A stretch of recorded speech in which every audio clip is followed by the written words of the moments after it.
Set up teams and start digging. Made in hell. On a deserted island.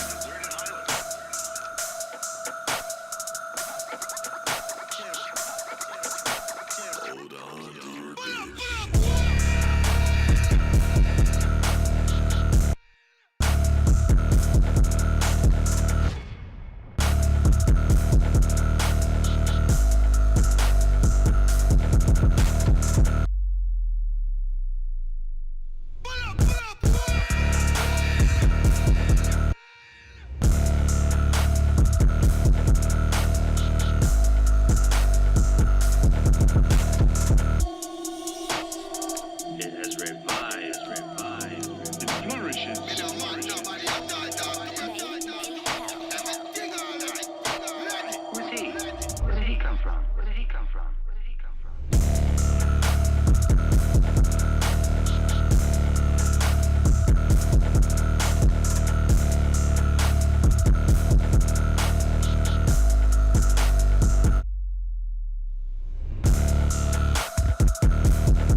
Welcome to the PGL Major Copenhagen 2024. The story of CS2's first major begins with 4 region-based RMR events, which culminate with the major itself in Copenhagen. Let's dive deeper into all this. The first 2 regions are the European RMRs, 1 and 2. With a 16-team Swiss format each, they will decide the first teams that make it to Copenhagen. All matches are best of 1, with the exception of elimination and advancement matches, which are best of 3. The top 8 teams proceed to the major, while the next 3 teams have another chance to qualify through the LCQ, the remaining 5 teams being eliminated. The EU Last Chance Qualifier is a 6-team single elimination bracket, split into 2 stages, with all matchups being best of 3s. Stage 1 has 1 round with 3 best of 3s, the winners proceeding directly to Stage 2. Stage 2 is 3-team single elimination gauntlet, where the last team standing qualifies to the major. Within Stage 2, out of the remaining 3, the team with the best Buchholz score, which is based on their opponent's performance, advances to the second stage directly to Round 2, while the other 2 teams face each other in Round 1 of the second stage. In the Asia RMR, 8 teams will battle through a double elimination bracket. All matches are best of 1, while the advancement and elimination matches are best of 3. The best 2 teams from the bracket qualify to the major. North and South American teams will battle their way through a 16-team Swiss format. Elimination and advancement matches are best of 3s. All other matches are best of 1. The top 5 teams proceed to the major, while all the other teams are eliminated. The first Danish major will gather the top 24 teams across the globe. The event is split into 3 new different stages this year. The first 2, opening and elimination stages, are played in a 16-team Swiss format, while the last one, the playoffs stage, is an 8-team single elimination bracket. Final RMR standings will determine the major seeding for all participating teams. 16 will play in the opening stage, while 8 will qualify directly to the elimination stage. The opening stage will see 16 teams which will battle each other throughout 4 days to decide who will be in the top 8 and make it to the next phase. Elimination stage will gather 16 teams once again to try to grab one of the first 8 spots, which will take them to the Royal Arena, the battleground for the playoffs. There we will witness the greatness of the best 8 teams in the tournament, which will fight to decide which one of them will leave its mark in this chapter of Counter-Strike's long history, becoming the winners of the first CS2 Major.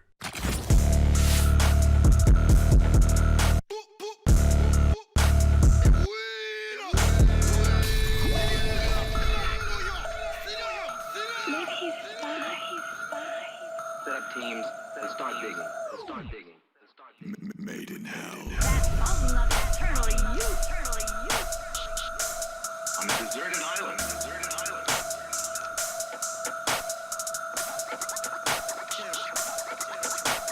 Hold on to your bitch.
His first entry very low. Packy should have a free frag here, but the trade was the important part of Nork. Even though he gets dinked, he's still alive. Nork should be shut down. Oh, Queenix nearly whiffs it completely. but he at least does get his man, but there's still 2 players here. It's all been a ruse, it's all been a trap, and they fall head first. The USP and P250, last 2 players remaining. Does Tico expect another one here? Oh, this is so dirty from excl. Apeks are gonna be shattered, mentally distraught at what just happened. Salazar, how many times have we seen him in this position? Do or die with the scope, finds the first head and puts it into a manageable spot. If they give him the 1v1s, he could win it. Fires off the warning shot, switches to the Tech 9, stands his ground, causes turmoil with the pistol and grabs an 11th from a clutch.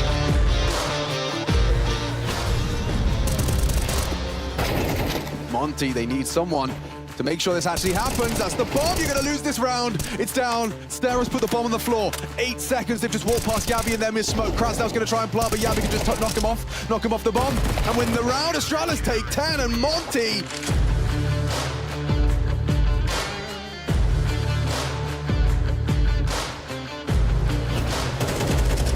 Close to taking down the low HP of Goofy, but now that hasn't gone his way. The chances dwindle further and further. Mezzi, oh, big shot on the Deeg, and just one left. Mezzi, this could be magical for Merriman.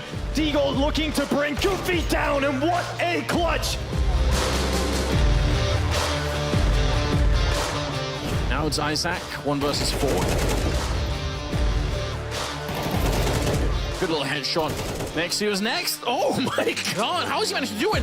Pulls out the AK and swings for it. He takes the kill. One of the sickest clutches we've seen yet. What a performance. Smoke is blown open. Magic's at the back of the platform. Dark good spray control. That's a 2nd kill in, and Magic's was under so much pressure but handled it so well. His teammates have made the rotation on over, and Heroic can't break through this duo right now. Magic's is showing why he's the secondary sniper. He's feeling it. He's landing beautiful shots, and Shiro's come over to close it. Okay, was the problem. Couple of frags in response. Need to get the reload in, Dupree. Yeah, there is another player here, so... Oh my days, that's sick. Come on. He just did that. Rigon had 100 HP. Round is actually not really over yet. Refresh gets 1, then oh, Dupree, 4 kills in the round. Runs to try and defuse the bomb, and he will be able to. Yeah, they definitely do. No, I don't think they do. Oh, no? No, they don't. How did they wait so long? I can't believe it. That was super weird.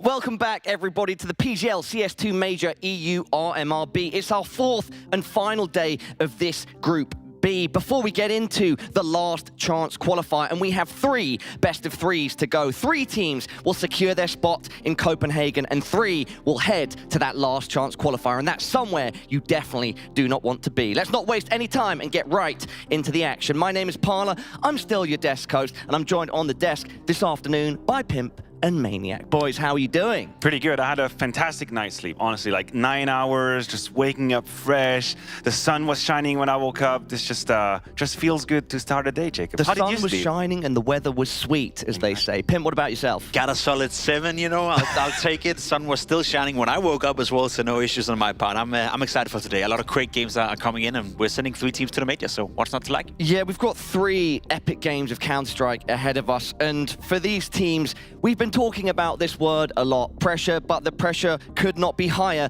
than it is now, gentlemen. No, of course, you want to make it to the Major, right? And today is not your last chance. There's still the last chance qualifier that begins tomorrow, but it's your best chance, let's put it that way. Yeah. Winning today is your best chance of making it to the Copenhagen Major. If you lose today, you go into the last chance qualifier, where there's only 1 spot divided between 6 teams. So if you are a team playing today, you want to make sure that you do your absolute best in order to secure that spot today. Totally, yeah, it's a golden opportunity. I struggle mentally to deal with this whole, there is a last chance qualifier, so the stakes aren't as high as they used to be. The day 5, or rather the game 5 of Swiss system used to be all or nothing, make or break. It's not exactly true anymore, so I think maybe we'll see some teams be a bit more relaxed when they go into the game, knowing that, hey, even if I make a mistake, that's all right, there's a safety net behind me. That's the only way I can sort of puzzle it in my mind. It's a safety net, but a safety net with gaping holes. Only 1 team from the 6 in that last chance qualifier will go through. through. And I think that's the main point, right? If you're Static or if you're Guild Eagles for that matter, they're playing against each other today. If you lose today, you kind of feel like, okay, what are the odds of us being one of those 6 teams making it from the last chance qualifier?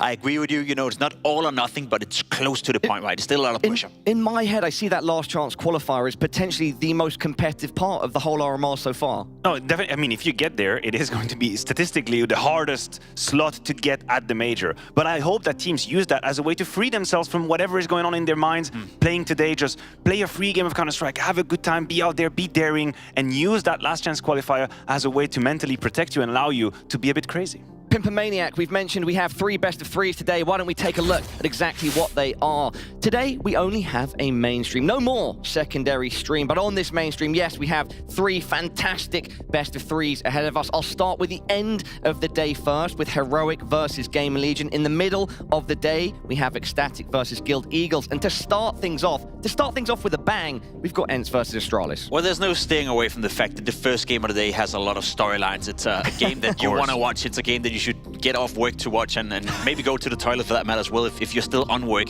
The remaining 2 games are still cool. ECSTATIC versus Guild Eagles, that's one of those where we didn't expect either of those teams making it to Copenhagen. ECSTATIC being a full Danish roster, potentially being able to book a spot into it. And then the last one, Heroic versus GamerLegion. 2 teams who I think have surprised us a lot. They played well in Katowice, they played well here. Only one of them can make it. I mean, you say we didn't expect neither ECSTATIC or Guild Eagles. Eagles are tenured members of the major cycles. They always make it through the RMR, so they're a hard one to put away. And I think the same goes for GamerLegion. I think we eternally underrate them, and I put myself in the same category where I don't really rate them too high, don't value them too high. The truth is, in a best of 3 for Heroic, it's not a really sexy opponent to go up against, but not an easy one to beat.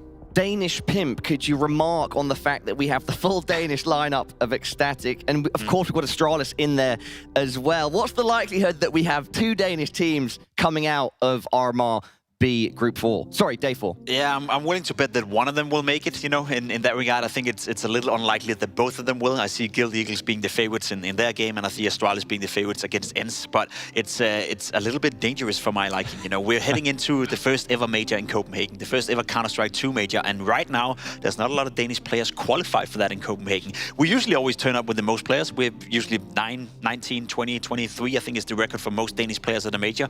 We are risking only sending 3 or 4 players into that Copenhagen major, and that to me would be an absolute disaster. It's time for you to go back to playing, Jacob. It's time for Denmark needs you. I've asked Astralis if I should commentate them, but they weren't interested, so. We should touch upon it if we're talking about Danish Counter-Strike. Just yesterday, we had to say goodbye to Dupree himself and Preasy not making it through to Copenhagen. A very tough pill to swallow for him. Yeah, very tough for him. A little bit of a tough pillow to swallow for every Counter-Strike fan out there. He's the only player who, up until this point, had qualified for every single major. He's the reigning champion. That's the end of an era. It's the end of an era, and as I said, you know, I speculated, again, I don't know for sure, but I think it could be the end of his career as well. I think for Dupree, he went into Preasy with the one goal to try and qualify for the Copenhagen major. I hope he's going to stick around. I hope we continue to see him play, because he's playing good Counter-Strike. We even saw in the highlight package coming into it that he still got it, but I could be afraid that would be the end of an era in the most literal sense. We would argue it's very much up to him if he decides to continue or not. He's achieved already so much, 5 majors out there. I will say, outside of the romance, there were limitations to this Preasy project, of course. I mean, Roy coming in as well. You would have liked to see him at the major. Unfortunately, not meant to be. They suffered to a loss to the Eagles.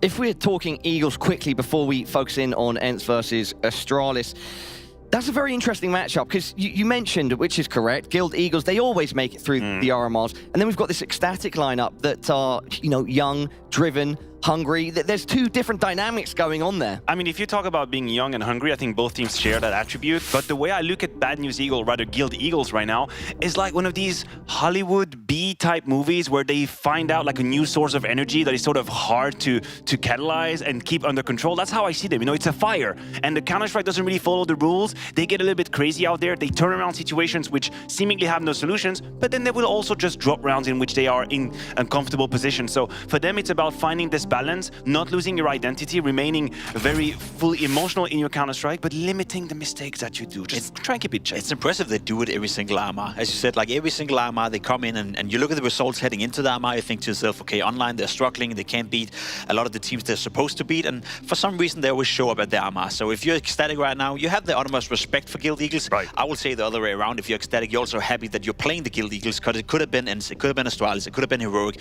and on paper, much stronger teams than the Guild Eagles. Pimp and Maniac, we've set the scene for everybody at home. Why don't we start focusing in on our first matchup of the day, ENCE versus Astralis. Pimp and Maniac, how do you rate both teams' journey at the RMR so far? If we start with ENCE, I think a little bit of a cold shower is how I would describe their stint here in Bucharest. A lot of people thought that it was possible a perfect storm happened in Katowice, and they might have overperformed just a little bit. The context, the moment, the Polish roots, of course.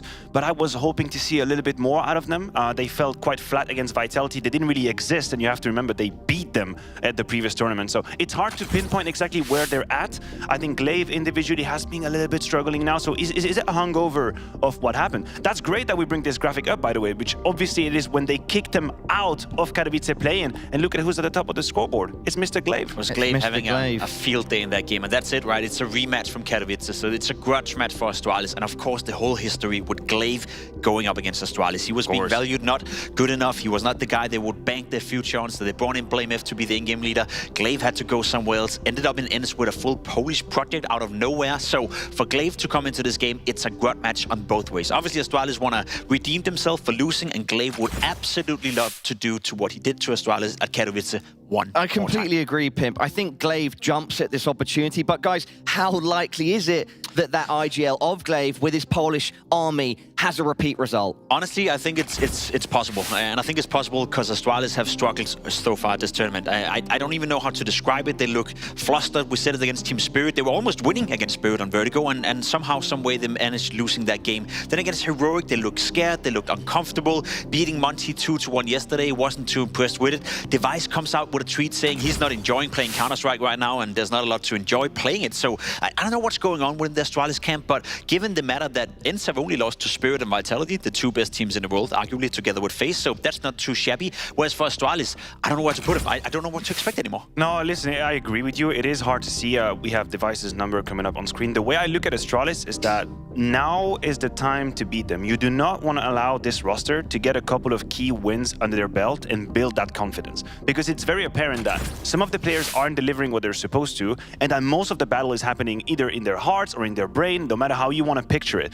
But in terms of the quality of the players and the roster, this should be better. I cannot make it in my head that this is the actual level of this Astralis roster. No. There has to be some sort of mental block, but that's the thing. If they break through it, that's going to be a hard team to play against. We have Device up on screen now, and we just saw his stats. How about we talk about him compared to Hades on ENCE? Both these players need to rise to the occasion, but what do you think about that matchup specifically? Well, there's no beating around the bush. The Device is a significantly better Counter-Strike player and has been a significantly better Counter-Strike player than Hades probably ever will be. However, in the current shape, Hades have been having some decent showings yesterday. I know against Vitality, he was looking very, very rough, but up until that point, he was one of the 5 highest rated players at the RMR. So and that's even including that initial loss to Spirit, 0-13. Exactly. His next 2 maps were incredible, and then of course, yeah, against Vitality he was incredible. He did great. incredible at Katowice at the playoff as well. So I'd say in form right now, Hades is on the level of Device, maybe even better, which is a scary thing to say, because that illustrates how much Device is struggling. I was looking into his stats. The last month, 1.03 rating, the worst period Device has had ever since he came back playing Counter-Strike. I don't know what's going on. Maybe it's the mental block. I don't really know, but I do think that in terms of how much is expected from a player, I think Hades has more on his shoulders than Device. Sure. If you're thinking about win conditions for either teams and who is supposed to bring out these frags, bring out these key moments, Hades, who we see him doing some deep breathing, you know what? I don't really mind it. I think it's a very good idea prior to a game. He's zoning in, Matthew, zoning in. Listen, when you're Hades and you're aware of how much your own performance weigh in on the outcome of the game, that comes at a certain price. He's brought them back to life in games in Katowice. He pushed Vitality out of the running. He had incredible moments on stage as well. And then yesterday against Vitality, he was nothing but a shadow of himself. Yeah. So it is a lot to have on your own shoulders, and that's why I don't mind the meditation at that point. Why not? Absolutely not. Map veto coming up on screen now.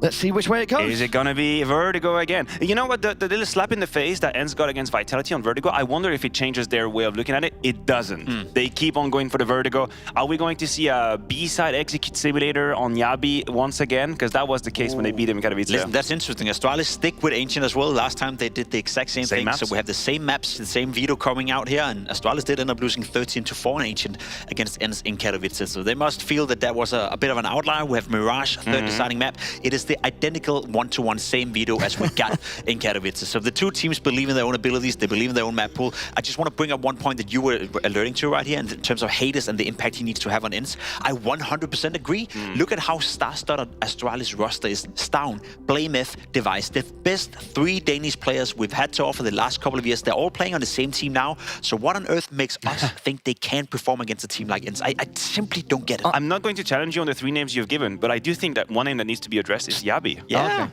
Listen, I really think that Yabi currently is responsible for raising the floor of Astralis. He has to raise the floor of Astralis. I know he's taken a big humble pill, playing all of these shadowy sort of anchoring positions, but it seems for now that he doesn't have the shoulders to sort of really be up to par. How many times do we see him disappears in games? And we know that whenever he catches on fire in Heroic, he had moments when he was an incredible player, arguably one of the best 10-15 players in the world in that jersey when things were going well. But now in Astralis, he's been put in positions where, 1, he sometimes doesn't see a lot of action, 2, he doesn't get a whole lot of help, and then when he's tested, more often than not, he does not stand up the test. And if I'm in the Astralis camp right now, I'm dedicating a whole lot of my resources making sure how can I help this guy provide more than he does now. Just quickly, Pimp and Maniac, we are sticking to the time, so any final thoughts and official predictions? Yeah, it's an excellent point Matthew is bringing up right here, because you would think raising the floor should be on Stair, but he's the best performer of Astralis. He's the highest rated players out of all the players within Astralis right now, which makes absolutely no sense.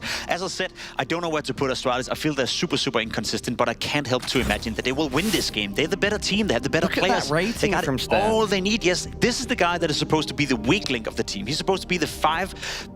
Sorry, I guess the player with the least productivity on the server, with the lowest rating, yet he's the highest player. He's the one that was supposed to raise the floor. So if he's playing well, then yes, I'm looking towards Stavn. Yes, I'm looking towards Yabi, and Astralis is going to win this game. There can't be another. Okay, Pimp, you're going with Astralis. Maniac, what about yourself? I'm going to go with Astralis as well. I think this is one of these series that's going to be a reference game for them. They're going to have a clean 2-0, and then we're going to raise our expectations for them in Copenhagen. Ladies and gentlemen, everyone at home, this one is going to be a big one. We've got Glaive and ENCE going up. Astralis, the winner, books their spot in Copenhagen. And to carry us through the cast, we've got 2 of the best. Sponge and Machine, over to you.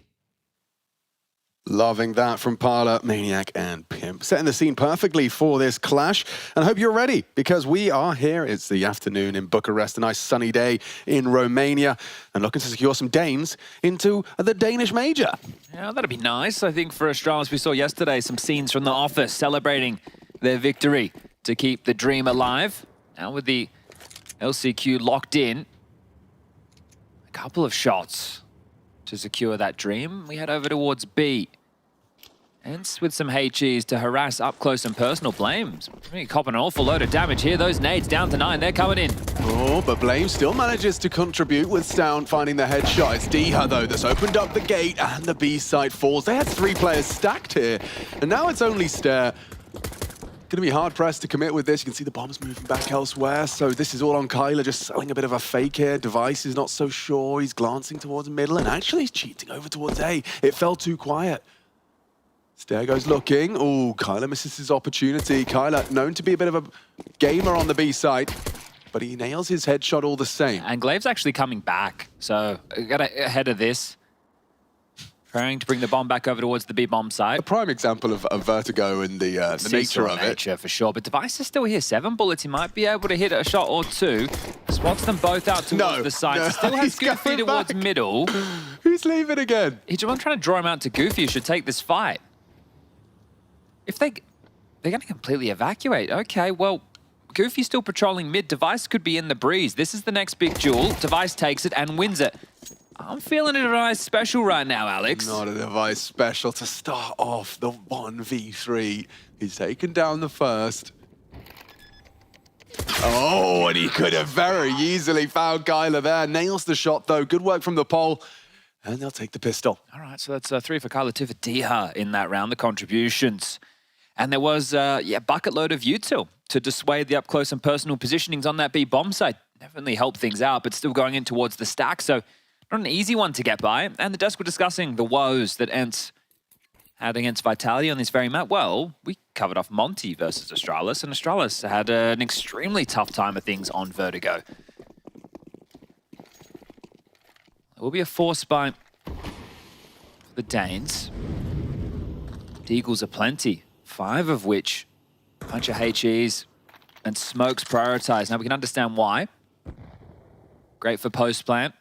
Smokes to delay. 3 HEs on this B stack. It's like the same setup as we just saw on the pistol. Yeah, just with a little extra explosives. And he's top middle with some util at the ready. Goofy donating some down towards Glaive. Diha watching A, Kyla watching B. Ooh, I like this from Hades. What's he cooking up for Goofy? Gonna wait for the cue, the go-ahead from Captain Glaive. If they do go towards B, which is looking somewhat likely right now, then there are these 3 bodies that we discussed. Device is also jiggling mid with a flash in his hand to try and help out the B defense as well. So both teams poised and ready for a fight. 45 seconds. It's the first of the nades. Well placed, chipping away. Diha, Kyla, operating at a disadvantage now, and it gets worse for ENCE with the loss of Kyla. He's been cut down, a quick pivot. Goofy now activating. They are scrambling. This is going to be tough. 30 seconds. Astralis are ahead of this. They're already evacuating the B site. They are going to be running into the stack. Goofy's heard all of this. Goofy heard it all. Big Jewel controls the spray with the Mag-10. You're running into the stack and you have to commit. Goofy has to save them. He's pulled Device over, keeping him busy. Does go down to the body shots, but the bomb, at least, by virtue of the space, Goofy pulling those CTs towards him, allows the bomb to go down. It's not out of the woods yet, but certainly a recovery. Maybe the save would be the better option, but Device is still looking alongside of Stown. Over towards Headshot. Ramp, Sandbag, and Ivy, all positions to be concerned with. Ooh. Time's starting to become a problem. Yeah, maybe that AK save sounds pretty damn good at about now. Yeah, and they should be able to get that Mac-10 as well. So they can carry through 2 Deagles and 2 weapon upgrades. So a Mac-10, if they can find it. The AK-47, we're on board with Stown looking for that, and he's a little bit worried that he's already being hunted. So it would be fantastic if he can grab it. It means they can be almost as threatening into the next.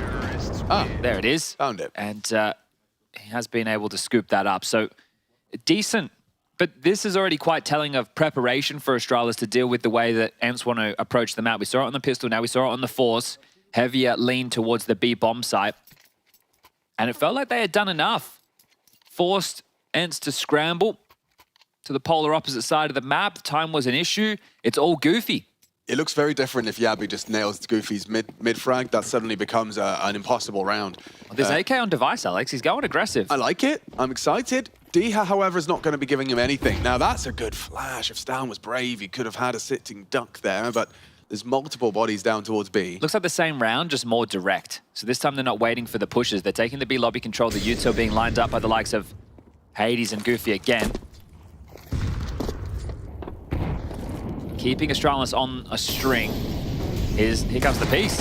Yes, this is a lot quicker. Stown, Yabi firing off shots, and just like that, in synchronized fashion, 3 heads roll, and the round is ENCE's. This is a dream start now, getting that 3-0. Flame. Oh, he actually catches a nice little double there in combination, the nade and the Deagle headshot. Hades should have this one. So they take it all away, losing just 2 bodies and full focus for ENCE. Sure, you did it once. Can you do it again? That's the question. And I think, you know, obviously major ramifications aside, there is the last chance qualifier, which Nero made a tweet saying that that LCQ takes a bit of the sting out of this 2-2 game. Because if you were to lose this once upon a time, it would be heartbreak. We would see tears, heads and hands, and well, for either of these teams, I would say they go into the LCQ as the favorite. Sure, it's difficult. Sure, there's only 1 spot between 6 teams, and you would much prefer to qualify right here, right now. But for me, it's going to be interesting to see if ENCE can do what they did to Astralis only 20 days ago. RMR, the first RMR, we had 9 Pandas, Fnatic, and BetBoob, I believe. That's correct. So 3 teams will join them. Poor Yabi. Absolute harassment. A real spot of bother. He's been melted down to 30 HP already, so having to throw out his nades just to stall out the B assault. Calling for aid as ENCE continue to harass with more and more util, and oh, that one's gonna miss the mark.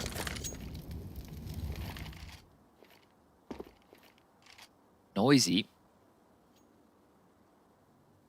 Almost daring Yabi to come and clear for controllers. Stare. He has no help here, so that's brave. Considers it and backs away. Just wanted to clear out anything close. Yeah, that's important to do because if you give it away too easily, Be punished by the seesaw that we've already seen come into play for ENCE a couple of times. Blame still with some util. And I like this being limped forward. Now, does Diha brave it? Yes, he will. So behind the smoke, not as threatening now. No CT postured behind to still let the ramp progress. Right, that makes sense. And they will have the whole squad assembled. They're ahead of that molly as well, so it's too late on the util. They're committing. They are committing. Stair trap towards the gap. This is a big fight. Wins it out. Nailing shots is Hades. And now just blame towards the headshot. They don't have to fight him. He will nade them. For Hades, he punishes. And just like that, with 5 alive, ENCE take the first gun round. Yabi, what can you do? Hiding out in the maze. I lose everything, Yabi. Maybe the AK, yeah. It's best of a bad bunch here. Tries to take one, does catch Goofy in retrieval. Well, now, how long does he get to survive? You can already see Kyla over towards B, soaking up all the save space. Glaive can just jiggle from Crane. The rest of them can have a look at Hades, obviously not wanting to give over the AWP. Understandably. But that was great. Softened up B, and then the timing. So it all came down to the timing of Blame's utility in that one. Diha being ahead of it, and then you saw the molly from Blame. That came a couple of seconds too late as well. 3 players were ahead of it. That ramp molly, if it was a few seconds earlier, would have kept them or given them a decision to make noise, probably give away a sound cue or two. But once they saw the segregation utility come in, they executed and they punished.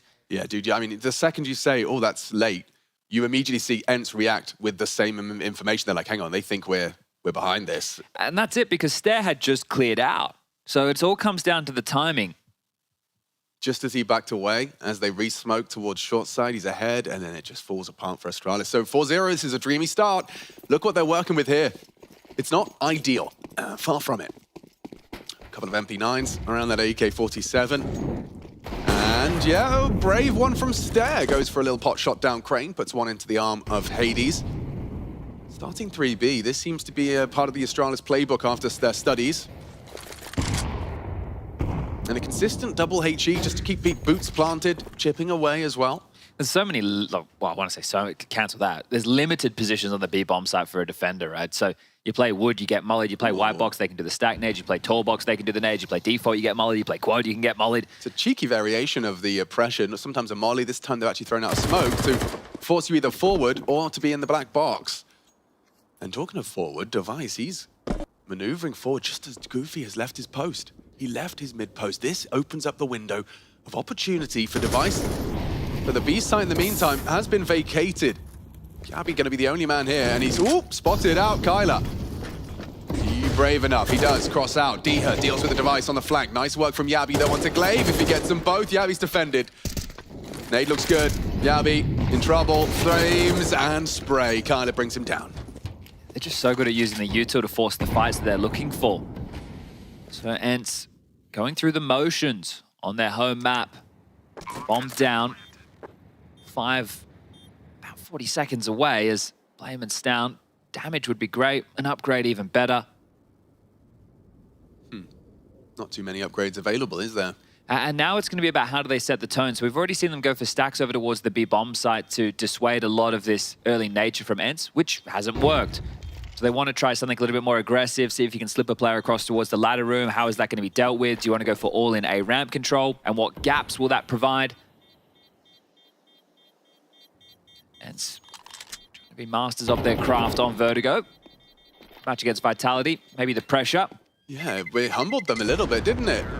To feel like you've got, you know, one of the kind of strongest tools in your arsenal, and to have it fall so flat against an opposition like Vitality. Well, that's the thing, when you have a home map, you want to be able to take any team, even some of the best teams in the world on it, to put your name in contention. Now, we know for ENCE, over in Katowice, they had the Polish buff, 4 out of the 5 members.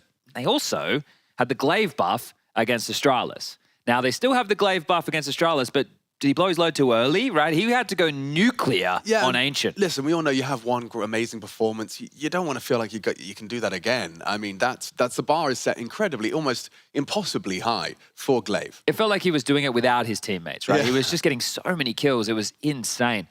Whereas Vertigo was a team effort. And that's where they started the story and hope to do so again. Yeah, it was Ancient where we just saw him getting multi-kill after multi-kill. Flanks on flanks on flanks. They're pushing through smokes. He's in the right place at the right time every time. But yeah, you can't expect that to happen. That's also kind of an interesting twist of fate. Yeah, if I'm Astralis, there's no doubt I'm picking it again. Yeah. He's done it once. He's not going to do it again. Unless he really does get powered up by our existence. What's the change?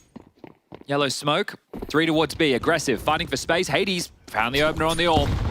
They were fighting for that control. Oh, that's brave. He's missed the second. He'd have loved that trade there, Kyler. He's not giving up, is he?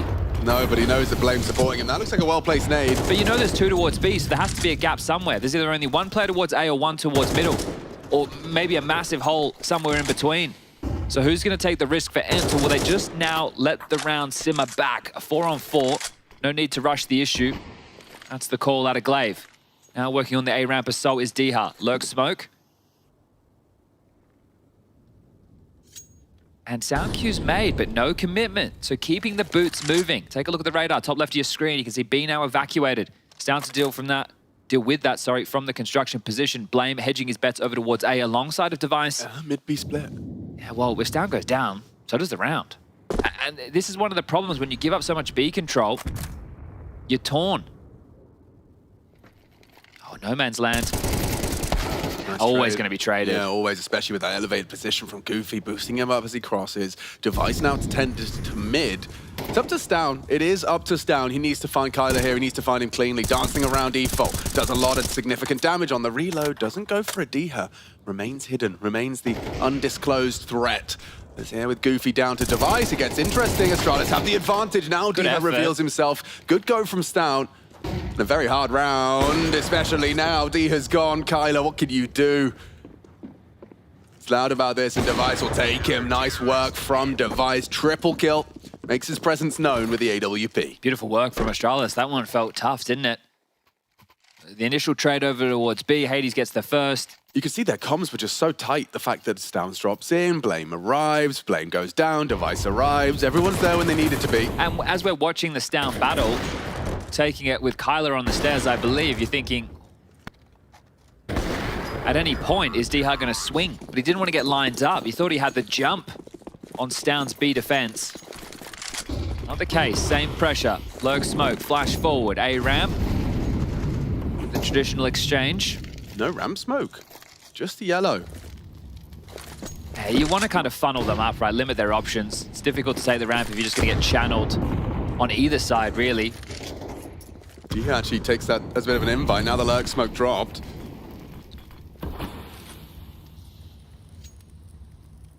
As Blame pivoting back to do that top yellow smoke we saw in play, it's all going to come down to the timing again. There it is. Very easy lineup for you to learn at home. But once more, they're in front of it, so they know that there's not a player pushed out to the top scaff position. So if anything, it segregates the options for the CTs. The Ts have a lot of space and a lot of information. Device's forward pressure with the AWP, that could change the dialogue. Yeah, Goofy, I don't know how prepared he is for this. Device brings the fight to him. Beautiful, aggressive AWP move. Hades in the meantime, oh, he's a dead man. Stair reveals himself. Glaive down as well. Big from Stair on the short side. So some proactive defending from Astralis. Now, Kyler has got the whole of the B site right now, but the bomb not with him, and Yabi's cut off this rotation from Diha, so it really hinges on how Diha handles this. Yabi hasn't moved. How's your awareness, Diha? Yeah, he's considering it, and finds Yabi. Well, this is interesting now, because the bomb is on its way. Stair and Device are low, Alex. Yeah, and Kyler's already pushed up Guardian. He has to play this perfectly. How many sound cues do they give away? Oh, he's hearing them. Bomb's going in. Stair stampeding. Device remains quiet. Good awareness, gets the first. Will we see Device go for the clear? Kyler, where do you play this from?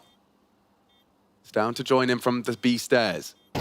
Oh, and he was looking for it, but Diha finds a nice angle further away from it than Device. We'll find the headshot. It's down, trying to put some pressure on that bomb plant. Trying to find the bomb, he can't even find it. Diha will destroy a triple from him. A hugely impactful round. They turned that on its head. Devil's in the details there at the end. You could see the plant that was made from Diha. He was aware that the space that Kyler had, it was in the open. Stown had no idea where it was. He didn't have the ability to search it out through the smoke prematurely. And any cover that he could have hoped for, going for that 1-on-2 retake, gone. Is surprisingly, we will see a tactical timeout called from ENCE now. This was beautiful from Stair. 2v4. And it's that space that you discussed and the awareness of Diha. Winning the fight onto Yabi down ladder, open the avenue. He was meant to be the way to ward them off, to stop them from being able to pivot back. So that is a massive feel-good round for ENCE.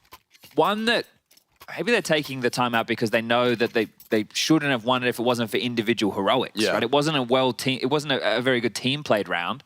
It's a good individual round. But that's huge, isn't it? If you take a timeout after winning a round you shouldn't and go, right, why did we get in that position? Just trying to tighten up all of those potential mistakes and slip-ups that put you in that position. And it's also a great moment to do so when you have 6 rounds already on the T side. Yeah. Just, hey, can we get 7? Can we get 9? How far can we push the issue? Says Cuban. Well, maybe 1 round more. Astralis. Light investments. You don't need me to tell you the max loss bonus is in play.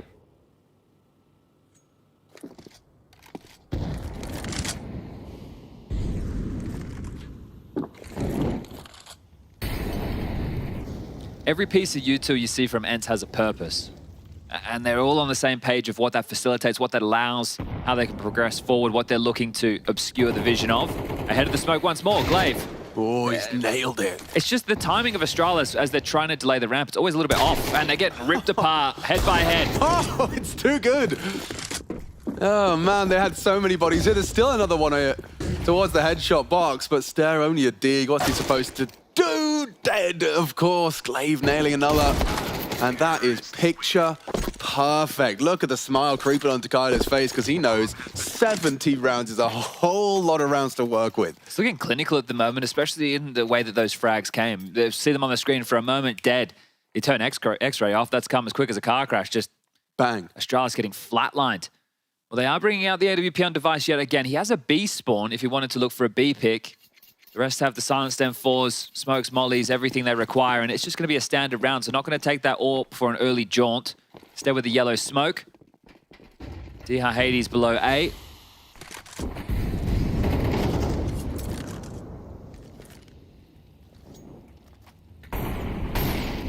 So double mollies on the ramp. They might want to posture slightly more forward this time, Astralis. Lurk smoke, flash combo. Diha to keep up his walk, but this time harassed. Chipped on down to 74. Oh my goodness. Just as easy as that. D is an animal on this ramp. Now, Blame, he stood up to the task and overlooking the possibility. Yabi playing a forward position has managed to pull them back into an even kill, 3v3. So Blame's done a lot there. As has the forward positioning of Yabi as this B anchor. Oh, you've missed that. And spotted him now, so it means nothing if he goes down. Glaive has put him in prime position. Yabi with a punch of the desk, frustrated. Felt like he should have done better there. Yeah, just didn't have that instantaneous reaction to the missed molly and so got caught with the clear of the smoke. It's a fast flank. I think it's being accounted for at the moment by, Hades, who has missed a shot. That would have to cancel it, wouldn't it? What are you meant to do? Try and walk? Oh, that's a big one, actually. That's huge. That's massive. Stown and Blame both have util for this. Oh, Goofy trapped behind the double stack. Molly default, trying to find him over the smoke. Goofy proactive. Takes the fight to Stown. Now on Blame. They know where he is, but Goofy caught off. Misunderstood. The approach from Blame, 6 bullets. What have you got? Not expecting Glaive, hiding in plain sight. On the site, 4 and 8 left, right. Good night, Astralis. 1 round is all they've got. Damn, really running away with things now. Half was great, and that was with 6. This is a drubbing. I'm going to just go on full Diha POV. I'm going to try and learn from his masterful ways up the ramp. So I was curious to see them not go for the replenish of the yellow smoke. Right. I was expecting to see that as the case, but maybe Stair didn't get dropped one. I didn't see because he was the one who I believe threw that smoke. He's been setting up device and Blame over towards A. So if he wasn't given an extra smoke, you can understand why he wasn't able to post it out. And they wanted to fight for control. And this is quicker. This is pacier. They're just creeping up the contact. Glaive's feeling it. The juices are flowing. Oh, big from Blame. Charges in. Diha just in that momentary blind spot. Goofy considering the information he's been given. Is there a gap in mid? Directing this boost. Jiggle out from Yabi. They're still very A committed. Yeah, oh wow, Blame should have maybe had Glaive there. Puts him on 10 HP. Device can finish the job. Spots his head. Nice work. These MP9s doing what the rifles couldn't right now. But here's Goofy winning his duel. He's done this before in middle, hasn't he? He's such a nuisance. Oh, the bomb though. The bomb! It's a problem. Team kill from Glaive. It's fallen apart just as easy as that. An overcommitment from the C4, that's cost them. Goofy can't ward them off if He they did don't so have the much, package. bro. Oh. Okay, well, Astralis, you'll take 2, and in the fashion with these MP9s, it's been a beaut. Goofy, a 1-on-3 situation, 45 seconds on the clock. They don't know where he is. Down still worried about A site. Device is so aggressive, though. How's he meant to walk past this line of sight? Device should have him every day of the week. Yeah, this shadow advantage is absurd here. Oh, it really limits his options. He doesn't have any options. The thing is, there's... Oh, actually, no. Because of the nature of the last round, 2 of the last 3 rounds, they've only had 2 players or less survive. So the finances actually aren't fantastic. Now, we don't have a lot more rounds to play, but Goofy's looking for endgame. Oh, accidental. Hate that. Yeah, you don't love to see that, but he should be all good. It's actually sprung them into action somewhat. No oh, way. And Device. The tightest of windows. Crazy. I was like, does he actually have an angle there?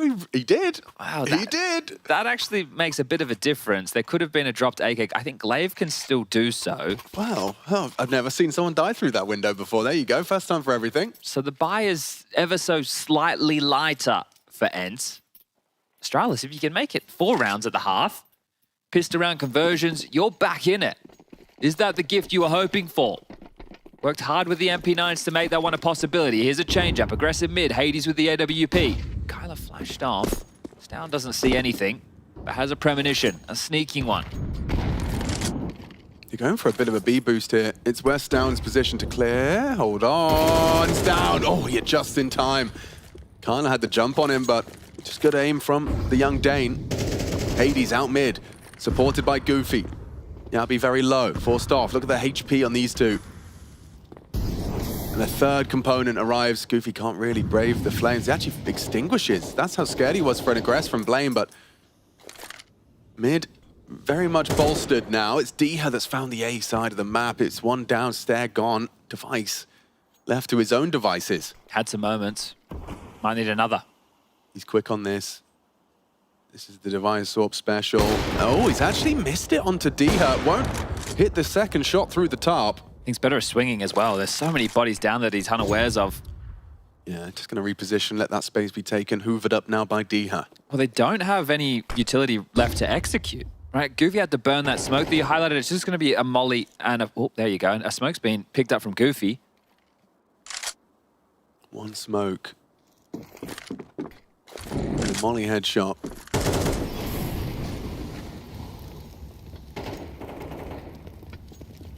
20 seconds, they have to get a wiggle on here.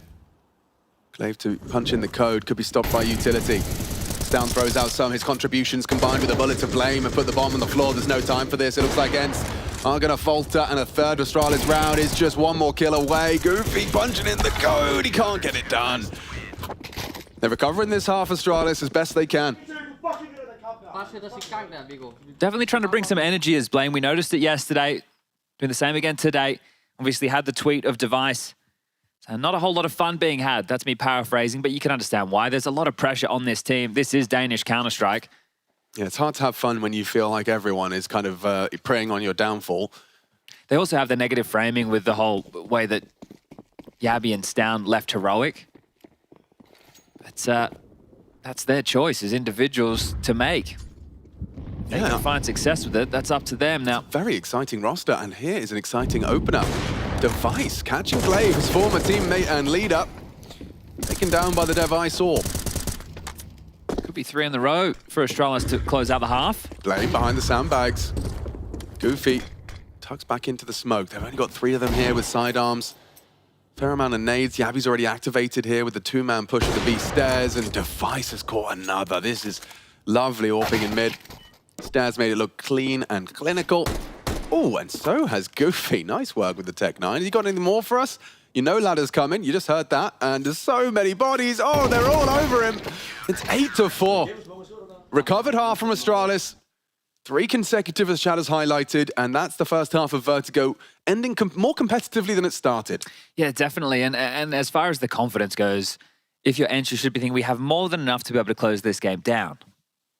But I worry if Astralis, well, I don't worry, I'm excited to see what happens here, but if Astralis are feeling themselves ever more so, Device is working his way into the game 12 kills in total within that first half of play and a couple of multi-kill moments. They get the pistol, the conversions, they continue this streak. It's not going to be easy. T-side, Vertigo, a cruel mistress, and I don't expect Astralis to have as good utility in terms of what they're looking for in a lot of these rounds. Discussing just how ENCE looked, or ENCE have looked with the 9 core. Everything is premeditated, every piece of utility understood. Serves a purpose, as you put it. Yeah, so for Astralis, I don't think it will look as clean in that regard, but it doesn't have to. Stay with the util. The other side of the server, the CTs for the defense. Julie's on Diha. Glaive with a HE and a flash. So less utility in this pistol round than the first. Let's see if we can split them. Run boost beef. Device is already taken down Goofy. They cancel the run boost now as they charge into the site. Kyler's already blind, and it feels like there's an opportunity here for the round to spiral. Big shot. Kyler looking to deliver more, sticking around. Bomb Could spotted. get punished here. Bomb is definitely spotted. It's on Blame. Glaive has rotated in, takes down the leader. Awkward now. Awkward. Highly uncomfortable for Astralis. Pot shots taken. USP favored. Yeah, they'll go for the boost, but it's up to Glaive to spot that. Now he has done so. Will dismount. Just a man advantage. Lots of uncomfortable fights with the T's here, just hoping someone can hit a shot. And Kyler's the one to do so. Now the Jewel Berettas come running and gun in. Stair will punish, and now only a 1v3. Oh dear. ENCE will take it. That's an idyllic start considering that they got the first as well. Yeah, both pistols in the map in your map choice. Feels like this one is headed in one direction.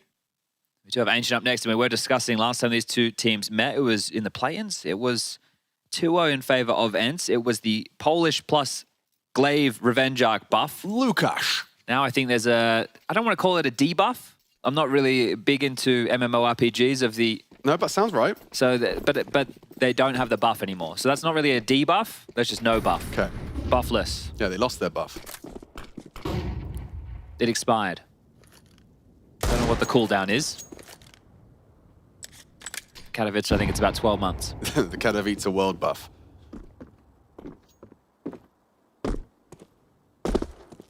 Do we do a Jujutsu Kaisen reference, say that's their domain expansion? Yeah. Well, I think Vertigo is their domain. Ah. That's for sure. Boomers talk about anime. As ENCE farm up economical kills. Does sound very fancy when we call it economical, doesn't it? Doesn't it? Makes me feel so civilized. And I did sleep in economics during high school. Don't do the same.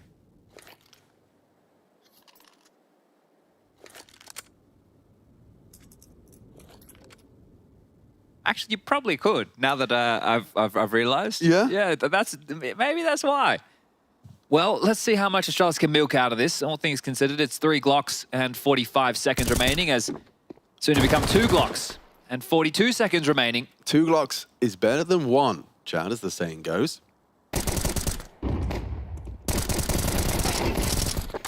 Now they've got Sketchy for a moment, didn't none. Yeah, I've got a little worried for Hades there. Supported nicely by his teammates. So 10, nice easy conversion of the economical. And we are ready for our gun round. Well, one of the keys with the defense for ENCE, when I watched them on this very map, is the way that Glaive and Diha synergize over towards that ramp, and it's the timing of their util that feels like it's a difference maker to how we saw Blame deploy it. They throw the same nades, just with a better understanding of the nuance. And Diha as well, when we covered him off on Katowice, was being a beast. He was up on Scaff, he was spamming through the smokes, through the top hole, and he was just a menace. That ramp is his bitch. Let's see if he can pull that off now on the CT side. AK's out for the Danes. Here's one Galil. The rest have prioritized firepower over utility.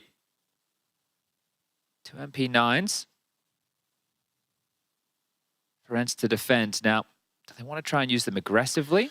I mean, talking of aggressive, I don't know if he's going to buy. Okay, so the fact that we just spoke about Diha towards A. He's going to all in B right now. Right. Diha's going to use his spawn. He's going to all in B with this one flash, probably off the girder and just like strafe out and try and take an initial duel. And that's a real amount of stock left in spawn. There's a lot of Diha's nades down there. Yeah, there's the flash. There's the swing. And he's across. Flash for him. Really taking space. How aggressive is this? Very nice. Now it's up to, I mean, this all hinges on Hades and Glaive being able to lock this down. Stairs ahead of the timing. How or where are they? Ooh, Glaive got some info. Good flash, good team play. Hades has handled the first, but there's a lot coming. Down, good for it. Takes down Hades. Full control, wrapping in. Retake utility towards the short side, forces him forward or back. Smokes are up, second for the left side, There are provided two by nades Yabi. for the plant. Gonna try boost, but it's been caught. Blame was so ready for that. Nade is late. That's on Yabi. Still does the job. Oh, it still gets him down. So it will be a 3v3. Kits are present. Flash from Diha. He can throw this out. Forces Blame away. Space taken as they maneuver, but it's down the biggest threat. Great shot from Blame. He finds a second. Smoke on the bomb. Comfortable, but only if Kyler could somehow find a safe way to defuse this bomb. They're going to spam away at him, and just one more bullet would do it. He's got to get out of there. A successful take of the A site. Great impact from Blame. Catching that tower, being pieced together over towards the sniper deck. Could have been a bit of a different feeling to that retake had Diha committed and provided that extra threat, but what's an MP9 to do flanking ramp? You know, like, that doesn't feel good, does it? Exactly. You're trying to, what, take a long-range duel with an MP9 while they're up top of scaffolding over towards the Xbox position, up top crane. No, thank you. At least they have to look at him, you know? I mean, he's more of a distraction than anything at that point, but it doesn't work out either way. Well, looks like they can buy again. So one saved gun, a drop across, 4 rifles and 1 SMG once more. But Util a little bit lighter on this time. So Astralis have broken through on the T side. Can they continue the spree? Looks like Glaive's gone for a... Oh, I think Glaive smoke missed. It fallen off the map. He's missed his ramp smoke. Okay. Blame versus Goofy over here. Look at them both doing this dance perfectly in safe of each other.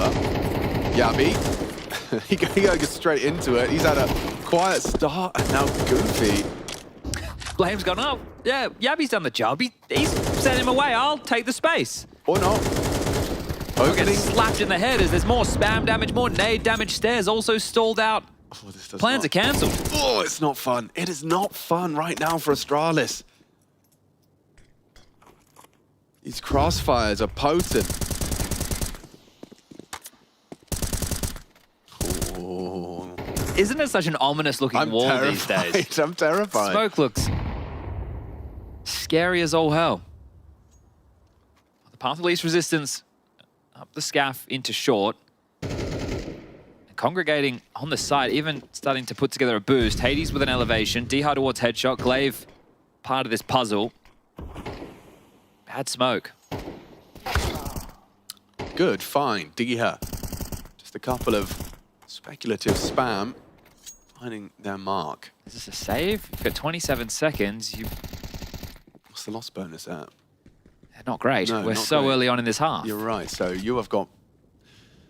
Ooh, pick your poison here, folks. It's going to be AKs to save, and then you're going to be staring down the barrel of 11 for ENCE. Yeah, with $1,900 that your teammates can buy around this with. So, yikes. Yeah, we're talking Tech 9s. And that's if they want to invest. But if you don't invest, then next round these two won't have guns. They'll have Tech 9s.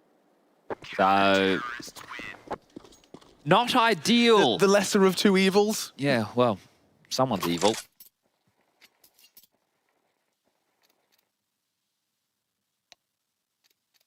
Timeout taken, second for Astralis, and probably discussing the options we just were. You either force buy now behind 2 saved AKs, you take an eco now and have 3 AKs in the next, and likely, well, actually, with the 2400, Ster and Yabi will be able to get, as long as they don't invest anything now, they should be able to get Galils. Yeah, not looking great for Ster in this one. You know, we were singing his praises, been highlighting him positively throughout the tournament. However, 0 and 6 in his opening engagements here on Vertigo, just highlighting how much of a difficult time he's been having up against ENCE. And there's no major debutants available in this matchup. Yeah, interesting. Everybody's been before. Glaive and Device obviously winning a lot. Blame's only ever been at 1 major, which is quite a stunning stat line. Glaive and Device have those golden trophies by their name. And the golden trophies. Yeah, but they get to choose, you know? It's like, which one do I want to use today? I think we've got Atlanta 2017 for Device, and we've got Starlight of Berlin. So that's first and last. For Glaive. Yes. Flexing them.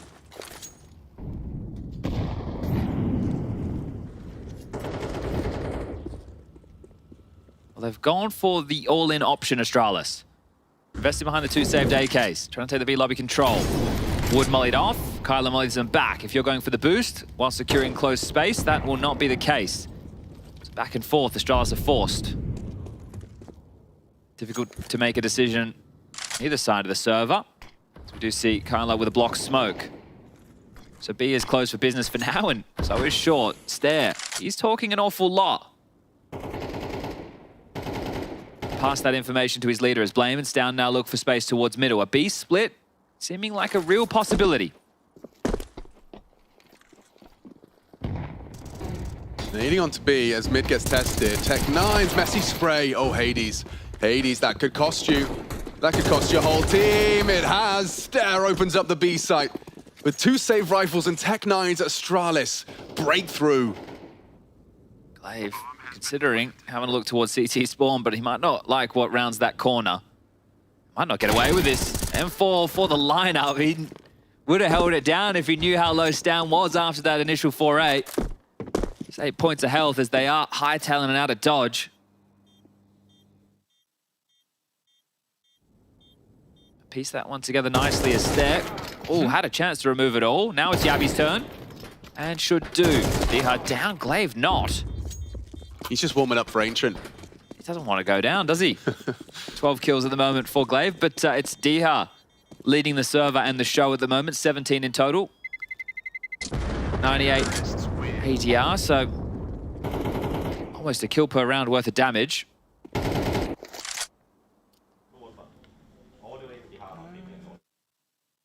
How long does that keep Astralis in it? Is that the beginning of something to get excited about? Well, with one saved gun and residual cash, it looks like ENCE will be able to get together another buy, even with an AWP. Do Astralis expect an AWP availability in the hands of Hades? Goofy solo mid.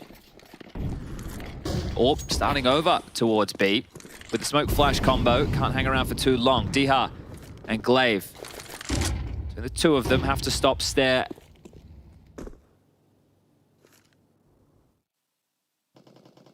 Stop and Stare. Well, Vertigo go anywhere. Other than ENCE. 2 rounds is all they need. Maybe this is all they need with MP9s in the mix. I think if you win this one, if you're Astralis, then ENCE have to eco. Yeah. We're talking 11 to 8 next gun round. So he's 11 to 10. Fired off warning shots. He's trying to kind of puff up his chest on A, spam it away, throwing out a smoke, and Hades and Dihar are buying it, but here comes Kyler's test. He's got a lot to do. Smoke to block. It's already going to be a swing from Whitebox. Yabi's not slowing down for anyone, and it's cost him. Good flash from Goofy in support. Blame covering their potential cross. That's a CT smoke they erected. And now Hades is holding this cross. This is big from Hades. Needed that. Takes down the bomb carrier device. Watching from the sidelines. Stare to join them. Stan's pushing. Yeah, he's giving it a go. And he's found Hades. Huge from him. Needed that. Goofy delivers. Important trade. Flank coming in from B stairs as well. Highlighted well by the ops team. Only Stare. He's in trouble. Still distracted and executed. Glaive will creep and crawl. ENCE are up to 12. So that's 2 rounds in a row where Stare's been able to communicate just how many bodies he senses on A. The previous round where they went for that split, he talked a lot when he heard one close short, that smoke came in, so he's communicated at least 2A. In that same situation, he was able to communicate multiple bodies A as well because of how much pressure he was applying up the ramp, and they've gone for a similar maneuver to try and exploit B. But they needed the opening cleanly. That seems to be the difference maker. And it probably happens if it's not for that supportive flash of Goofy. You know, he throws it out and the SMG will find him. Perfect timing on that. I think that's one of the key takeaways is the timing. Everything is just so well drilled for ENCE on this map. The repetitions are paying dividends. I guess if you're Astralis going into Vertigo knowing this was going to be picked, it's a tough task. Yeah.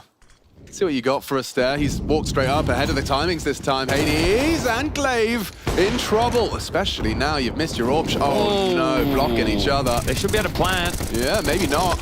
Or maybe. What? Yeah, Dihar. He's missed his chance. Still not going to see the bomb go down. Hades and Goofy do find the forward players in Yabi. Connecting nicely. Stan worse for wear. Device would love a rifle. He would. Looking for exactly that. Got it. There we go. So you need the bomb. Does Device come over and join Stown because you know you can come up short side? If you go up the ramp, you have more angles you have to brave. Looks like they just want to jiggle and try and take some of these fights. Stown should be able to pick up the package. Okay, grabs the smoke. Ooh, okay, it's coming together now. Knocked off Elevator, looking for even more room. This punishes ENCE for going for that passive setup. Or does it? Nice awareness. Hades takes down Stown, puts Device into the 1v3. Clean as he strafes out, takes down the AWPer. The other's trapped behind this smoke. Does he brave it? He's working out his options now. Clutch IQ off the charts for Device.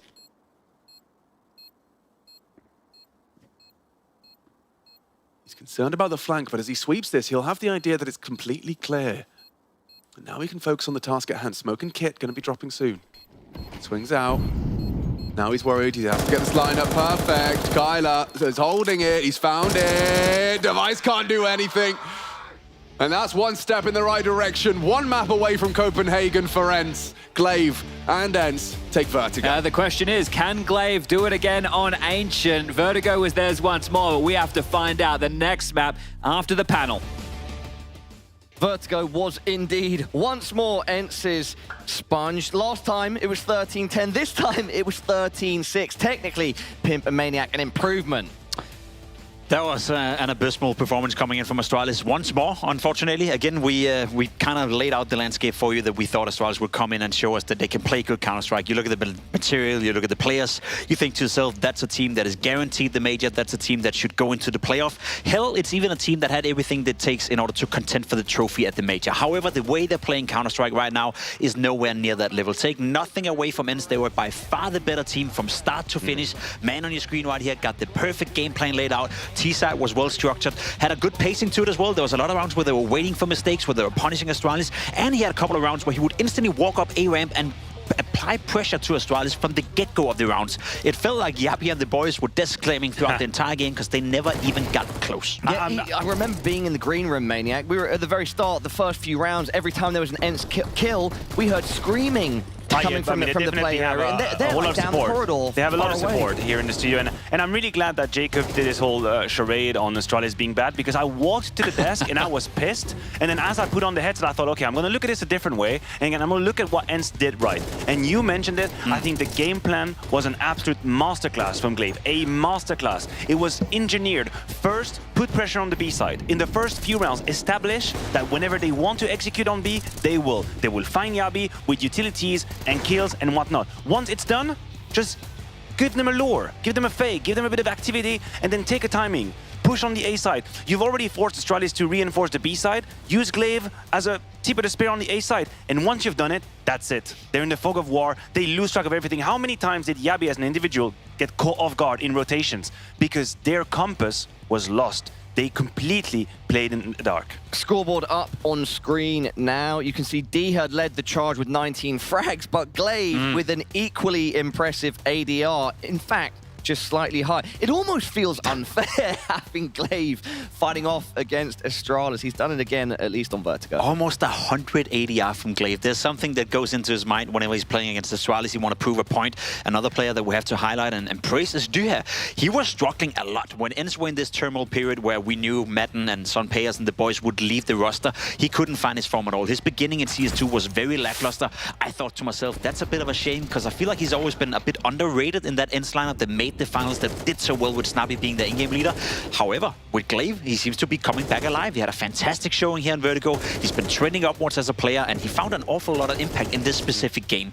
Duha playing well, Hades playing well, and Glaive almost sitting at 100 ADR. That's the recipe for success for this iteration of ENCE. Look at how many kills he gets from unsuspecting opponents. We literally just not many duels. 6 in a row. Just sitting on an angle. Exactly, he's got the right angle, and you have an opponent that's sort of blindsided, walks into his crosshair dead immediately. Like I can't even begin to compare the level at which these teams comprehend Vertigo. Like ENCE have such a deeper, better understanding of this map compared to Astralis, where Astralis and City side do not know how to handle mid-round. They absolutely do not know. They either make the right stack at the beginning or they lose the round. Yeah.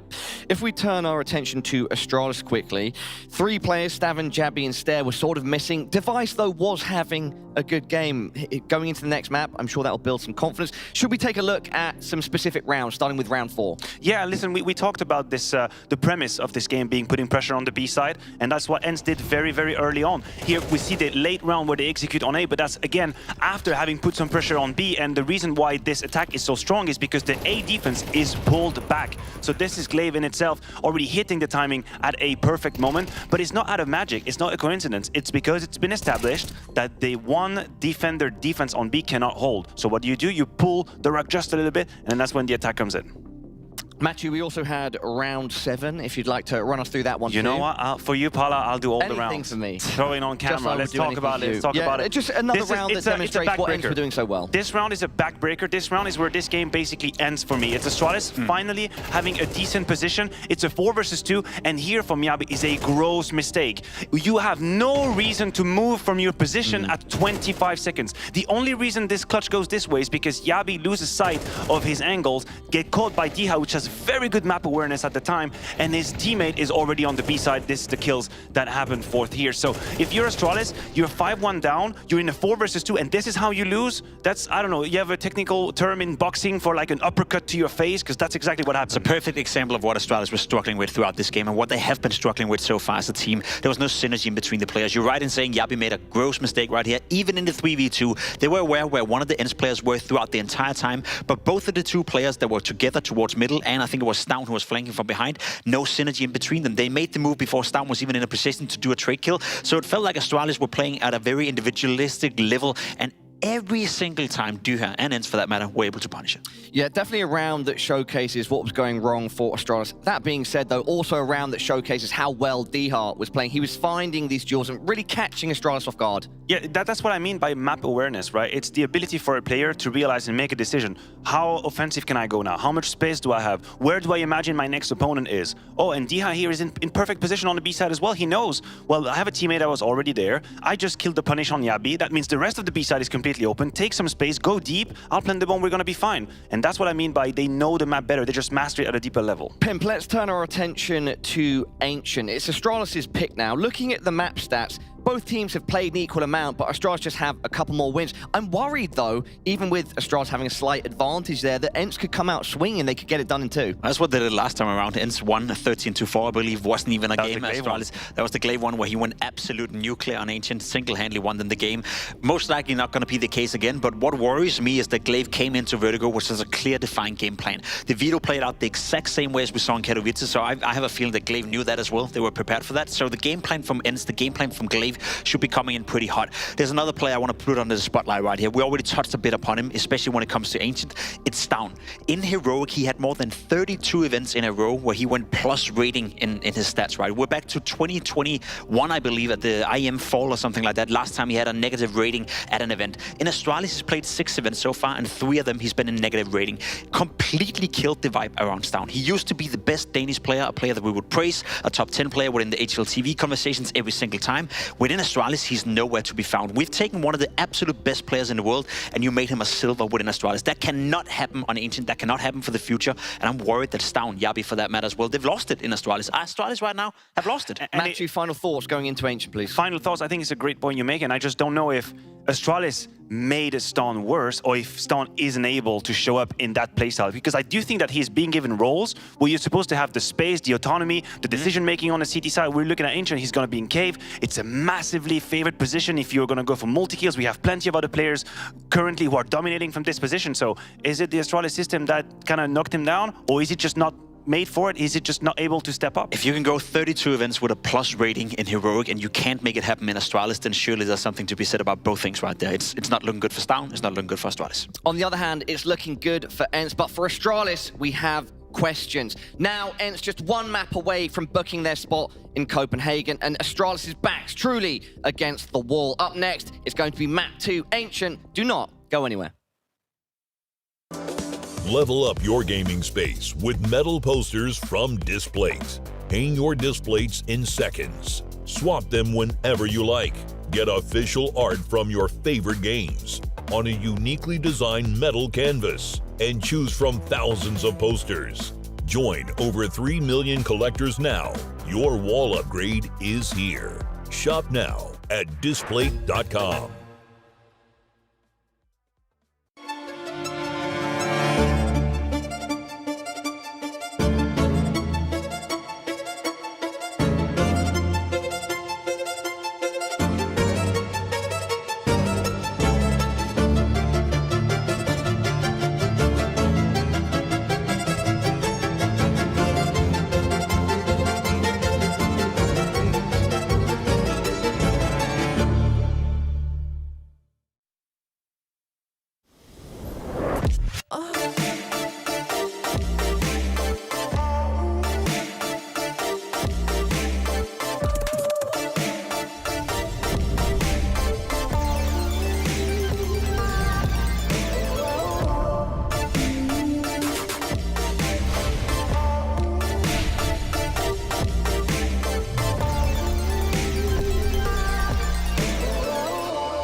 Players are changing. Countries are changing. The game has changed. Times it to perfection and simple. No! It's Olaf who's been on top of the box. Though. He's got 3 and he's looking for a 4. That is incredible. And Brain, he's that's away. The best tournament, the best bookmaker are the same. Coming into the RMRs is ENCE right now, who did better than most people expected. And I want to start there, Glaive. Was it even better than you expected with this Polish, one Danish player roster? I mean, for sure. I didn't really have like a lot of expectations coming into Katowice, but I mean, I got surprised a bit, I would say. Like beating 3 really good top teams and taking Falcons to the limit in the quarterfinal. I was pretty happy. Of course, I was sad right when we lost, but after some time, I was pretty happy. And what's it like for you? Because your journey has been the heights of Astralis into an Astralis that was very difficult to try and get the wheel spinning again. And then you're not on Astralis, you come into ENCE, you don't get players you wanted at the time, it's been very public, right? Then you get thrown 4 Polish players, only Dihar remaining from the old ENCE. And then you seemingly, I remember the words you said to me on media day at Katowice was like, I don't know what's going to happen. And I was like, okay, at least he's being honest, that's fair enough. Now, where do you sit in that? Like, where does your mind sit coming into an RMR, which is so important and everything that comes with a major? I mean, for me, it was crazy because I don't remember the last time that we beat so many good teams, like three days in a row, just beating like top teams. So that was like an insane experience for me personally. And coming into the RMR now, I mean, I have a lot of confidence now. I didn't have that before, I should say, because I was like, I don't know what is going on. But now I have more confidence. I believe more in like the team and the players, myself, my coach, everything. And I think it's really important for this RMR that we're having this feeling. Well, I can see your belief in the players. The thing I was always going to touch on, I'm glad you mentioned it, your coach, because Cuban has, at least how I understand it, very different views to what some other people have on the game. But do you feel like the experience you went through at Katowice has helped? And do you feel like you have a better understanding of each other? Because if I look at when you had Zonic, for example, that's a relationship that's built up over years and you have this same vision. But this is very different style, even when you compare to when Cuban played. Yeah, it's true. I mean, we are having a bit of different views on some things, but I think it's really healthy for us both to kind of understand each other and try to mix those things together. And it's working out pretty well. And I think he's a really good coach, not only in-game wise, but also out the game.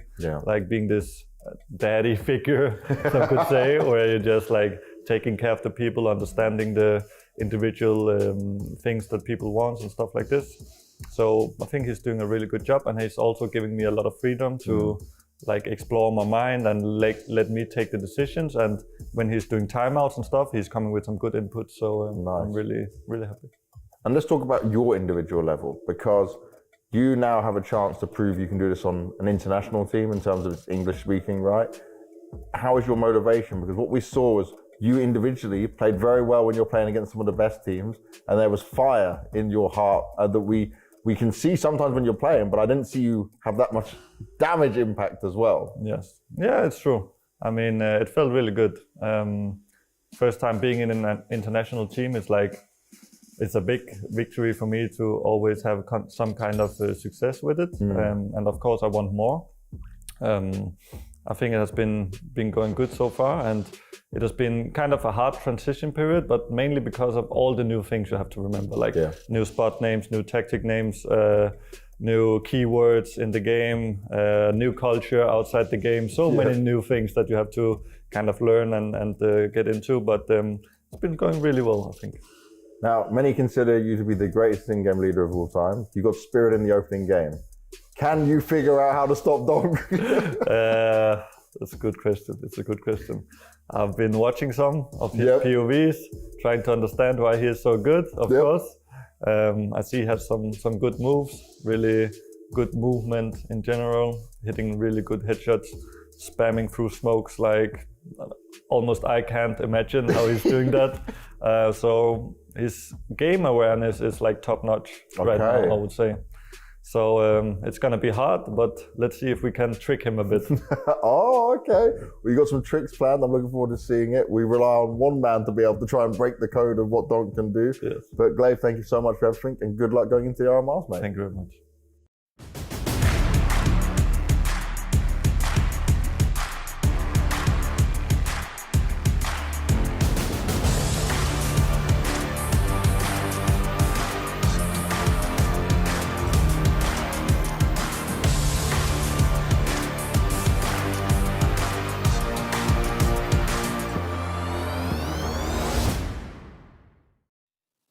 No Zipnix, no Zonic, no Magisk.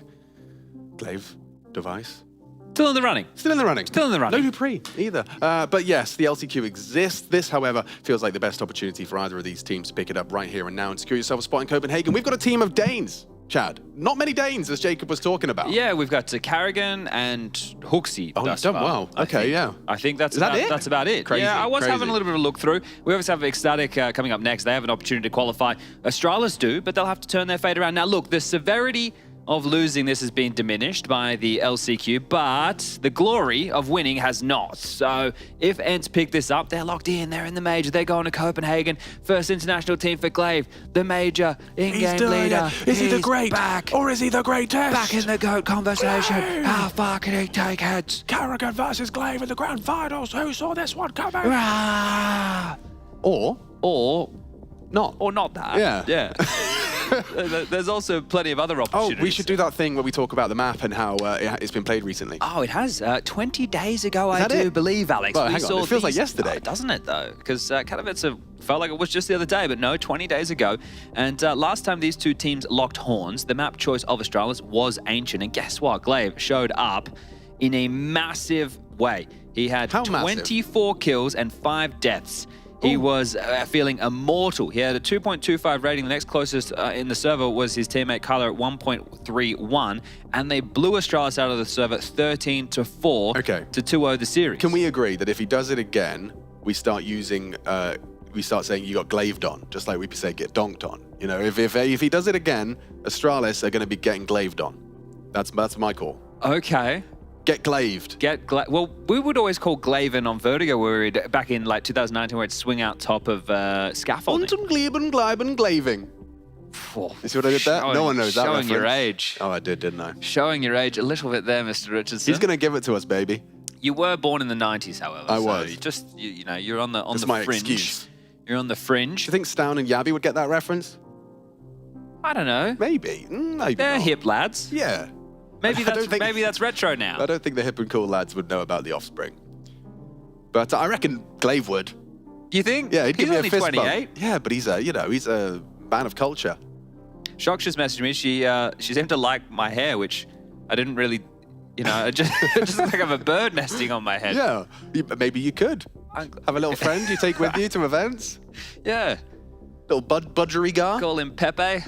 Pepe Silva. Now, we should be getting this one underway. I'm sorry, everybody, for the clownery. We aren't holding up the game. This is their fault because they put on mics live before the Counter-Strike started. What do they expect? And then they can blame the players. And it's their fault. Yeah. Because, you know, all Counter-Strike starts and stops with them. And all roads lead to Copenhagen. Thank you. Yes, Chad. You're on the same wavelength today, man. Groovin and we're shaking. Now, there's more games of Counter-Strike to come. We'll preface that. This is the main event. That's true. I know it's first, but it is out of all the games. Oh no, this is like the main event. We're having our main course for breakfast. This is dessert. Yeah. So up next you have to have broccoli, and then after that I think there's soup. But it's a creamy tomato soup with some nice, as long nice as it's bread. Not, as long as it's not gazpacho. Have you ever had gazpacho No. soup? Oh my gosh. Well, this one better be damn delicious. Let's see. Astralis, T-side Ancient. We covered this off yesterday against Monte. They were getting mid control quite easily. B lane control was no dramas. Monte weren't really aggressive across the map. Well, they were going to go into util for Stare again. He seems to be the one tasked with that more often than not. A couple of flashes for Stout. Bomb on the back of Yabi. And a P250 in the hands of Blame F. 4B, not even just 3. They're out mid. Red smoke and elbow smoke exchange. Blame F silently, so there's no early tells. But the possibility, always on the docket, he's going to apply some pressure towards Red. And he was doing this yesterday as well, Alex, on the anti-ecos, the gun rounds. Interesting. With the bomb. Yeah, so the bomb goes red room? Don't know how I feel about that. Well, it could very well. It's going to work out perfectly. It's going to work beautifully. So he knows Glaive's jiggling. Too late Oh. now. Too late now, Lukash. He's passed. Yeah, he is. And D has no idea. But he is forward in main. But so they're still towards B. Why don't you just pivot through Donut, if you lads? take the bomb. Blame's in Temple. Pivot through Donut. Blame's going to call it very quiet. And then what do? You'd run through mid. You've got loads of time. So let him work. If he could find A main, that would be crazy. He's not going to go any further than that. But he hasn't discovered anything, really. Feels like a B stack. Let's get out of there. And they will. Diha, he needs to activate. He'll hear this donut steps. Rotation's on the way. How does Diha play this? Do you choose to be passive? Do you play retake? I don't see how this one's going to go too well as Glaive's nailed it. Here we go, Chad. That's the first. He's Glavin. Kyler, onto Seth. Need another from Diha. Does well with the dual Berettas, and it's just fallen disintegrated for Astralis. 5 alive. They're already defusing. Yeah, they are. And Diha, dead. Now, another one from Device. He could find Glaive off the bomb. He needs to find him now. And defused. ENCE will take it. Gave it a good go, though, did Device. 3 from 3 in the pistol department, I do believe. Correlation with victory, typically. Now, because of the setup that ENCE had, they were always willing to give up Donut to A. Touché. Which means Blame's pressure, because it was so passive, as opposed to stalling out the rotation through CT, did what, Alex? Nothing. Absolutely nothing. Zilch. Nada. Not a thing. Zero. He wasn't jarring on the rotation. They learned nothing new, but they got the bomb down. Which means we get this round. It's going to be Glils and eat cheeky. AK-47 for Device by virtue of that double kill. And Kyler, he wants to fight them here. He's nading that smoke there up the ramp. Doesn't see anything. Fires off the warning shot. Goofy. Good nade. Right on the toes. They're looking the wrong way. Glaive strafes out for 1. Make it 2. And just like that, Astralis sent back to spawn. All their pennies invested and nothing in return. Ooh. Ooh. It's 2 rounds in, Drama Queen. No, but it's the nature of the 2 rounds. Yeah. 3 frags total for Astralis. When you're able to thread the needle in the way that Blame did, okay, anyway, it doesn't matter. It's in the past, and we're looking to the future. Elbow smoke, B-doors smoke, both insta from spawn. Going to facilitate pressure for ENCE. Elbow smoke didn't land perfectly, but still does the job. Kyler up and over. Ledge is his. And B-lane all for ENCE. Easy for ENCE in this one. They shouldn't have too many dramas. There are Deagles which likely will just wait out the block utility. Let's see if they can get a couple of bangers and mash. We have seen them have successful Deagle rounds. There's been a few. They've been able to rip off heads. You can see a Device here attempting to look through the gap at the top of the door. Much easier to do with a scoped rifle than a Deagle. I don't know how keen his eyes are. He's getting a bit old, Device. I'll tell you, Hades must have keen eyes, because if you could see his crosshair, it is the tiniest dot I've ever seen. What res do you reckon he's using? From a professional player. Probably 4-3 stretch, 12, 960. I'm telling you, the Deagles on these boys. Astralis hit hard with the hand cleaves. Yeah, but hold on. Hades, with his tiny crosshair, has a big plan. Mollies it, traps him, and takes him down. The gap's on B, pressure on Goofy. Goofy's handled himself well in the first test. He's got Glaive in support with him, and the molly does do exactly what it was needed to do. Channels them up the lane. Glaive's ready to receive the cross. Go on, Glaive. That's one. Make it two. Down to Blame. M4 to be retrieved. He'll scoop that up, and now it's two of them with the bomb on their back, and with only 27 seconds, running through mid is just, ooh, not fun. Because here comes Kyla, perfect off angle. Stair will go down, and so will Blame. In ENCE, they're finding these rounds comfortably. That's the most threatening round Astralis have had, and it was with just Deegs. Kyla letting out a bit of a roar. I don't speak Danish, but something about chopper. I'm sure that's a Danish word. I heard ninja. I don't know. Yesterday, they were using red smoke as well as donut smoke to go for a lot of mid-aggress. Let's see if Astralis have a similar game plan. As discussed just a few rounds ago, they were getting Blame across towards red. They were pressuring the rotations. Could actually be Heaven Smoke, blocking off Cave. Lurk Smoke. That'll make Goofy's options a bit different to how he's been operating previously. He's been seen teams, operate with boost to deal with this. Right now, it's just going to be jumping from that triangle side. Kyla forced into a line of sight on the fade, catches a perfect timing. Oh, he knows there's more. Oh, the team play, the spam, it's brutal.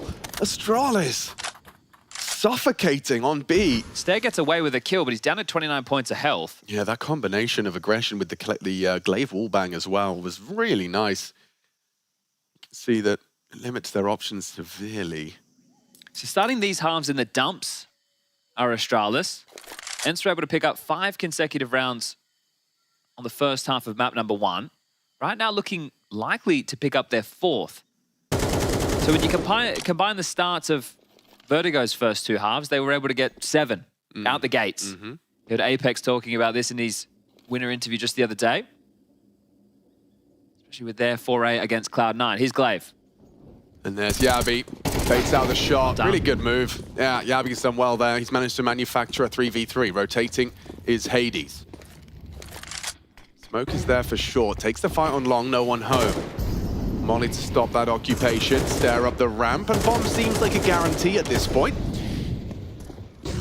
Yabi to punch in the code, gets it down. How do they handle this retake? You've got flashes. Yeah, that's it though. Someone's going to have to take a bit of a play, maybe through the long smoke. It's Stair who's low on ramp side, Blame towards the cave.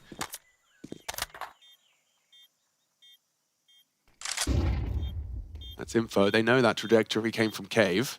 Here they go. Starting to fight. Diha, oh, punishes Yabi's miss. Still tough. Still very uncomfortable. And given the time, it needs Hades' frag. Now it could be over. Hang on a second. Fake. Stair 2 HP. Diha will find him. I don't know if he's got the time. No time. If he had the kit on him, potentially. I think he did, but no, not to be. Instead, it's going to be Astralis breaking their silence in round 4. Yeah, the kit was on they had kits on their teammates, just not on Diha. Yeah. So spending the time to go pick that up, not the opportunity required. And that is a round that we just love the start. And here it is again. Kyla pipping the gap, getting a nice little double up. The spam through from Glaive, but because he was spamming, unable to swing out and trade. So Stair gets to stay alive. Then this one from Yabi, baiting out Glaive. Great work. Smooth moves from the Yapster. And Astralis will post their first. What was a round that felt like should never have been theirs. Great work with the number disadvantage. This is going to be quite quick from Astralis over towards B. I've been impressed by Goofy's proficiency in holding on to this B site in the past. There's Hades in support, and he's missed his chance. Oh dear, they're accelerating. They're about to surge into the site. Hades, third miss. Dead man. Oh dear, lost his AWP without a single frag to boast. I'm not even sure how blind he was on many of those, was he? Definitely harassed, but was it white screen? That might be a save immediately. Oh yeah, but you'd like to save the AWP, but it's in enemy territory. You ain't getting hands on that. Oh, Yabi's trying to catch Goofy's escape.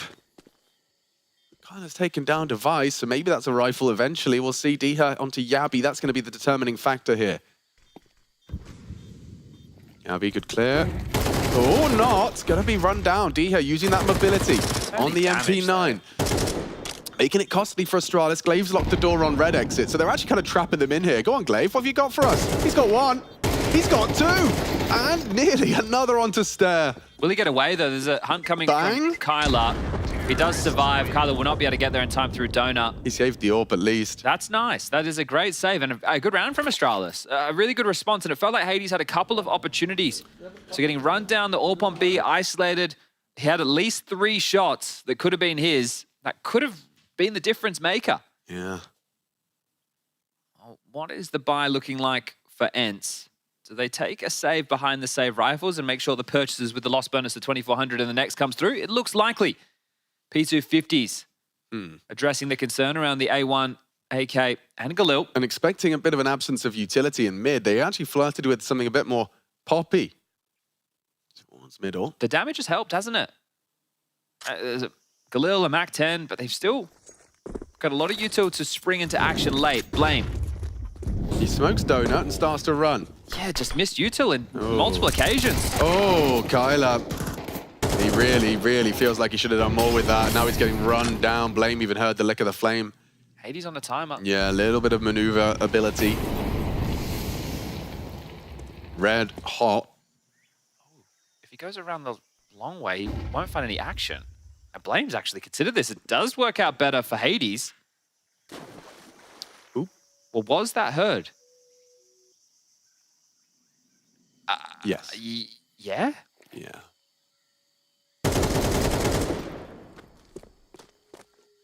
Because we are getting some sound cues that come through the headset of players like changing like quick guns. switching. Exactly, That's which like the obviously demo we bug, know yeah. they can't hear. So, but that sploosh yeah, seems to have been heard. Definitely so. Well, a chance for ENCE. You see that from Glaive? He just walked in, grabbed the rifle, and pieced out. I mean, it's certainly not better than a P250 into the next. Condemned towards B, 3-3. Okay, we got a game here, folks. We definitely do. Glaive does already have 7 kills. Or is he going to be able to put his foot down? Remember, last time, 13-4 in favor of ENCE. Well, Astralis just need one more round and they've been able to level that scoreline. I do not expect it to be such a one-sided affair. Device, is he going to step over that magic line drawn in the sand? Well, you'd think Blame would with the MAC-10. He's nowhere close to go for this type of a fight. He's tucked over towards T-spawn. Device will not take the risk. That's like a warning shot. You kind of wanted to. All right. And we will be able to see the buy for ENCE now. I like that Astralis picked this. I like that it's them saying, like, we know you're not going to do it again. It was 20 days ago, bro. You were riding that Polish buff. Exactly. Yeah. You can't do it again. You can't do it again. You're not in Poland.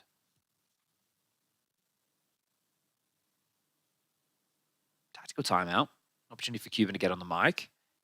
This was a map that I thought Apeks had some pretty good strats on, a good understanding of. So if that's something that Cuban can bring across from his tenure on that Apeks roster, bail them out, because we know, we talk about the 9 core and their proficiency on Vertigo. So it would be unjust of us if we didn't talk about their lack thereof on Ancient. It was a map that plagued them for a long time, but also means they got a lot of practice on the map. Yeah. They didn't put through the ringer on it. I think it goes both ways, where you have a team that has a weakness that they're forced into by opponents picking it so frequently. You end up getting so many reps, it no longer is your weakness. Well, the odds seem to agree with history. Yeah. Not recent history. They want to see Mirage. Didn't see that in recent history. Same opening smokes. Doors just off the mark, but still should do the better part of the job. This time, a 3-2 split the defense to vie for control. Oh, and those nades with the spam. That's a beaut. Oh, and that gets better. Dead's down. Glaive finds himself another frag towards this B doors area. Well, they had an advantage like this before. It was a 3v4 that they dropped. This time a 5v3. Can they get this one across the line? Trying the boost this time with the AWP.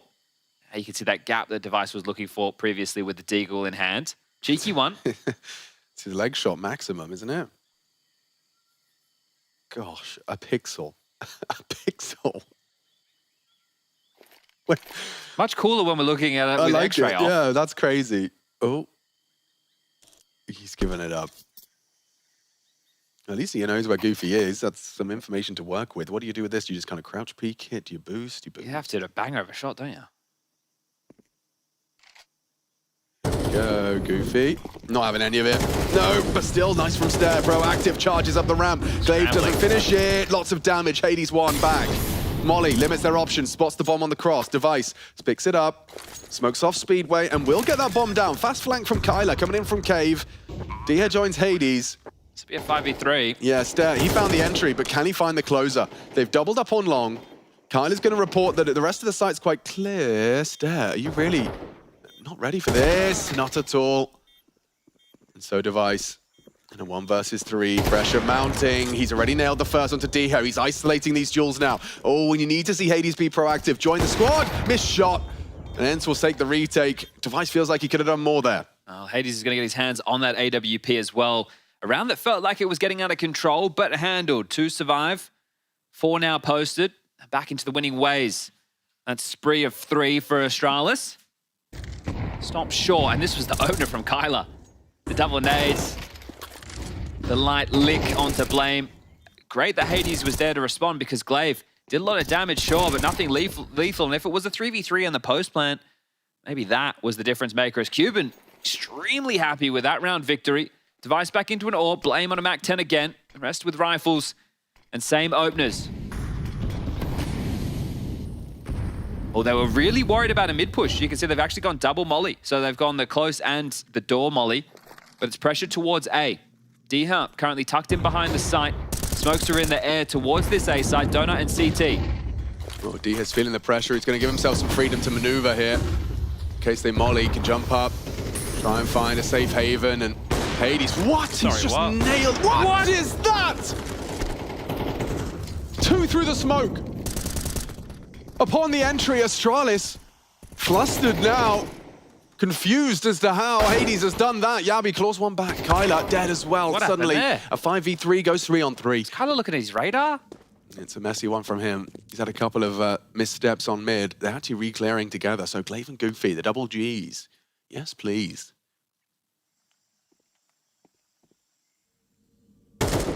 Down, good for 1, but not ready for Goofy. Traded off. Bomb and orb on Blame. How many orb frags has Blame had in his career? I guess it's better than a Mac 10, but still, they have to make a decision at some point soon. You know where Hades was?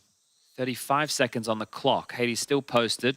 Oh, that's enough information for Blame, but he's got the bomb. You got to get a move on here. Maybe he'll swing this. Jump, bait, swing, and oh! 2 for the price of 1! I don't think he realized he got the double. The look back. Oh, Astralis. They just completely turned that round on its head. That was a 3 versus 5. You can see Hades' face because he's like, I did get 2. He ridiculous. Did, and here they are. So there's the smoke, fully plumed, just on a timing. Stare and Device dead. Bang. Not a chance in the world. Thinking, hold on a second. Look at this. Yeah, disgusting. I guess when you got Glaive on your team, you can see through smokes, right? Okay, well, that's a gift. Beautiful work from Astralis. And a momentum shifter. Yeah. This T side looking to rack up a couple of consecutive now. Yabi charged with the housekeeping A main. Shouldn't get out of control. He has seen enough, hasn't he? Well, there's a mid push as well. Oh. Yeah, Goofy actually found Yabi, and now it's Blame's turn. The Eco Cobra strikes.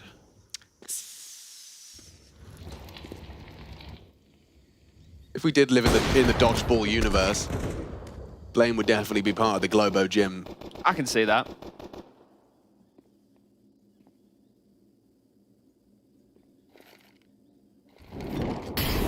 Glaive, you've had your fun. Backs off, takes the fights down. Remove him from play. Astralis now done better than they did last time they locked horns, and this is looking very good for their T-side campaign on Ancient.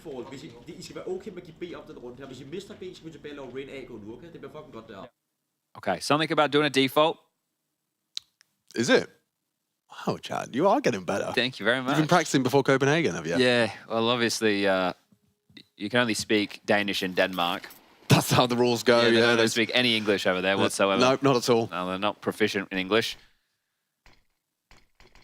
Where? 3-2, harassing Goofy towards long with a couple of HEs. Kyler up. Yeah, but they are trapped behind this smoke. They're going to come through off the flash. Interesting lineup. It's a deviation from what most teams are doing. Just bounces off the wall, and it's good. Did the job. Yeah. But B lane's clear. Well, they must have known they were going to get denied this territory on the gun rounds. This is ENCE's standard opener. Yeah, and last time this happened, last time this flash came through and they confirmed it clear, they hit A. And it seems that might be happening again. Well, Hades doesn't have an AWP this time. He has the A contribution from Diha in Donut. Hades now pivoting a little bit deeper in towards the site. There's a lot of util for Astralis to make this one work. The two of them up close and personal now. Diha. Scary, scary. Yeah, he's just gone round the corner. Missed time clears. They're going to get them both. Safe. Yeah, gotta be. A open. Astralis, this is a T side to be proud of. You know, Blame's been pulling the strings, calling the shots, and now Astralis are up to 6. As Glaive loses his rifle as well.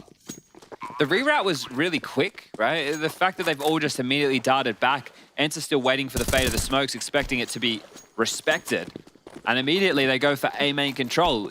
If you're ENCE at that point, I imagine you're just expecting them to be posturing outside B and middle, but they were all in main. So the clear cost them, and they might lose everything. Now they've been noted. Devices AWP trained down the ramp. It's the close play of Goofy. They might go overlooked.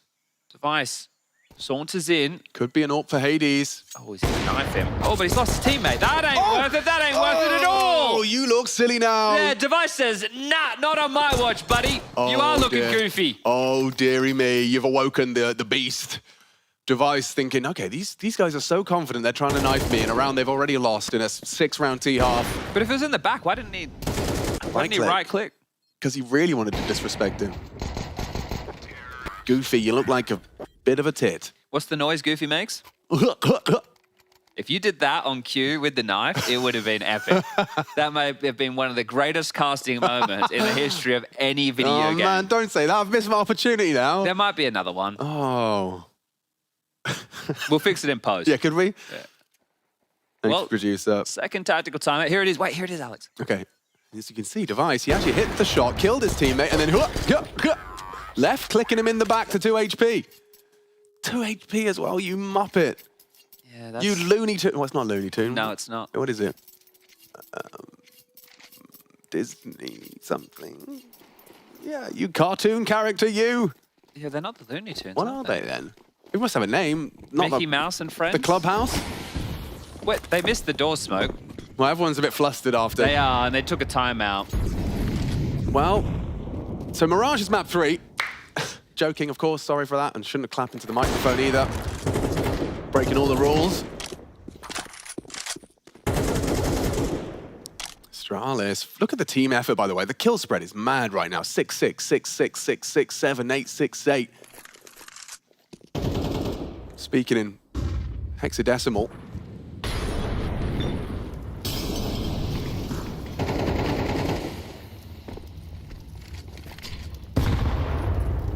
Oh, lovely. Goofy. He's done a lot there. Maybe a round taking shape from ENCE and a redemption song from Goofy. Timing that perfectly as they come to clear him.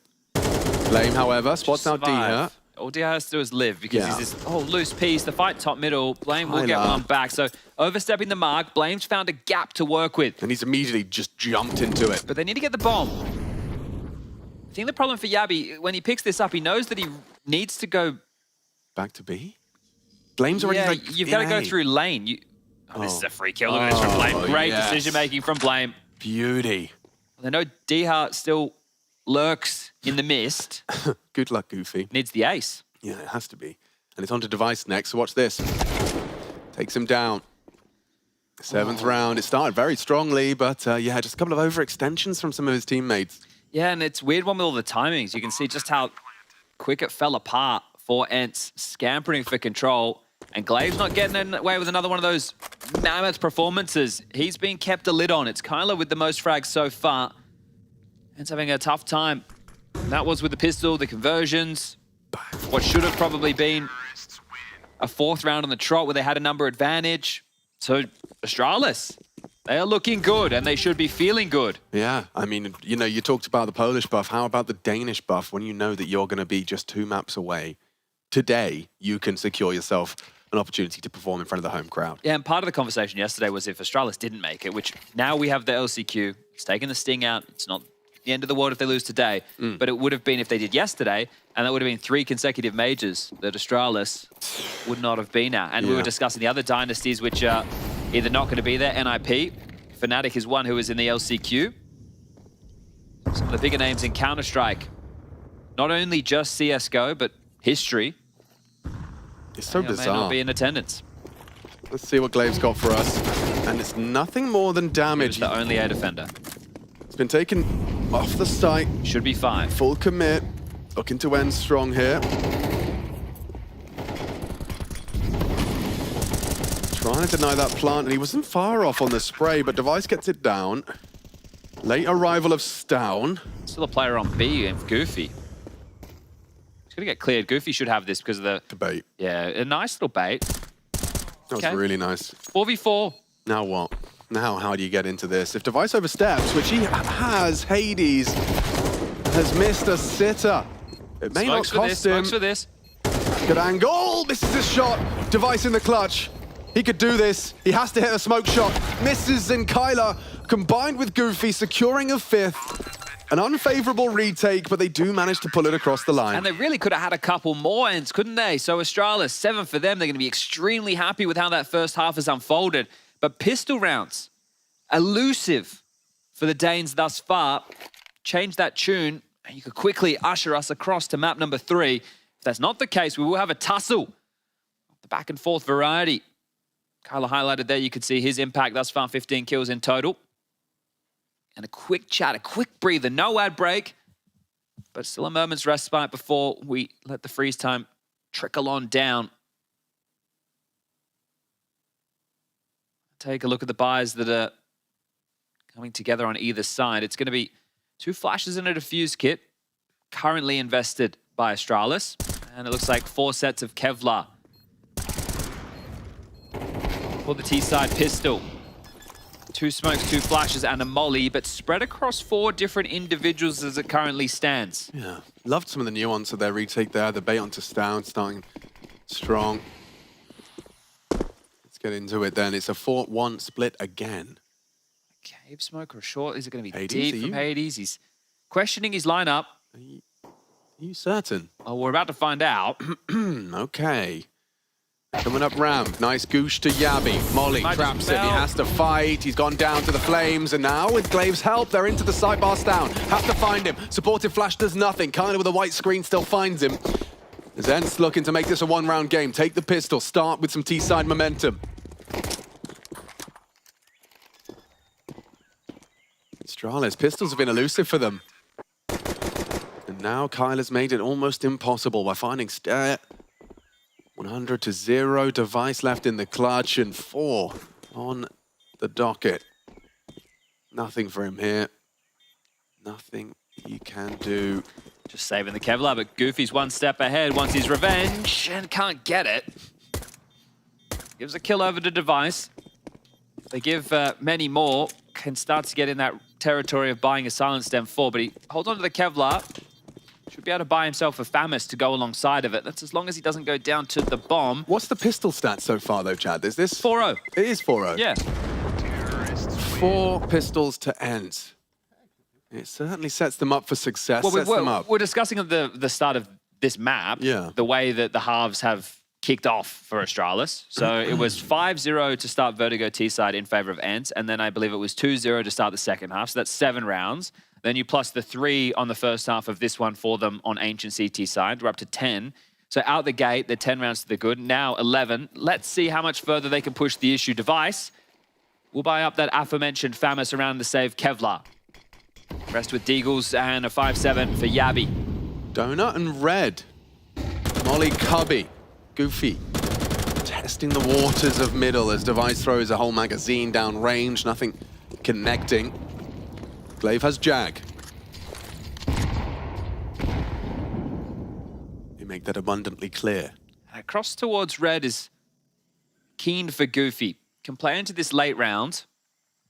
Don't want to fumble. And I think the biggest issue for ENCE at the moment is even though they have map control, they're not applying pressure towards B. Take a look at all the smokes. If they get blocked, they're going to be in a bunch of hot water. So they need to start applying a bit more pressure. There's the first. The same can happen towards Cave. I think Goofy is this loose piece. That's the difference maker. Stown just got brought low, throws out his smoke. Spotted stare. Ooh, it's not the ideal weapon for that kind of fight, but now he's actually thrown out one of his own smokes to focus his attentions towards A. Now there's another smoke thrown out. They can focus on this fight now. Yabi and Blame, they're still worried about a push, but This is a big one. Kyler, ooh, 2 body shots. Puts him on notice. They know multiple individuals in CT spawn right now. Oh, there's someone comfortable in A. You're just, oh, what are you supposed to do with this? Yabi, he actually chooses to push. This is Glaive. Perfectly set up for success. Down, Stair, Bates. Yabi's still alive. Yeah, not anymore. Bait. He knows. He's so aware. He's like, yeah, where are you hiding, young man? And Device just resigns himself to the save and a less than ideal position to be put in. Yeah, a bit of a tut of the tongue. Famous invested, but didn't even get a chance. Not really. To make an impact. So they stalled them out, but yeah, it was Goofy, that key piece. He was the same on Vertigo for them over towards middle in the T side with the MAC-10, bailed them out in a bit of a difficult round. Here gave them an avenue to success to tie the scoreline up 7-7. If they do find Device, they remove the Famous. That's great news. They won't have to worry about anything other than maybe a couple of upgraded P250s into the next. Yeah, hunting, and pocket clear. Hades at that point just holding it sideways, holding down MOUZ 1. Does successfully hit the drive-by. No Famous to worry about. Right, well, only retaining one of the MAC-10s.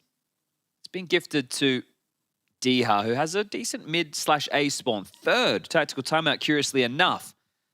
So Cuban opting to take his last timeout now, knowing they're going up against what should be the lightest buy thus far in the half. Curious. Indeed. Maybe he didn't like what he had heard in far as the call had gone, or maybe he just wants to say, boys, this is the importance right now. We can get ourselves 8, put ourselves in the lead, know we're going into the next gun round with a great opportunity to still close this in 2 and punch our ticket. Yeah, you can pack away your peripherals and you can be confident that not only is your signature and stickers going to be in the game, but you will be there in Copenhagen for the first major in CS2. Just 6 rounds time. That's all you need. Well, they've bolstered quite heavily, so they've brought out another MAC-10 and another AK. Thought they might have gone lighter on, but Blame F with a Deagle in red, smoked off, can't see anything whatsoever. 3 towards B, 1 towards A. A couple of warning shots pipe through the smoke as they will take Tetris control. So mid, fully under the remit of ENCE right now. They're in no rush. This time they don't have to worry about the smokes blocking their scale. And speaking of scale, they're a bit slippery. He's close. Diha considers and shreds him. MAC-10 up close and personal, no armor. Thank you very much. That nade could do a decent chunk of damage. Yes. Damage. Yeah, Diha's just walking in, taking his sight, taking it by force. Triple kill on the entry, farming up some $600 kills. It's a nice one from Blame, but very short-lived and immediate trade from Goofy to secure it.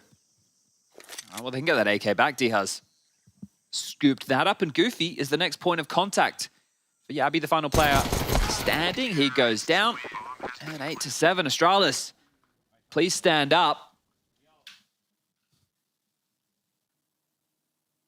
With the real Astralis, please stand up. Copenhagen awaits, but it's 2 maps away for Astralis and Glaive, seen as the gem in the Astralis crown, alongside with Device for both leadership and AWPing prowess. We know how extra motivation he found to beat them last time round. I'm sure that still exists as we go to do battle extinguish on mid, pressure applied, and Alex, they're actually going to search towards A. I don't think they'll commit towards A, but they are going to search towards A. It's going to be the AWP. Oh. Sorry, what? How's that happened? Did Blame push close mid and Goofy's found him? He pushed. Blame watching now from the sidelines in a very important round for Astralis. Well, this has just changed. I don't know if you need to search over towards A anymore. You could just chill, lock down some map control, because Astralis seem to be scrambling. Yeah, they can see Stound's already jiggling out. Feels like he has to be the one to make the play, find that equalizing frag. Goofy getting shot at. Yabi not prepared. Not at all. Completely caught unawares. And they know they gooshed down. Uh-oh. Yo, Stair, he has to be the hero here. He's tucked into the corner and ahead of the smoke. There's a lot of riding on Stair with a loss of Device. Oh, is there too little too late here from Stair? What can you do? Stound's on B. Stound is alone on B. You've just got Stair. Deny the plan if no one's watching. If no one's watching, Hades provides the covering fire required. Damn. Yeah. Well, they know where Stound holds. On the other side of the map, how have they been able to pull this off? I don't understand how quickly that fell apart there. Well, did they think they threw an elbow smoke? Because there was, right, that's the thing, there was the mollies mid. Didn't Goofy kill him with a Mac-10? I think he did, but Blame pushed right up. So it was one of those running past your crosshair I'm through sure the smoke. we'll catch it in the replay. Yeah, but Snown, I mean, he just has to accept that this might get hunted. Helpless save, and yeah, they're coming for him. Plenty of bodies thrown his way. They're flashing into spawn. They're going to hard clear him. They're going to remove and clean the board. Glaive with the final kill, and that is going to feel good. Goofy with a big smile on his face. Forget about the woes of the missed knife in the first half. Right now, 9-7. Max loss bonus for Astralis. That doesn't justify a full buy. And the mood somewhat soured. The last... Oh, he just comes straight through the smoke. Oof. And this one from Yabi as well, inexcusable. It's not prepared. The last chance qualifier is calling. 9 Pandas, Fnatic, Bet Boom, and maybe, just maybe, Astralis added to that list. Diha, look at him go. It's like he just comes alive with the knowledge that they probably don't have helmets, they probably don't have rifles. What type of risk does Diha take? They are returning to the possibility now. And he's playing on the fade, so not trying to weasel through. That molly implies his presence, and then some. And now he starts keeping the pressure on all over the shop. Device worried about him. They're contact walking A. No one's made a sound cue. Now they do. Molly out towards the big box. Pushing in. Molly. Oh, it's so awkward. He's in the flames. Takes down by Glaive. Donut clear. Rotation through mid. Plenty. Diha distracted. Stair will find him. Now the CTs have something to work with. It is just mid, but the smoke thrown out by Glaive. Oh, should have been enough. Stair catches him through the smoke. Maybe there's something here for Astralis. This could turn the tides of battle. No kit. Nice shots down. Braves it, and Hades didn't spot him on the jump either. Yabi walking in now. Goofy to clear. Nails it, and yeah, after all of the hard work, trying to find a way back in, Stair's just going to have to try and save. Ooh. Should we talk about these starts to halves again? Because now that's another 5 consecutive. Yep. True.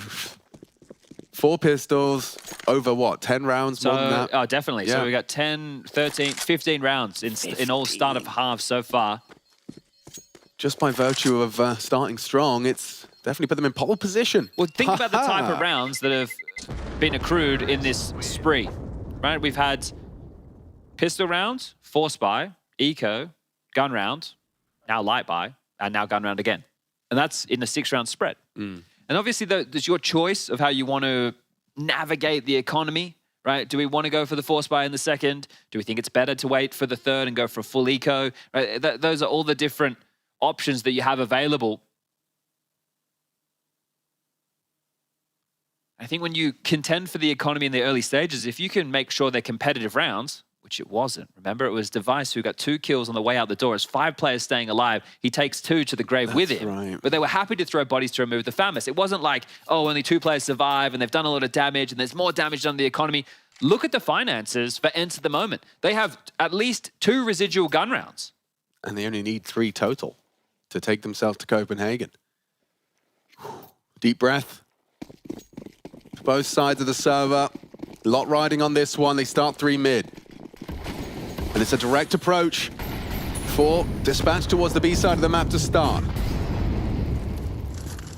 Lane Molly slows down Kyler's crawl. Looking to go on this. Down has nailed him. Good work.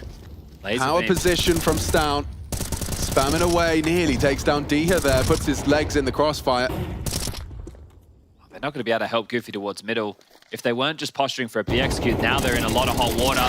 Oh, Stown's giving one back, but Stair, he can ride the ship. No, he can't. Oh, Stair. He started. Device will finish. 3 on 3. Hades is investigating, seeing what space is available to up the ramp. Oh, and he's caught Device transitioning out, just that sliver gap. Blame onto Diha, that's fantastic. Finishes from the wallbang and damage from Stair, but Goofy and Hades are on polar opposite ends of the map. Yabi's been here the entire time. He was even in a more forward position only a moment ago. The biggest issue for them is the B bomb He's just side. left A. He has, completely. And that's curious because Blame's already out in mid. So I guess they want to search back control, which they felt like they already had. So Blame will investigate.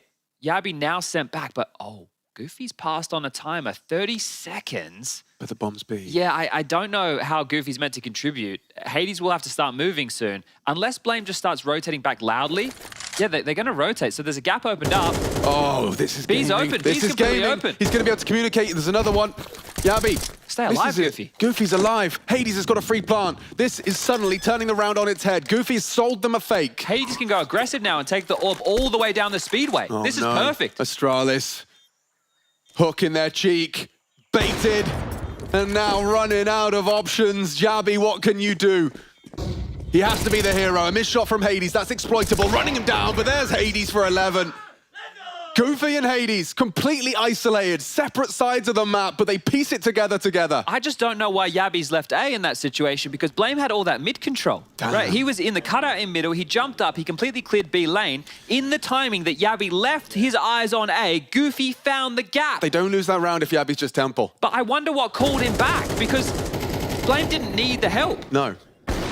Bizarre. I suppose, you know, he's listening to the dialogue and they're talking about what they're going to do and he wants to feel like he's contributing, but he actually opened up an opportunity. Just a little gap. I think ENCE are faking a fast A right now. Yabi's ahead of the play. If he gets a couple of... That's going to force a big rotation. They've done a fast donut smoke. They did the lineup from spawn as well as CT.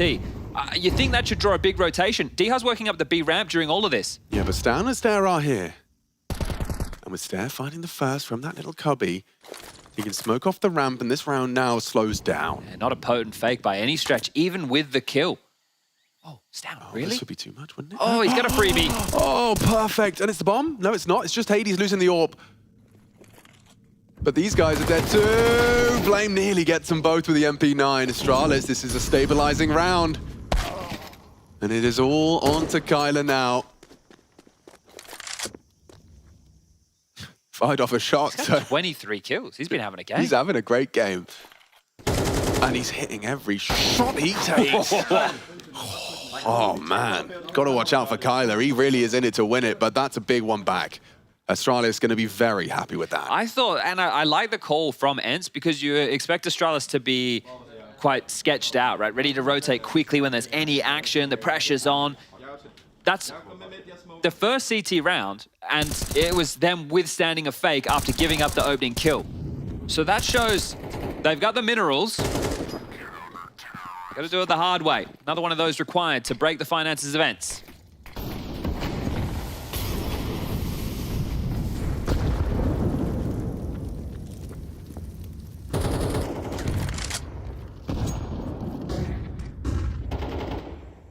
Yabi wants to try and contend for this early B lane.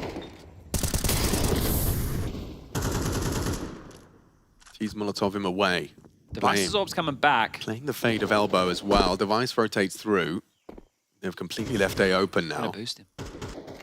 Oh, Hades versus Device. An orb head to head. Doesn't see it. What a shot! Oh, Hades with an absolute wristy flick. It's Device in the dirt. Blame close mid on his own. Spotted. Yeah, he fired off a shot. Tagging him up. Not a fun fight for Blame. No, trying to get away. Trying to get away. He's getting run down. Nails the shot. Trade is there. Diha finds it. Man advantage.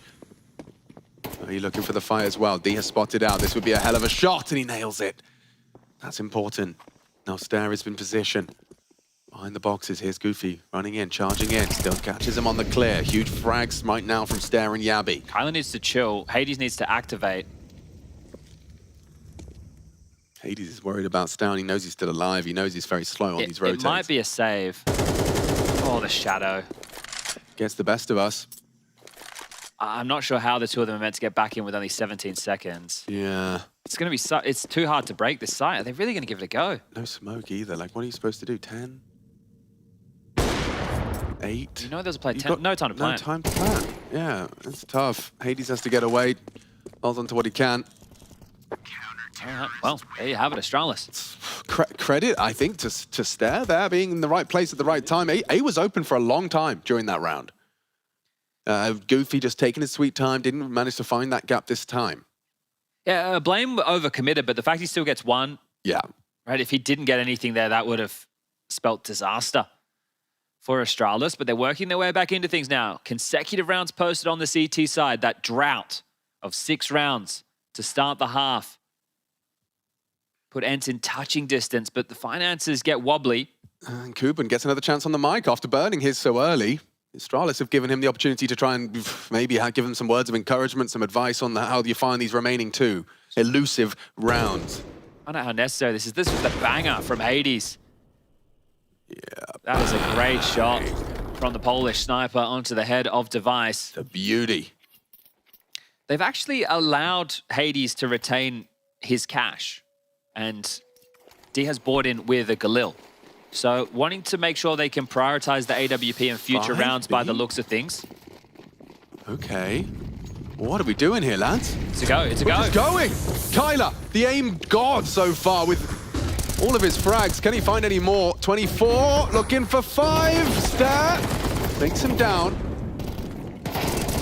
And this pace change has been handled by Stout. Glaive, however, makes the difference. There's another swinging through. Down goes Yabi. Astralis, they just threw all their bodies straight into the spray.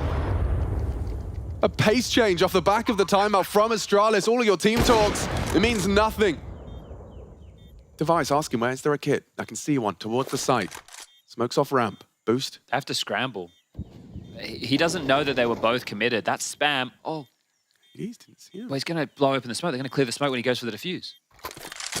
So the rifle, they're both very low. A couple of bullets in that smoke. Could be the right one. Picks up the kit. Going for the hold. Pros don't fake. Pros don't fake. Glaive trying to fake it out. Oh, he works. He falls for it. Off the bomb now. Looks like they've done enough. Hades can close. Device on the bomb. Back turned. Hades, you just have to shoot him. You just have to shoot him. 12 is theirs. Yeah, a sigh of relief for ENCE. Oh, the Device classic. God. Yeah, he's feeling the frustrations there. And you know how horrible it feels when it's just a B rush. Just a B rush after finding 2 consecutive. Goofy did massive work, didn't he? They were just playing aim map as funneling in towards that long side, shot after shot. It's not good when Mike Tyson comes out, is it? Oh, dear. Oh. One more round for ENCE. They can lock themselves in for the major. They can condemn Astralis to the last chance qualifier. 2 Danes in the first Danish major. Is that really the reality? LCQ will work it out, but right now, make it 3, because Glaive, he's 1 round away from securing it. Yeah, we've got Hooksy on G2. We've got Carrigan on FaZe. And you got Glaive on ENCE. The Danish in-game leader supremacy. At least one of the legends guaranteed a shot at the first CS2 major.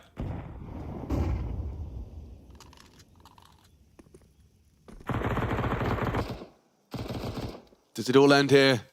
Astralis push all of their chips to the center of the table. A missed opportunity from Hades. Oh, wow. Caught out. Device, full focus. He's begging for overtime. Gagging for it. They're going to clear cave from either side of the swing. Makes it very hard for Device. But he still manages to take the 1. Traded by Goofy. Now it's up to this one. Stare trying to go aggressive. Orp will clear him. 2 players to try and defend their honor, to try and secure a map 3. Yabi's pushing. Hades has the bomb. He'll be hit in the water, maybe. Blame. Oh, down to Hades. It's all onto Yabi, folks. Strap in. A 1v3 B retake. With nothing more than an SMG, a shotgun. Pardon me. There's no way. There's nothing for Yabi here. ENCE. ENCE have done it. They're off to Copenhagen. A huge sigh of relief. And Glaive takes down Astralis to do it. Poetic for sure. And they've done it in 2 again. It wasn't as dominant at Katowice, but it didn't need to be. ENCE victorious in Bucharest. Over to you, boys. Break that one down. Last time they played Astralis, ENCE 1-2-0, and it would seem today that history has repeated itself. But this time the win takes ENCE to the PGL CS2 Major. Glaive beats out Astralis. Today, the King of Denmark, he secures his and his Polish army spot at the first Counter-Strike 2 Major in Copenhagen. Take nothing away from ENCE. It's a super, super impressive performance. Once more going up against Astralis, dominating them on map 1, coming into map 2, looking like the better team.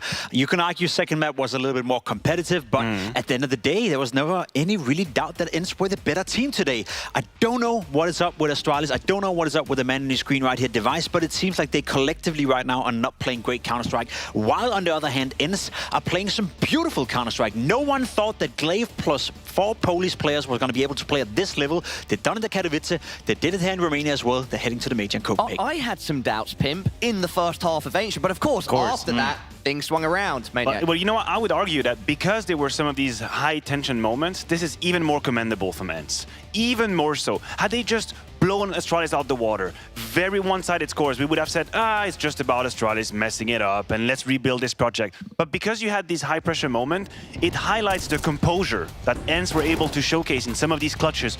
That 2 versus 3 that they play separated with 15 seconds left when the bomb plant comes in, this is beautiful. It's like an architecture dream of how to mindfuck your opponent. And I'm sorry for my French, you have to pardon me on that one, because that's exactly what happened. I am so impressed by the calm that ENCE has displayed in some of these moments and how they remained very focused on how to win rounds, and they had anticipated the movements of Astralis. They were one step ahead. This is such an incredibly deserved victory for ENCE.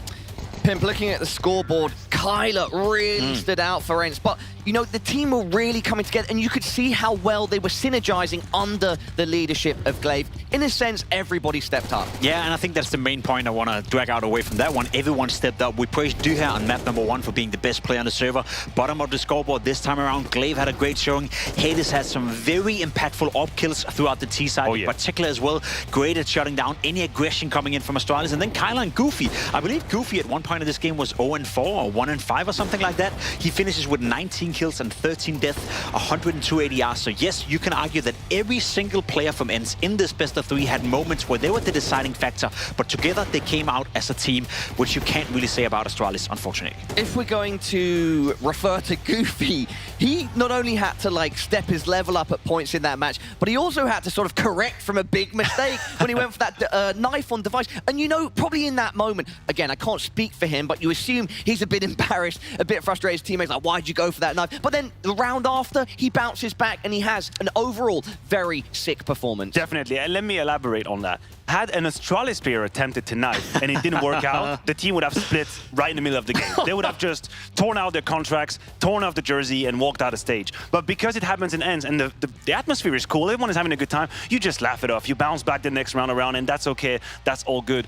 But yeah, listen, 2 polar opposites, I think, in terms of climate in these teams. You could see everyone in Astralis just transpired insecurity. Insecurity in the decisions, insecurity in the clutch. Am I supposed to push? When am I supposed to push? Are we going to play together? Do you go first? Do I go first? Do I shoulder peek? Do I not? A man like Kylo had no questions, no doubt. He was just wide swinging the angles, finding opening kills. Incredible performance from him. Yeah. You mentioned climate, right, and how it was different between the two teams. Without trying to draw too much attention to it, you see Device at the end there very frustrated. Of course, and we cannot underestimate the pressure that relies on the shoulders of Astralis. Again, everyone expected them to do well with this new lineup. They brought in Stown, they brought in Yabi, 2 very expensive signings, 2 signings that on paper made an awful lot of sense. Didn't really work out in Katowice, didn't really work out here so far. They still have the last chance qualifier, but I don't think you can underestimate the pressure that relies on the shoulders of every single Astralis player right now. Of course, for us from the outside, it's easy to conclude that ENCE were the better team today, and Astralis doesn't play great Counter-Strike, but for the players, they're the one feeling it right now. They're the one struggling with the pressure. Yeah, of course, and I think they probably share a bit of that helpless feeling that we have watching them, right? Because having a misstep in Katowice with the pressure mounting and the super team talk, that's one thing.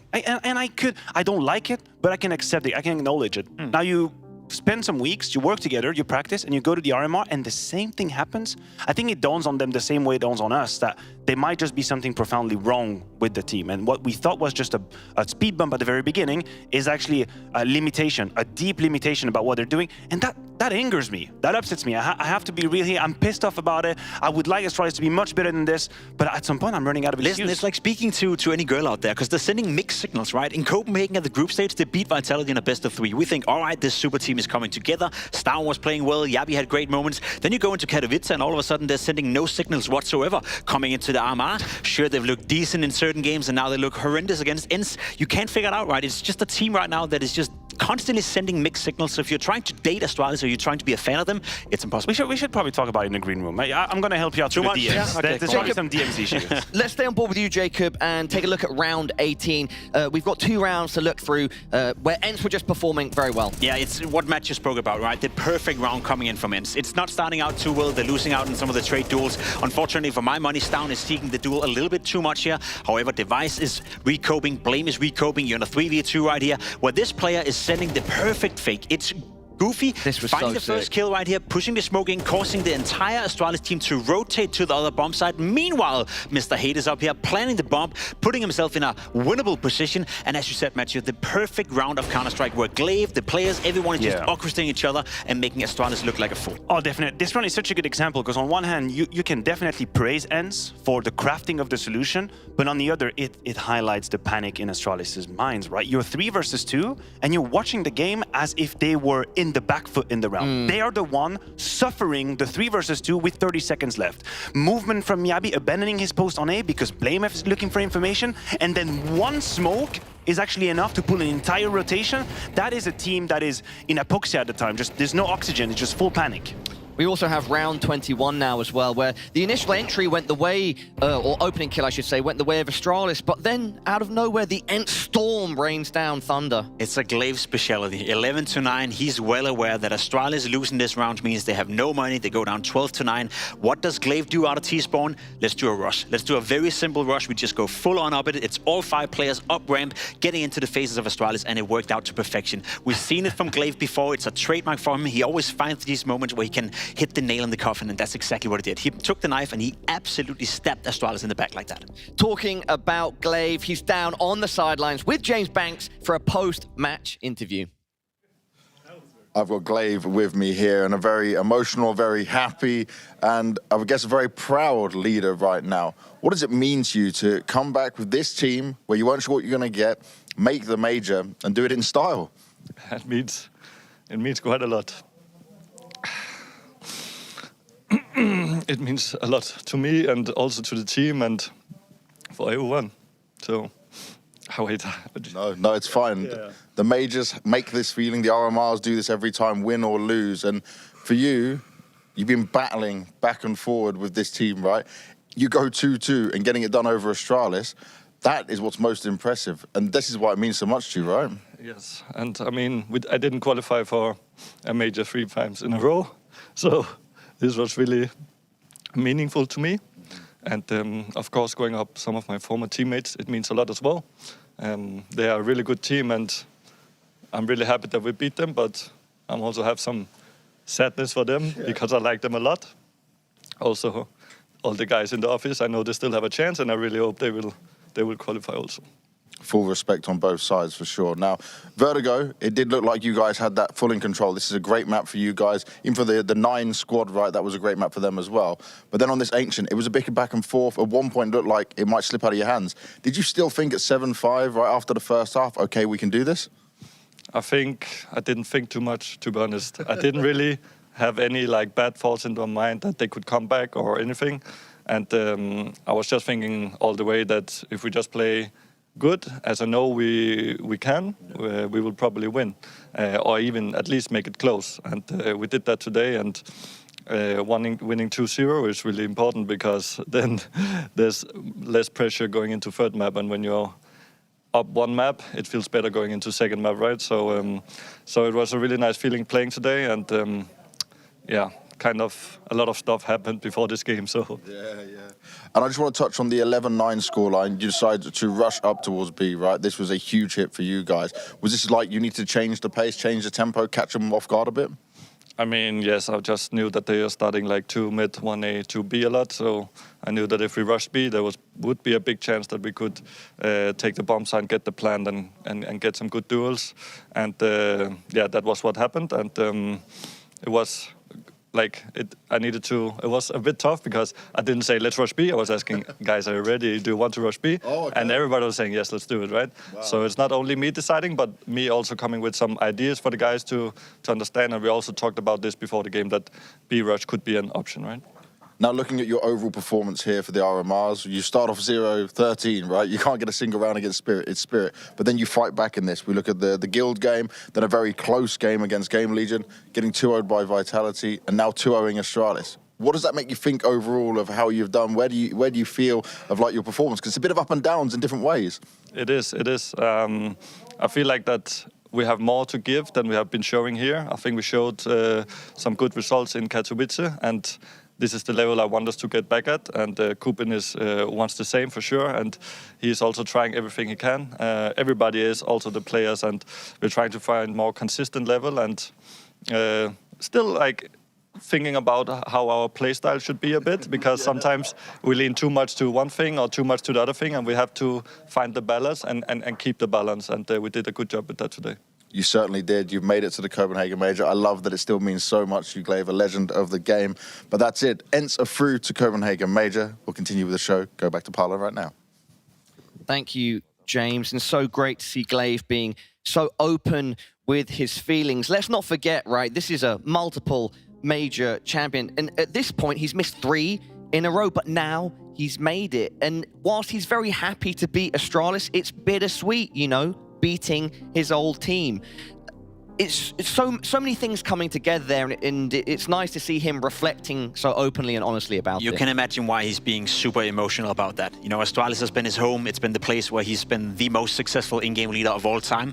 It's also been a place where he's had the last couple of years to go through a lot of rough periods where he couldn't get it to work out for himself and for Astralis for that matter as well. I just want to provide context for people at home as well. We had a situation where Glaive was being left out from Astralis. He was no longer part of the future. He even said in an interview himself that he was a little bit disappointed he didn't get more offers. There was a couple of teams out there, ENCE being one of them, who wanted him.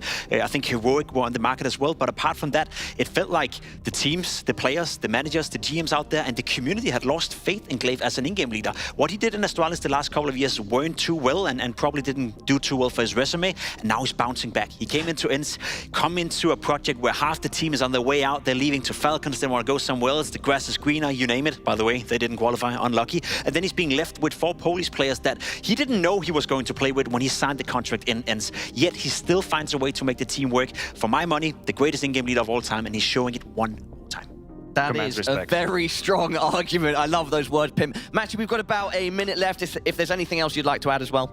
No, I think Jacob is right. I think respecting Glaive's journey is the foremost point of conversation here. Yeah. And also, I just want to quickly give a shout out to the core of 9 as well, because I feel like we saw them coming in and out of the radar. Cuban as well, of course, but for the 9 core, they were a little bit of a meme at a point, like the one map team, the vertigo experts, can't really do it, can never really have a deep run. And now, sort of the potential, this famous buzzword we use in Counter-Strike, this potential that we saw now with Diha, with Glaive, with Kuben, it's starting to shape up, and you go from a good result in Katowice to now qualifying to the major. And I want to give a shout out to these players as well, because it must be a very sweet moment for them.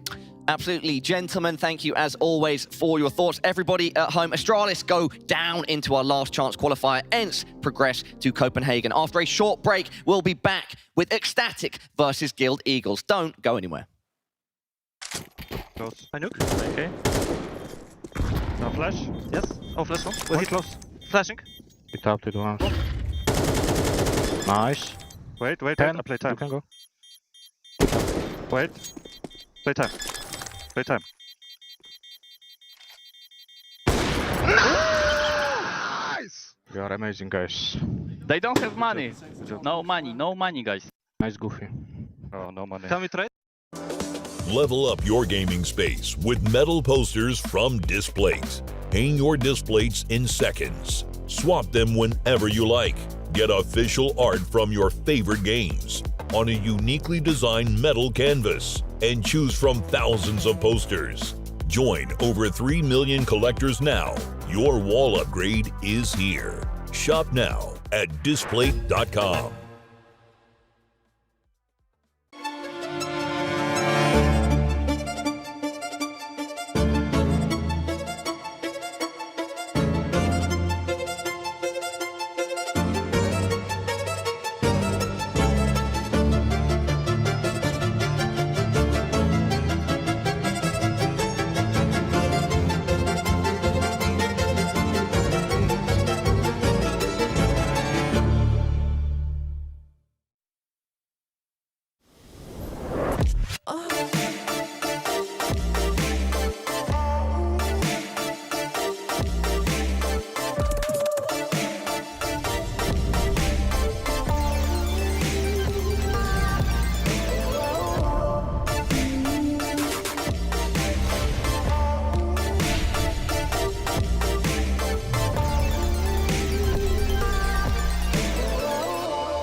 Players are changing.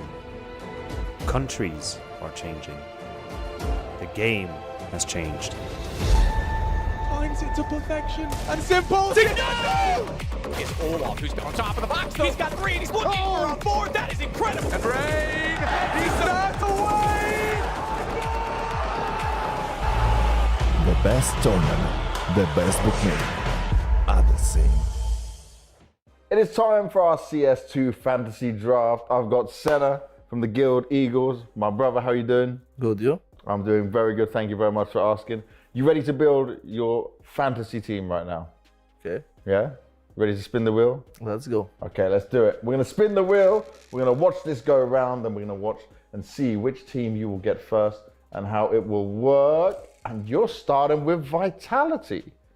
Who do you want from Vitality, bro? I can take Zaivu. Oh, yes, I can take I start Zaivu. Easy, we Yeah. start Zaivu. We That take is a Albert. very good starting point. Next, who are we going to get? Already you have an Orpa, best player in the world. Yeah. Well, maybe Donkey's best player, which is it's an argument to have. And then you're going to get, ENCE. I can take Glaive for in-game leader. So you got best player, Orpa, and now an IGL. Yeah. You are very good with your first 2 picks. Happy with that? Yep. Let's see who's coming next. We'll wait and see what it's gonna be. You like the Monte guys? Yeah. Okay, Yeah, who good you friends. want? Yeah. Dem QQ. Demq, yeah? Okay. Why Demq? What role is he gonna play? It's anchor. Anchor, yeah? I like how he play. Nice. All right. Let's get him done. So that's 3 team members already. 2 more to find. Let's see. Oh. Oof. There's so many good players. Yeah. I can take Robs. Robs, yeah? Why Robs? We need one like him on the team. Yeah? Yeah. He shoot good. And he's so smart when it comes to CS2. He'll tell you all the little tips and things you can do. Yep. Okay. 1 final member to find in your team. What do we need now? You tell me. You built the team, bro. Wow. You got Astralis. You got a lot of good options. Mm-hmm. So you have an anchor. You've got your lurker and Rops. Yep. You've got your in-game leader. You've got your Orpa. So what, you need another anchor? Ooh. Jabby. Yabby. Oh, Yabby Dabby Doo. Jabby. Yeah? Jabby. Okay. Now my question. Yeah. If this team played in the RMR tomorrow, no practice, you just put these players together, would they qualify to the major? For sure. For sure. Look at that super confidence.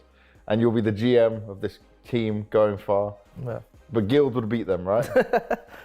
Yeah. Yeah, you still beat them. That's the main thing. But that's Senna's fantasy team, all done and dusted.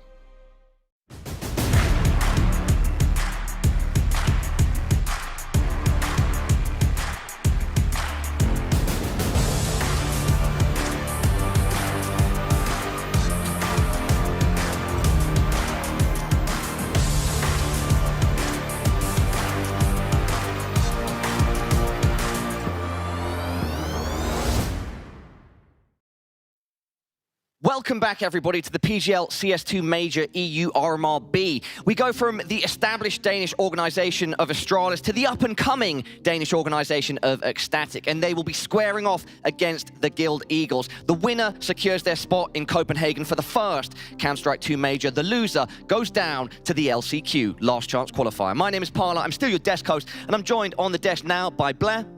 Pimp off for some rest and relaxation. Then on the very end, we still got the Romaniac. I want to say it as many times as I can before we close out today. Do you have a minimum amount you need to hit throughout the event? A quota. No. Do you have a quota? We can talk after we get off the desk. Yeah. Blair, how you doing, mate? Did you catch that first game? Oh yeah, dude. Listen, I genuinely felt a little emotional watching an interview from Glaive, right? Just watching how much it means to him, and then of course we have this narration of how much making it to the major is going to mean for every single team playing here, and I think that just encapsulates how much this means. Absolutely. Maniac, I don't think we have too much time, so let's jump straight in to breaking down excl versus Guild Eagles.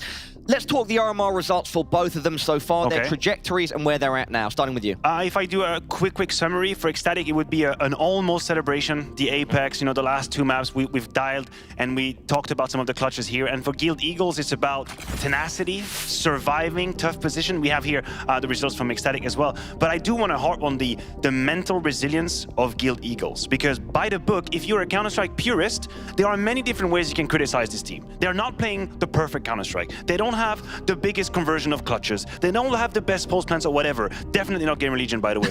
But they know how to dig deep and find rounds that are impossible to win, and they fired up. And it's a little bit of the fight between the passion and the brain. Blair, this is Guild Eagles. When Guild Eagles are playing well, like Matthew says, they look fantastic, they look electric, but it's not always like that, is it? It's like whatever Maniac just said right now. I've heard this again and again and again, and every single time they play the RMR or the Major. We talk about, yeah, the tenacity. Even though the chips might be down, they never seem to give up. And by the way, they're going to have to pull off a run, which we saw do in the Group A, you know, losing the opening 2 matchups and having to win 3 back-to-back to punch in the tickets. And if there is one team who I believe just have that drive, it is They've done it in the past. They have done it in the past. They have been 0-2, they have won, they've been on Game 5 of multiples RMR, and they've always made it through. So they're no stranger to this situation. If we are to stay on board with Guild Eagles, which players need to step up here to secure a spot in Copenhagen? I feel like Rigon encapsulates what Guild Eagles is, which is basically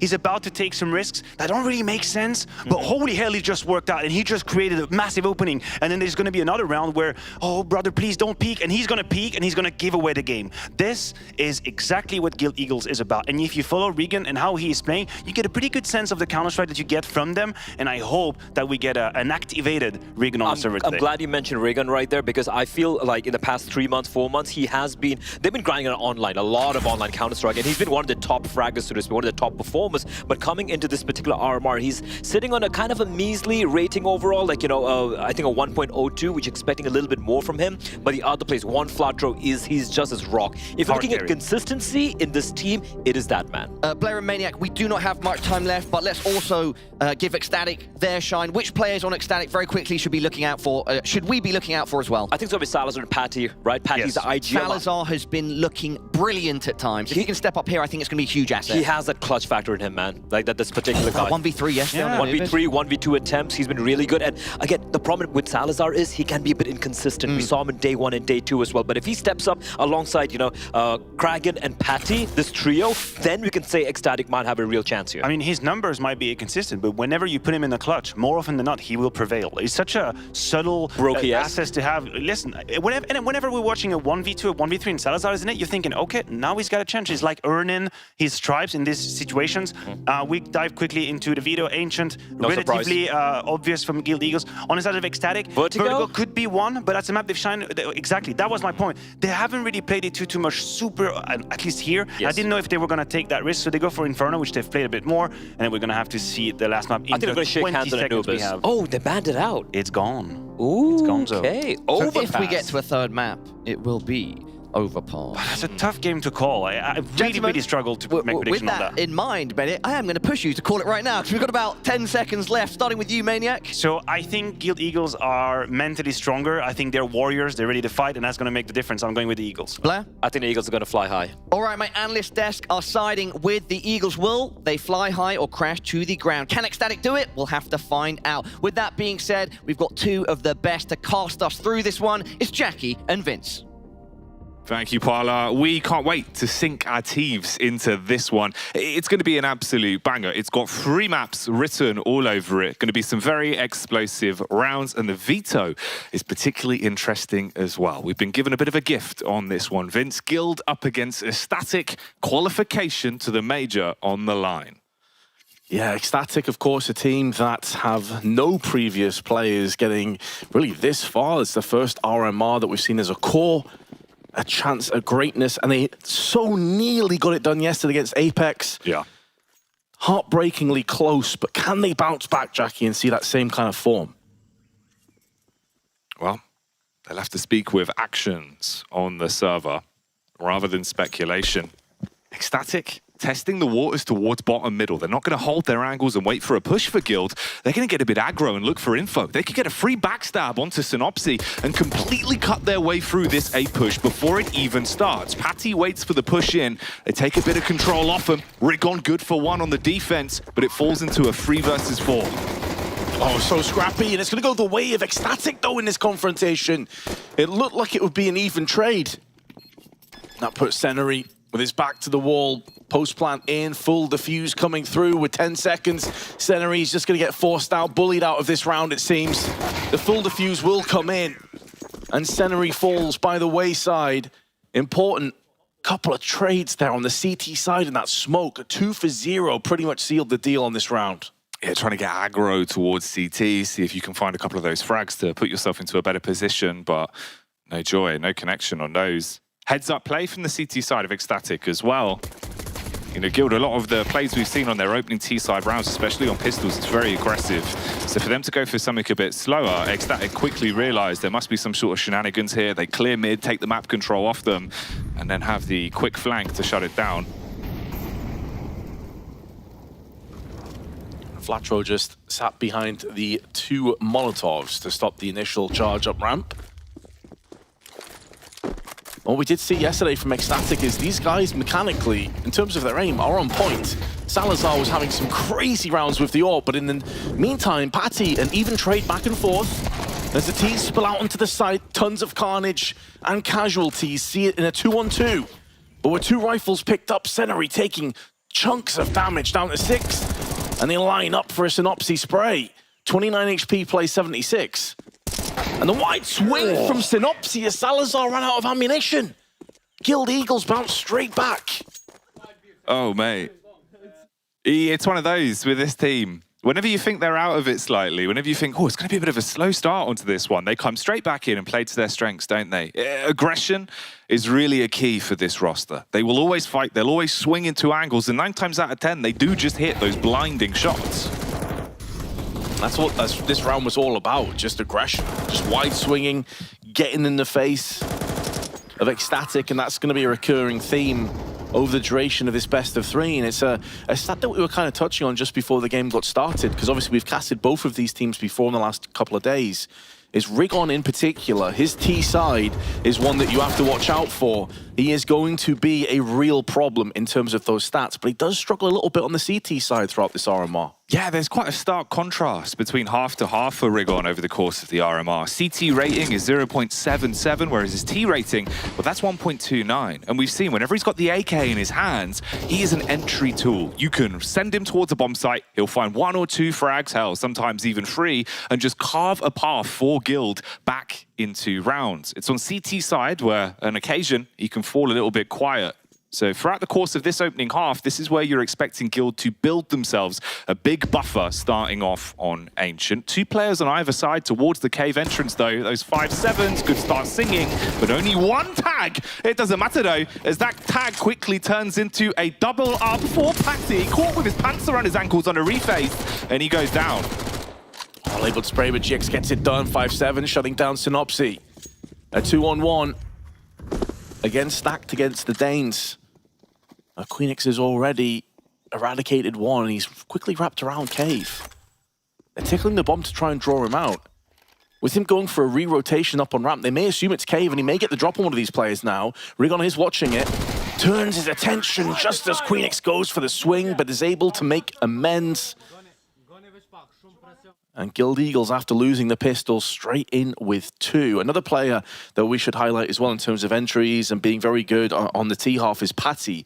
We saw him yesterday go toe-to-toe with Jacob for large chunks of that best of 3. Often coming out second best, as many people have in this duration of Jacob. He's been unbelievable, a big reason why Apeks has secured their spot at Copenhagen.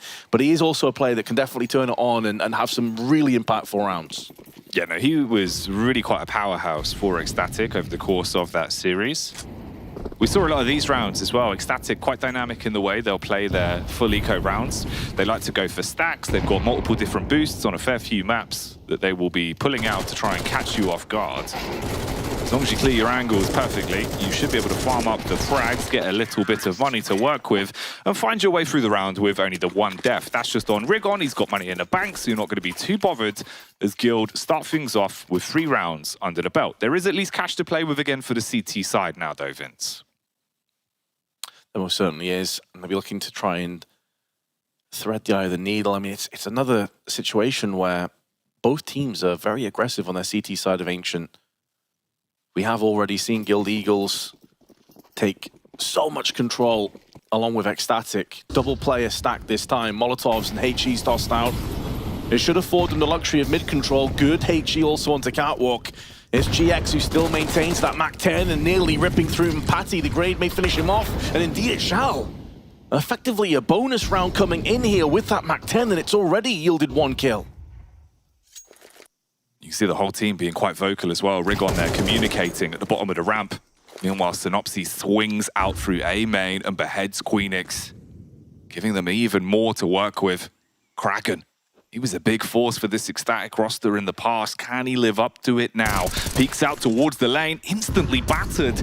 And if they had any sort of edge of finding a way back into the round, well, that's quickly gone down the pan.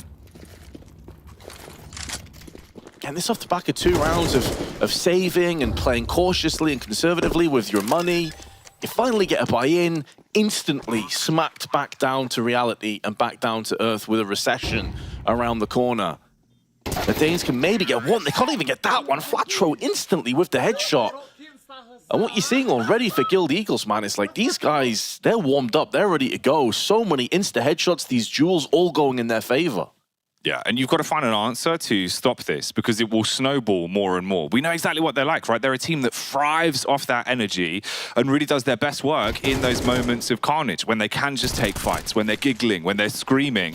It pays off and they're hitting their shots. You're absolutely on point, man. Like they're coming out into this one, hitting some blinders, and that's really quite worrying for excl. You're not going to have the money to work with. You can't fight for control. That was a big piece of their CT side when we saw them up against Apeks as well. You're expecting Patty to get in their face towards bottom mid. You're expecting the utility to come out towards lane, to constantly make it feel uncomfortable for the T's, but they just can't afford that. Yeah, I mean, the problem in that last round is we're going to see a double stack on ramp, and it should be a double spray. Naughtios will survive with that 5-7, but barely on a slither of health at 10. I think it's because they went for mid control, they established it, 2 HEs, 2 mollies, but then GX just opens up cave. And so one of the components of mid control is you need to also have catwalk control, or at least have enough players in mid where you can deal with both angles simultaneously. So that GX push through cave really threw a spanner in the works.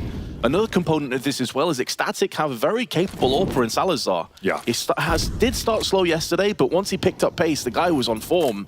Well, he's not been afforded the chance of having an AWP yet, or really getting into this game. He's 0-4. He has certainly struggled. And this is just going to be a massacre. Senary, double spray through the smoke, 2 kills. And it will be a 5th round to the Eagles. Kraken, he's hoping maybe he could find a couple of tap shots on a P250, steal a weapon. But not going to be happening here. So 5 already. The Eagles are soaring. But you like the heads-up call, at least, for excl. There's going to be money in the bank. You can finally afford that AWP on Salazar. So use the tactical pause. Figure out where you need to adjust, what you're going to change. And honestly, I think in terms of the aggression, that's another factor that works well for them. If they can start to turn it on a little bit, take those opening fights, put the foot down. Don't just give all of the freedom in the world to Guild to do exactly what they want, whenever they want. It's a very good point, man. Like, you can't afford the luxury of allowing Guild Eagles to dictate all the pace of the action and kind of bully you around. We've said a couple times throughout this RMR that some teams that are, lower down the totem pole, so to speak, in terms of being tier 2, or they haven't been in these situations, were respecting their opposition way too much. Yeah. You have to play your own game, and you have to have full confidence that you're able to stand toe-to-toe with these players. Yes, Guild Eagles always seem to get like a boost, a buffer when it comes to these RMRs, but if you're excl, you may not get another chance. You're going to go down into the last chance qualifiers, but some of the teams there are already looking very deadly and very difficult to deal with. You've got to snatch your opportunity right here, right now. Don't leave anything on the server. In the meanwhile, Salazar finally gets an AWP, just instantly entried. Gone. Yeah, that's your big boon. That's your opportunity to create space into the rounds. But where Salazar is slain, His team will step up to the plate and deliver with 2 frags. So finally, an advantage in terms of the battle of attrition. Guild down to 3 players. Juan Flatro, though, oh, he can be a real pain in the backside. He's going to try and flank his way up towards Red Room. Finds the hit onto Kragan, peeks back round towards Donut, but again, it flip-flops. Queenix hits the head, and the last duo for Guild make their move towards B. GX alongside Seneri. He's had a really good start to this game. GX just slightly awry on that shot. Will land it on the second time, and Seneri got one beforehand. A 2-on-3 turns into a 1-on-1, and there will be enough time for the plant and a post-plant position. Queenix with the AWP. But he's walking in with the USP, and GX is on full HP right now. Looking for that window of opportunity, for the timing to work out in his favor, but it's going to be GX that finds him and frags him. A 3-on-2 slips through the fingers of the Danes.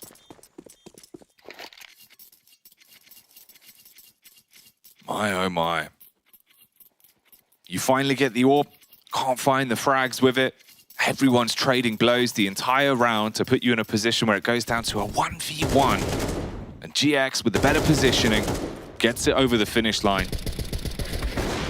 And this is their T-side half on Ancient, where they are just running through the game, building themselves so many rounds to play with, winning a lot of them quite cleanly as well. And even when it does go down to a clutch, if you start letting Guild Eagles win clutches, Vince, that's when they just feel even stronger. They feel like they can keep pushing, keep fighting. And again here, they just bombard their way in. You've got the picks towards the B site, frag after frag, all of the SMGs amount to nothing, and this should be another one. And this is a great sign for Guild Eagles, man. We talked about it yesterday. GX is a phenomenal AWPer when he's on form. He really does land so many shots. He had an incredibly slow start yesterday against Apeks. The first 2 maps, he was rock bottom of the stats. The 3rd map, he really stepped up, and when it was required. And it's just one of those kind of performances where you look at it and you think, is he going to be a bit of a quiet component in this game against excl as well? And pardon me, I meant against Nexus, not Apeks.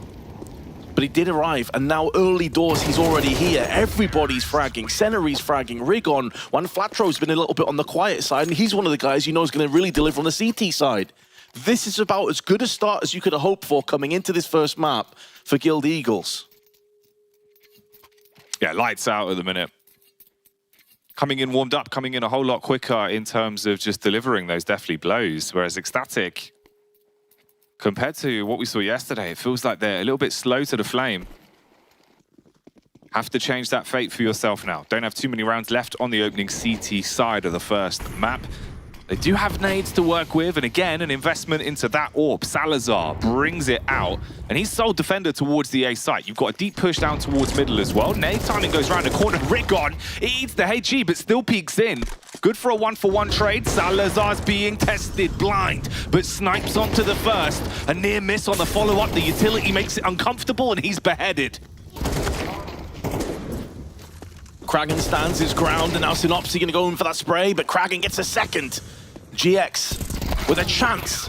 There was 3 players, and that chance was brief and was cut short. Second round on the side of excl. And just to put into context what I was talking about before, the second map against Nexus, GX dropped a 0.44 rating on Vertigo. But then the last map of that series was Ancient. 1.44 really stepped it up. This is clearly a map that GX enjoys a great deal, and we've seen him prove that again here in this game. But a very important round for excl. They're going to slow the push a little bit in terms of allowing Guild Eagles to stabilize like into a 10-2 half or something crazy like that. They've got to make the most of it. If they can drag this back into like an 8-4-7-5 situation, the CT side is one that can get a little bit shaky for Guild Eagles. There's still a chance here, but Paddy takes a grenade straight to the head. With Shadow's giving the game away as well as the flank comes up through Cave. Every time there's an opening pick for Guild, 2 more are found in quick succession, and again, they're blowing excl away. Worst case scenario as well, you finally get around thinking you can flex your muscles a little bit, and then your arms just get broken off by the Eagles. They're talons, Vince. Massive talons, like 600 PSI on those bad boys. They're crushing them. If you've seen the size of Eagle talon, by the way, compared to a human hand, it's terrifying. Especially the large ones. It is absolutely terrifying. So yeah, I would not want to be ripped apart by those talons at all, but that's exactly what is happening right now. And excl They don't have the leather glove. They don't have any kind of protection whatsoever. They are just having to deal with this and being flayed alive. 3 MP9s, Jackie, and a 2-8 scoreline on CT side. This is so bleak. Lane control being fought for again. The bulldozer in the hands of Nodios. Oh, he's got a sneaking suspicion. A man's in the smoke. Wanted to cut him apart with a butcher knife, but Patty finds the head. Although Synopsy's quickly in position to look for the trade, so it still amounts to a 1-for-1. 1-for-1 in this kind of scenario is not going to favor excl whatsoever. They got less firepower. They have traded up to an AK, but less utility. It also is going to funnel them out that little bit thinner, but that's an important kill. It does give a chance now. Salazar with one, but Queenix traded back, and that's the A site that goes with him. Smoke to CT. They can molly down on Donut as well, as Kragan does get spotted. That should stop his push. No, he pushes in, but the sound cue is going to give that position away now. Shadow around the corner while Flatro is caught, but Senary is going to get caught between two players. He's going to overextend and get punished. And this is all off the back of one Flatro having that nade out at the worst possible moment, putting GX into a 1-on-3. First shot goes awry, and Salazar will punish. As soon as that one player was picked on A site, in a 3-on-3, you're thinking, right, Guild Eagles have this one in the bag, but excl bounce back in and secure a third. I think with the pace that Guild are taking to this game as well on their T side, it just makes excl look a bit uncomfortable, almost like you've kind of been hit with like a shock to the system after playing the teams that they've been playing against over the course of this RMR, and a very intense environment for them, playing very respectful, kind of slow CS. Even Apeks was showing a lot of respect to them, not just constantly barraging with some of the site takes. Whereas here, you're just having it thrown at you again and again in the first few seconds, and you've got to adapt because of that. They're being tested. I mean, at least in the half overall, if you can get a 4th round out of it, maybe they can step up the plate, come back into the game, see if they can keep it going for the Danish side. On the T side, Juan Flatro, though, walks around the back of the smoke towards middle, shuts down Queenix. His royal reign is over, and Kraken might also go the same way. The P250 doesn't deliver, and it's already another 3 picks for Guild. One step forward, multiple steps backwards for the Danes, and that's been a consistent theme throughout this half. And that's not good enough on the CT side. This is the half you've got to get consistency. You've got to establish economy. You cannot afford to be winning and losing and trading out. 9-3 is looking like the score. Nodios has been pivoted back into position. Solid second frag, but there's 3 more players to deal with. And if that wasn't difficult enough already, a post plant in, and there is GX on the cross. 12 kills for him, 9 rounds for the Eagles. And of course, it's not going to be a huge surprise to find out, Jackie, that in that half, only 3 opening kills went the way of excl. 3. Yeah. Man, it's absolutely crazy just how different it is watching Patty at middle into this game compared to what we saw literally yesterday, Vince. The change of pace and just how quick Guild have been. I mean, that was a pretty rapid half, all things considered.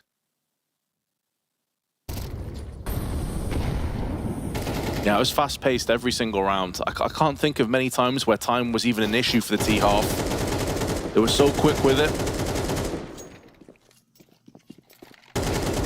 Synopsy got 4 opening picks of his own, so more than the entirety of excl.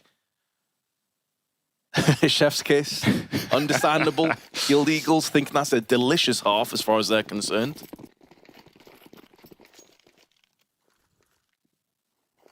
For excl, they're not worried about where the lamb source is. They're worried about where the rounds are. Coming into the second half pistol, though, can they respond? Not looking good on the battle towards B initially, but Nodios tries to take it in the right direction. GX, this man does not need an AWP, Vince. He's got a very powerful pistol. There's a way forward, though, for excl. They have a post plant. Those smokes are still in position, so they can fall back into fairly difficult angles to thwart, especially considering there's no HEs or Molotovs, anything really for Guild Eagles to burrow out these positions. The downside is they are 1 by 1, so they need to trade at least 1 frag apiece. Full defuse coming out. They've lost their first component. Needs to be Patty, but he gets wide swung. GX with 3 kills, securing a 15th. And the other terrifying thing here, Jackie, is everybody on Guild Eagles is 10 or more kills. This is as even distribution of carrying the weight, the load, as possible. No one is lagging behind. No, they're all showing up massively when it absolutely matters in a game like this. Oh man, full reclined as well. Doesn't give a damn. Taking the timeout on the chin. Devil Walk trying to keep the roster with their heads in it as well. And meanwhile for excl, it's quite a crushing feeling. Very different opening map compared to what they had yesterday. Of course, you've still got a safety net. If it all goes wrong here, there is that LCQ, the last chance qualifier. But that isn't easy. That's a gauntlet on top of the absolute death run you've been through over this past week. 6 teams and only one of them will make it to the major. And there's a whole lot of talent waiting for you down in those depths. This is your best chance to do it. An even matchup here if you can stand and deliver. And this second half is where they absolutely need to prove what they're made of. We saw a great display yesterday versus Apeks, but at the minute, Guild making another major run. Always so powerful at RMRs, and they want to get the stickers in the game again. Flatro flattens them. Makes a pancake out of Kragan. And the HE to try and exploit the smoke. May not be a kill that's in return, but does give them a bit of intel that no one's pushing up to Red Room just yet. And they can get aggressive into A main as a result, and Guild Eagles and aggression just seem to go hand in hand. It's the perfect formula. It's their style of Counter-Strike. You feel like you're just being blitzed into pieces before you even get established into these maps. And Queenix in a SMG duel, 1v1 is going to turn into a 2-on-2 actually. And it looks like it's going to be more of the same for the Eagles. Paddy has to run away. Player advantage, finding one in T-spawn as well with a Deagle, but they have the bomb down. And with Salazar dropping alongside it, looking good for an 11-3. Man, this has been a rapid map of CS. And it could be over in just a couple of moments' time.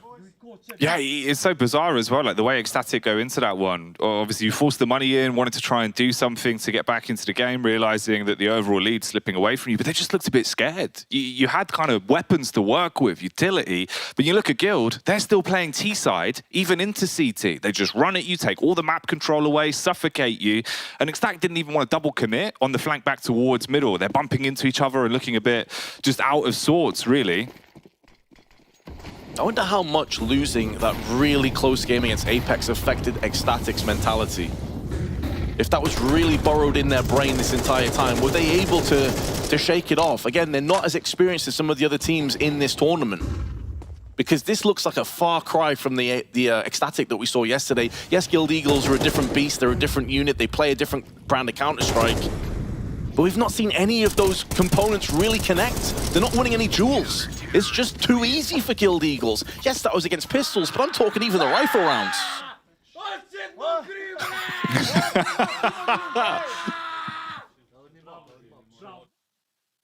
That's the noise of an eagle, Vince.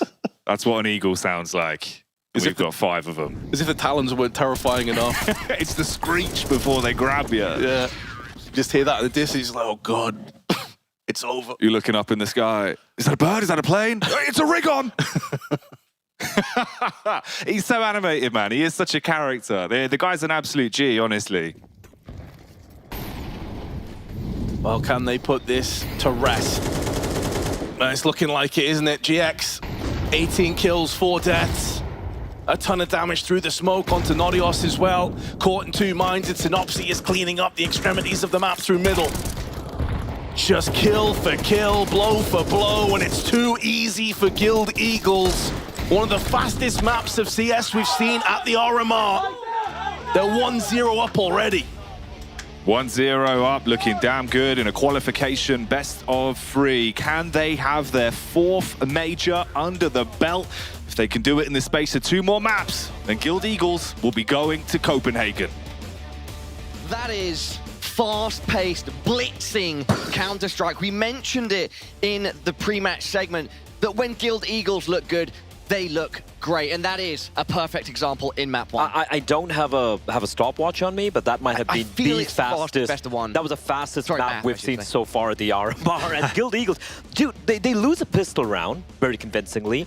They win the force buy, and they were just unrelenting aggression. And honestly, it felt like excl, they just never got their heads into the game after that. Well, I'm a little bit torn because on one hand, I want to say to excl, Yeah, you played like you weren't afraid of losing. I respect that, that's great. The problem is, you've literally given Guild Eagles the perfect Counter-Strike that they wanted to play. Yeah. How often did we see early round aggressions, early round duels, 10, 15 seconds into the round, already some skirmishes happening?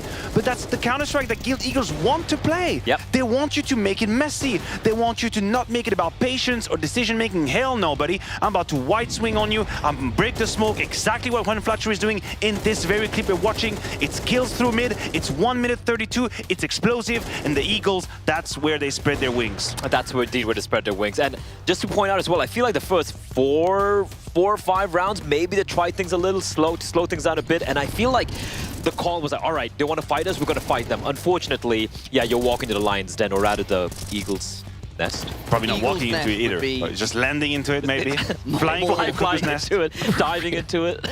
But yeah, that was just absolute domination from Guild Eagles, and this is a team, this is a team who, they take time to take off. It's all these flying puns. They take time to take off, but once they hit that velocity, they seem unstoppable. And if this is the sort of game they have in an opening matchup, I really fear for excl come map 2. What is it about these types of matches where Guild Eagles, they soar, where they're free to move, and like you were referring to, Maniac, why does that suit them so well? Why does that where their skill as players shines the most? There's a couple things. I believe there are a few profiles in there who likes when the Counter-Strike is a bit more open and it's not regimented by rules, but more like duel-oriented, risk-taking oriented. Recon, for example, it's exactly what we described to. And I also think as a group, they thrive in intensity. They thrive in high chaotic. I mean, I use chaotic not as a negative or derogatory. I made it. Just had to circle back to it. But when it's intense out there, they like it. Yes. They love it, and it doesn't really cloud their mind. That is when they find the kills. That is a double-edged sword, just today landing on the right corner. Yeah, I mean, we did see one particular round in 3v3 where it felt like, it's a done deal, and, you live by the sword, sometimes you die by the sword. That's the way the Eagles soar. Just the scoreboard, to touch upon it, like if you guys happen to notice, every single player of Guild Eagles had over 10 kills. Not a single player for excl hit double digit. No. That is very, very telling. The closest were Kraken and Patty on 9 apiece. That's it. That Salazar had 20. Salazar had 28 ADR. This is a player we picked to watch as well. He got nothing going. I don't care at this point. I absolutely do not care who had how many kills. This was a destruction. There's no need to just put the pressure or the pin on one player. Perhaps Salazar can come alive in the next map. Before we start breaking down map number 2, though, let's look at some specific rounds. Matthew, you wanted round 10 for the Guild Eagles. Yeah, I think it paints the picture that I was talking about, which is excl taking the fight to Eagles, but they are so comfortable in these moments. You see here the space that Fletcher is taking. The reason he's done that is because he's got a teammate that is already in mid, sort of covering his left-hand side. So it's very fast. You see the timer, it's 1.20 when they fight. Now it's 1.15 at the other kill. That is the Counter-Strike that Eagles want to play. And if I had to be a little bit more critical of excl, I would probably say a bit more utilities, like put a bow on it if you want to go aggressive like that. And don't do it half-assed. You want to fight out of cave, maybe get someone to help you from B lane as well. Maybe get a couple more utilities on it. If your main argument is going to be a white swing against a white swing, there's a very big chance you're going to be on the losing side. Also, this is a map that these guys play, and the way they were fighting for lane control, you need to have mid control as well at the same time. You got to work in tandem together. That felt, as you pointed out, very disjointed. Now, I don't know if it could be the nerves getting to them. I feel like, this team knows how to play at least fundamentally sound Counter-Strike, but I feel like they were shook and they're like, all right, we're going to go for lane control, we're going to fight for mid control, but then Guild Eagles is just so unafraid, so disruptive that they weren't quite able to set up whatever they wanted to set up. Let's turn our attention to map number 2, Inferno. It's excl pick. I can confirm that Guild Eagles will be starting on the CT side, right? Okay. Does that change the dynamic here? They had a storming T side. Perhaps they can bring some of that reactivity and aggression to the CT side of Inferno. And if that were to go successfully, I think Guild Eagles could just run away with this one. But how likely is that? I think because of the nature of the map, it is a bit more complicated to use this fiery Counter-Strike on Inferno as it is. And if you're excl and you're looking to calm down your opponents and maybe tone down the pace of the game, make it a little bit more strategic, make it a little bit more about timings and smokes and patience, that's a good ground. I think it levels down the field. So for excl, I'm hoping that we get a reaction. We should see a reaction and a much more competitive game. I agree. I feel like the map is way more claustrophobic and less avenues of egress from either the CT or the T side. So you need to take it more more tactically, so to speak. I'm not saying that Guild Eagles don't have that in them, but it goes against their usual style, the style in which they flourish, like we saw in Ancient here. So I'm just going to say, I feel like we might go to map number 3. I feel like I've seen enough from excl, at least, you know, as long as they're not mentally shook, I feel like they can push us to map number 3. I like their Inferno. Quick final thoughts. Matthew, you've argued at times, you know, sometimes losing in a devastating fashion, it can be good. It can just you move on from it and you go focus on that second map. That's what excl need to do here. They need to come into their map pick, swing, and just forgetting about what happened on Ancient. Yeah, you're absolutely correct. The rules of the game haven't changed, right? You lost your opponent's map pick, you're going on yours, and then it's the best of 3. The third map is right around the corner. Unfortunately, out of all the teams that we have in the field, Eagles might be the worst to whom you should give a first map that is that easy. We know how they can be strong mentally, and now they have the runway, they feel good, they have no stress. I think it's going to be a very untethered Eagles that we meet here, and I personally think it's the end of it. I think it's 2-0. Blair, final thoughts from you? I think it might still go to map number 3. I'm a bit of a believer. Okay, analyst desk now split. Everyone at home, excl backs against the wall. The Guild Eagles are 1 map away from cinching and punching their ticket to Copenhagen. Don't go anywhere. Level up your gaming space with metal posters from Displays. Hang your displays in seconds. Swap them whenever you like. Get official art from your favorite games on a uniquely designed metal canvas and choose from thousands of posters. Join over 3 million collectors now. Your wall upgrade is here. Shop now at displate.com.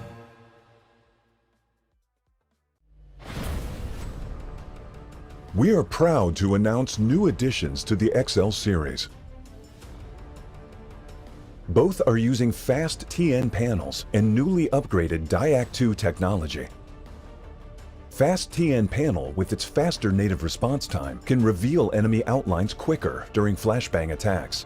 For IPS panel, more overdrive is required to enhance response speed, leading to dynamic image blurring due to the panel's inability to handle the load. These new monitors integrate new dynamic accuracy technology, Diac 2. The upgraded dual backlight design not only provides FPS players with clearer visuals at dynamic aiming and spray control, but are also more friendly to your eyes. Moreover, built in the monitor panel, Diac 2 functions independently and doesn't require any sync with PCs, ensuring no impact on game performance. XL setting to share now has auto game mode feature. Besides download, save, share your settings, it will auto apply different color settings based on your usage scenarios. Outlook of the latest monitors are refreshed. It has incorporated industrial-grade bearings into the height adjustment mechanism, allowing easier and smoother adjustment to the exact desired height. The new monitor series continue to evolve, refining details to ensure players can perform their best consistently in games. This is a brief introduction of the new XL monitor. Feel free to DM us if you have any questions.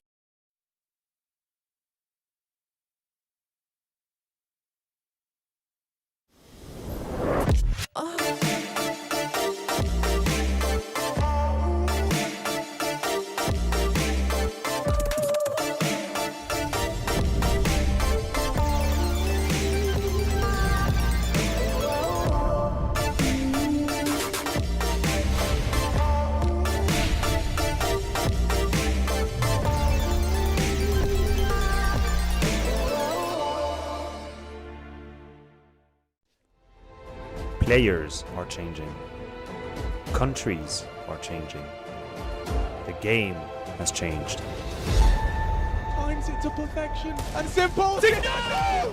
It's Olaf who's on top of the box. He's got 3 and he's looking for a 4. That is incredible. And Rain, he's snapped away. The best tournament, the best bookmaker at the scene. It's time for Guess the CS team using emojis. I got Senna from Guild Eagles with me. Do you use a lot of emojis? I think trying to think of our WhatsApp chat, not so many. A bit. A bit? Yeah. Okay, you ready to test your knowledge? Let's go. All right, let's start. The first one is really easy, Senna. What do you see? I see Vitality here. Ah, yeah, that's the baguette, you know, and the and the logo. beat. Yeah. All right, next one. we got to look at it this way. Born is a baby has been born. Then there's a winner. Then there's a GOAT. And it represents an organization, not a player. But the GOAT player is on this organization. We're not talking about baby GOAT, we're talking about the GOAT. We're talking about the greatest of all time. What organization does he play for, but used to play for? Navi. Boom, there we go. Next one.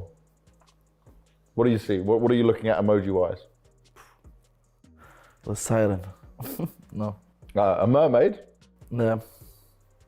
What team represents stars? A lot of stars. Astralis. Boom, there we go. Okay, okay. This one you should definitely know. Okay, so there's a bear, then there's a potato.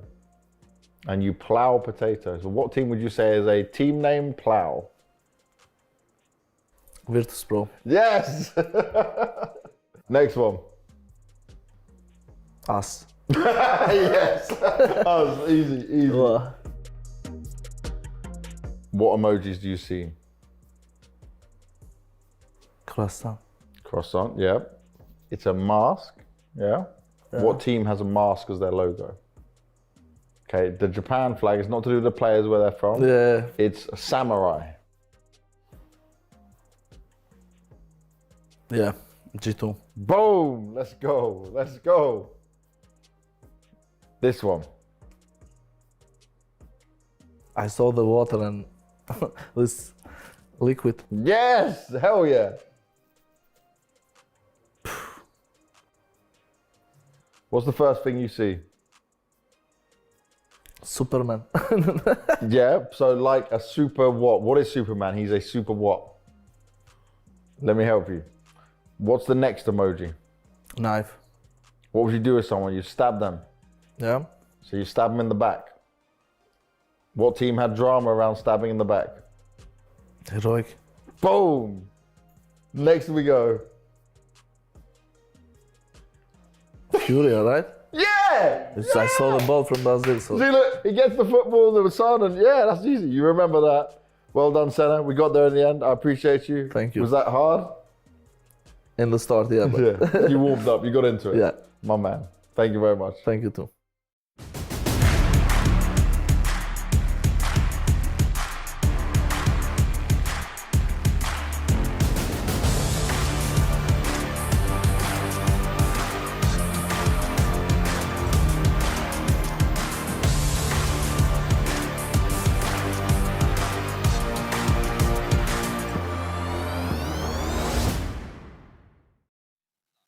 The fourth major appearance for the Guild Eagles could be right around the corner, Vince. They're one map away from Copenhagen. They are, man, and they just blitzed through excl like they weren't even there.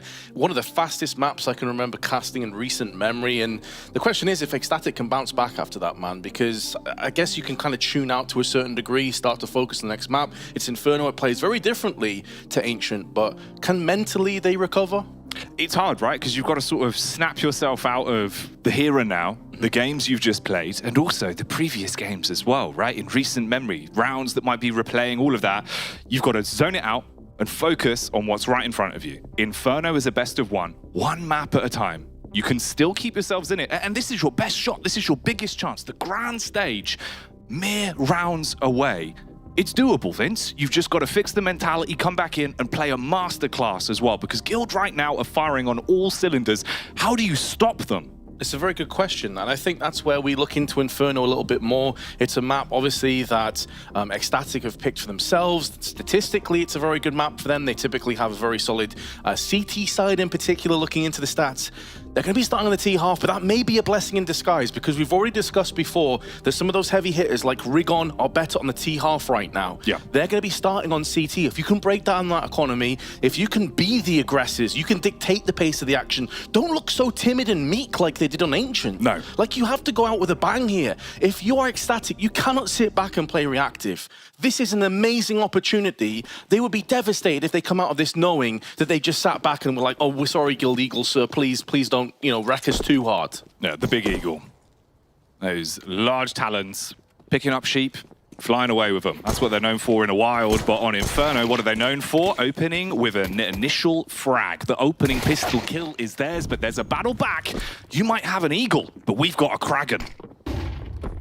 Oh, that flash went the wrong side of Apps. Actually blinded some of the CTs, but it doesn't matter because Synopsy is not missing a shot, not missing a beat. And this was a reoccurring theme on Ancient. All the duels went the way of Guild Eagles. Their aim was on point. And it's a full house of kills with Synopsy bagging 3. And it seems like they're showing no signs of slowing down with these insta-fast flicks. So scary. So many talented aimers. The aim skill on Guild is through the roof at times. And especially when they're playing like they are right now, where they're one map up, they're feeling hyped, the roster's bouncing ideas off each other. They're just like, hey, you go for a peek, I'll go for a peek. It works. And one of the factors that could really stop excl from picking up speed on their T side of Inferno is that they're normally confident to battle for banana control. They like to run up, get in your face. They have the double molly set up where they go around the back, path towards car. But if you're just being swung on, you might lose that initial confidence. As we were speaking about there, that is lunacy. Guild Eagle sending GX for a wide swing down on the T steps within the first 10-15 seconds of the round, and that is what Guild Eagles bring to the table. Sometimes it yields success, and sometimes it puts them in a really bad spot. But they're still aggressive down here, taking the fight to excl, who have a good read of the situation. They're only now just starting to make a move up second mid. Oh, the T side basically playing an anti-eco default on their T half, waiting for the pushes to come in, and that's exactly what happens. Guild, on every fight, they're getting picked off. One by one, they whittle down the numbers, and they can clear out towards top banana as well. Kraken goes in to get the information. They'll know the B's now clear. You can then hard commit, get the bomb up, get it planted, and Juan Flatro is left in a 1v4 scenario. He'll be saving. I think almost guaranteed he'll be looking to save this. But that is the double-edged element of the sword that Guild Eagles play on. Sometimes you're going to cut yourself on it as you ran through by your own tactics. I think excl doing their homework there, sitting way back. Yeah. They force-bought into this round, you know, after that post-plant. They force-bought in. They were looking to try and get a little bit of confrontation early doors and decide to just hold off, hold fire. In fact, it wasn't even a post-plant. They just went straight in for the Galils.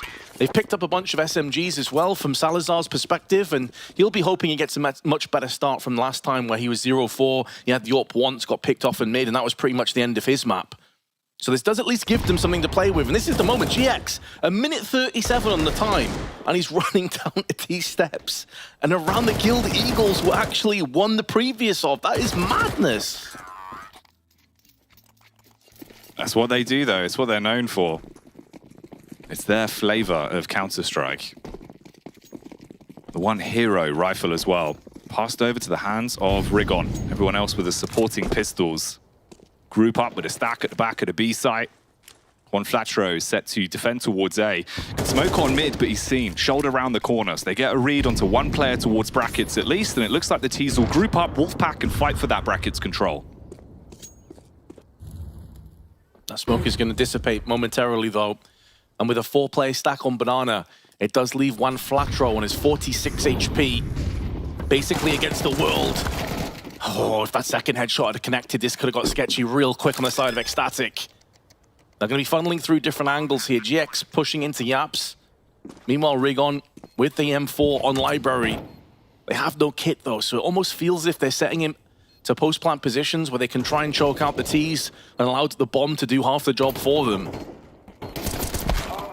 Down goes Rigon.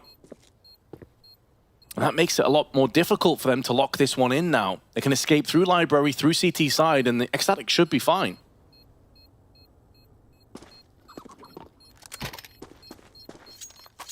High HP on the players, so saving is okay. You can back off towards the pit. One blast obviously going to do a lot of damage, but you'll find your way through it. And it'll be fine. So they keep the weapons alive, 4 of them to be precise for excl.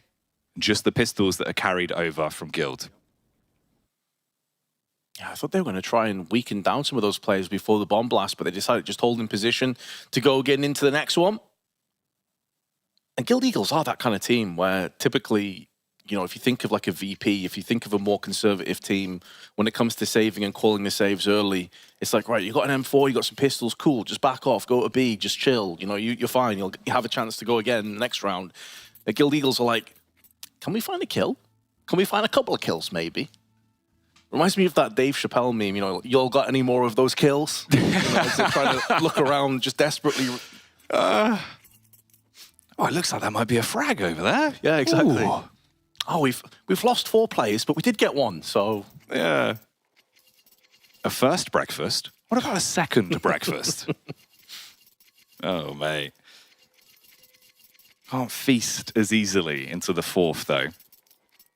You got the 1 HE in the hands of Synopsy. Ooh, a second brought to the table as well for Rigon. Okay. So a bit of nitro brought out. See what they can get done with that. And for excl as well, you might actually be expecting the aggression again from Guild, so they'll probably post up on the angles, see if they give you an opening, and then you can build off of that. Blow for blow being traded towards Banana, but the HE from the T side, well, that's right on the money. Yeah, spot on. Synopsy blown into little pieces.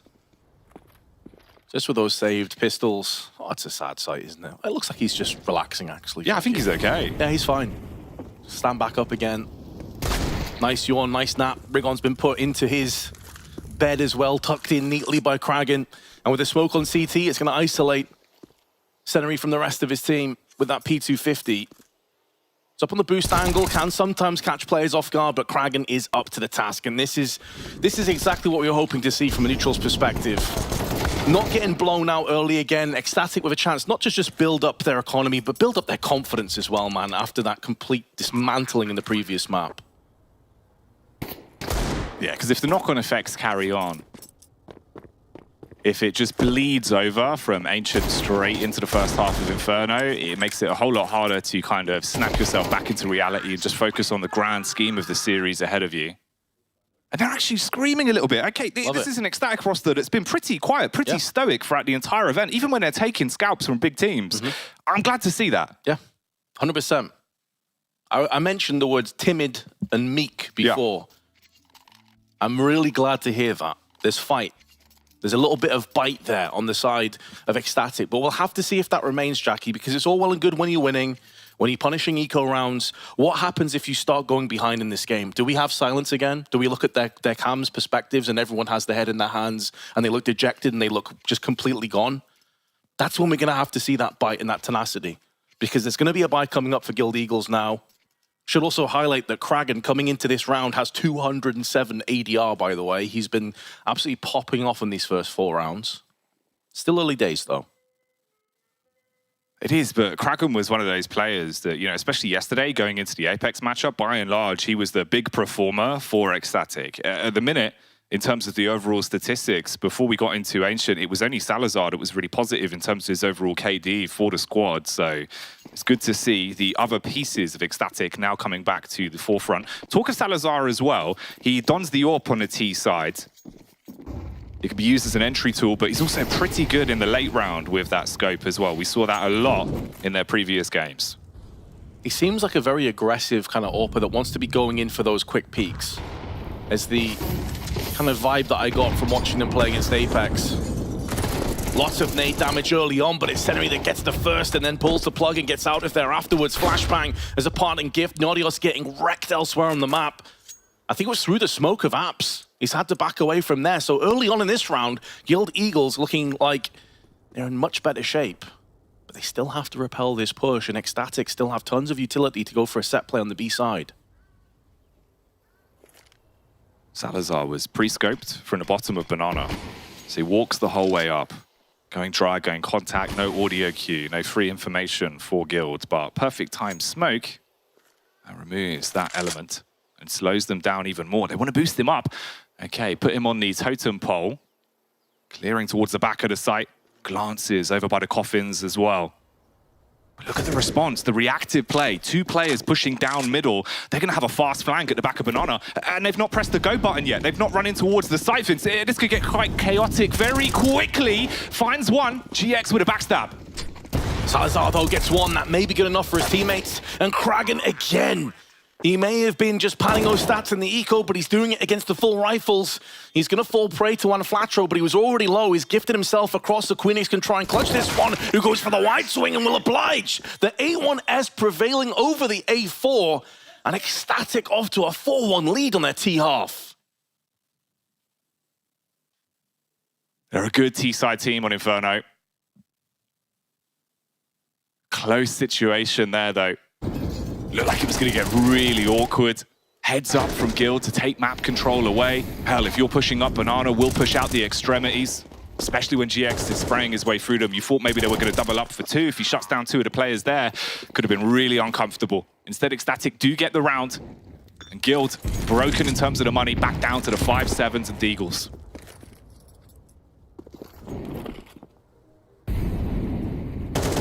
Oregon wanted that peak, but the narrowest of angles will see Nodios get the upper hand. There's no evading that AK.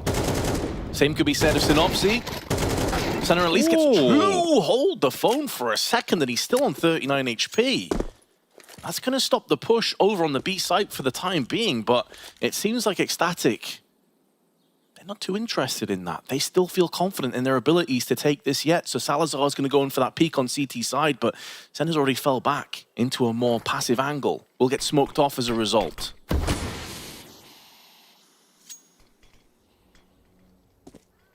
He's testing the waters. He might just very well go through this as well. It is one of those plays. He's one of those players that always has confidence no matter what weapon's in his hands. Meanwhile, the fight towards apartment, that falls in favor of excl, but finally he's building up for this, getting closer and closer towards the lip of the smoke. They're walking in, firing off the warning shot. Salazar's going to look for the plant. He may have missed his chance now. Especially once that bomb gets planted, I think his opportunity goes with it. He had to try and cultivate chaos through that smoke, I think, to deny the bomb plant and hope for the best. But it also shows what you're highlighting and the confidence in his own abilities. He doesn't need to go for gimmicky plays, is what Senna will be thinking. He's already got 2, but that's the issue. You're going to be pretty straightforward pickings on Nodios as you come through on the CT side. And when Flatro should be able to hold on to this Kevlar and the 5-7. It will mean a 5-1 lead, though, on the side of excl. And we've discussed at length about how rough some of these CT sides have looked for Guild Eagles over the duration of the RMRs. And this is looking like more of the same. They're going to have a solid purchase into the next one.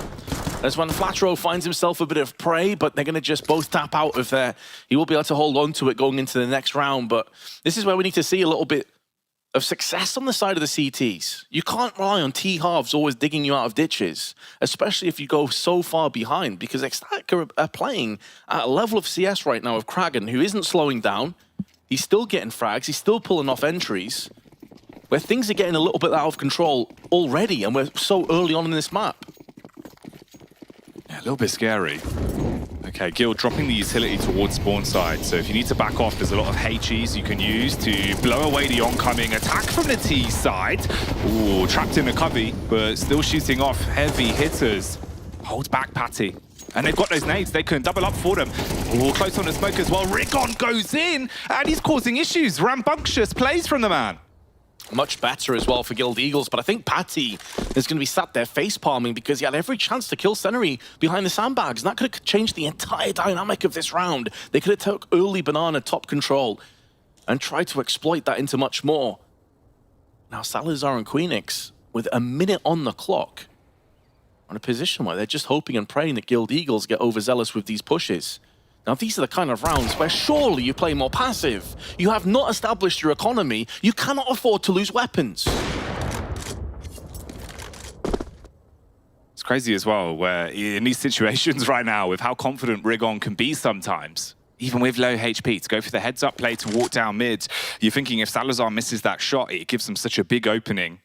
Be down to just one player, but that's not the timeline we're living in. Talking of time, though, only 33 seconds left on the clock. Oh, the missed shot opens himself up. Salazar will puncture. They look for the fight towards the bomb site, but one Flatro up on top flattens both and guarantees the round for Guild. Can't really fault GX for that miss. It was a kind of a bait and switch, well played by excl, if nothing else, but he has had a slow start to this one again. Ancient, a map where he delivers. Inferno so far, not so much. But as you say, one flat throw with a double spray. This is the moment where you think, I mean, what we didn't see before, about 2 seconds prior, Patty was just rinsing bullets into sandbags and just couldn't seem to kill him. And that was a big difference maker early on in round 7. Still tons of cash for excl. We'll see if Guild Eagles can get consistency, something that excl were unable to do on their CT side of Ancient.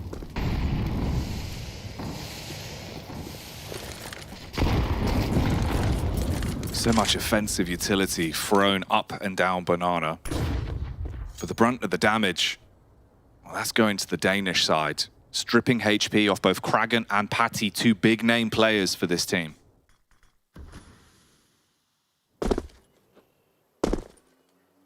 Don't need a helping hand as well, as you highlighted, being tanked down so much. This is where you're looking at the Nodioses, who, to be fair to him, we've seen land a lot of entry frags up on Banana when they played this against Apeks. Salazar gets the opener. That is going to draw away a second player from the A side in the form of one Flatro. That leaves the A side that little bit more scary with no archers control whatsoever, and they've got a smoke down in mid, but that's going to clear momentarily, and Rigon and GX are playing together, additionally not in apps. So now they're worried about archers, they're worried about apps simultaneously. There's 30 seconds left, smoke down, and Synopsy, thinking of going aggressive, finds the timing, but Patty punishes him. That's massive. If he found those frags there, the echoes would have been felt throughout the round, but Rigon putting the foot down on the CT side, holds back the A play. They double up, group up, knowing there's a weakened B site ahead of them and they want to fight for control of it. Flatro up on top this time. It's not the balcony. It's another high angle that he does damage from and buys enough time. Cuts his way through all of them and the round is gone with it. Oh, I thought Rigon was going to have Nodios. Did he have a nade or a knife out? What even happened there? It doesn't really matter overall, those one Flatro. He got the second kill while flashed through the actual box itself into the head. What a huge moment in this round, and potentially this best of 3 that is. The problem is, though, they lost 4 players. So again, they're in a similar situation where you've won a round on the CT side, you're feeling pretty good, but you're going to have a really rough bye. With lack of utility on one Flatro, you've got no money left collectively across the entire team, and excl will be able to sense that weakness. Omnipresent, though, from Juan Flatro. The rotations and those sprays. Meaty damage done with the M4. They scrap at Banana. And there's another opportunity for a double for Guild, unanswered by the T side. The nade goes high over the top, another trade is found. Patty only able to get 1 on the board. But it's basic maths, Vince. You look at it, excl at this point, massively down, outnumbered 2-1. They've got a ton of time, but the bomb's back towards T-spawn. You're gonna have no idea where these setups could be for the Eagles right now.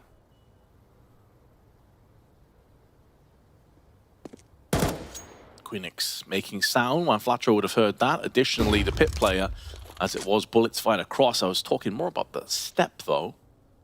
Now GX can hold position, hold angle, hold fire. Nails it. First shot in, shoulder peaks, knows that Nodios is also here and wants to go back in for seconds. And nails center mass, the follow-up shot. Something to highlight here, though, Jackie, is when we watched excl yesterday play against Apeks, they got 8 rounds on their T half, and they were only able to get 5 on their CT side.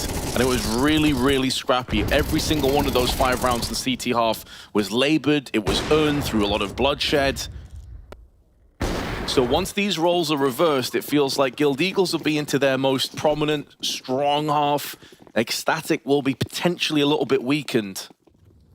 Do you feel like they have to post up a lot of rounds here on this T side? Yeah, you're never really out of the woods on the T half. Just got to keep forging your path forward. Trying to get as many rounds as physically possible. And it's such a different sort of flavor as well. Their T-side versus Apeks, it was constant banana control, always winning out fights towards the top.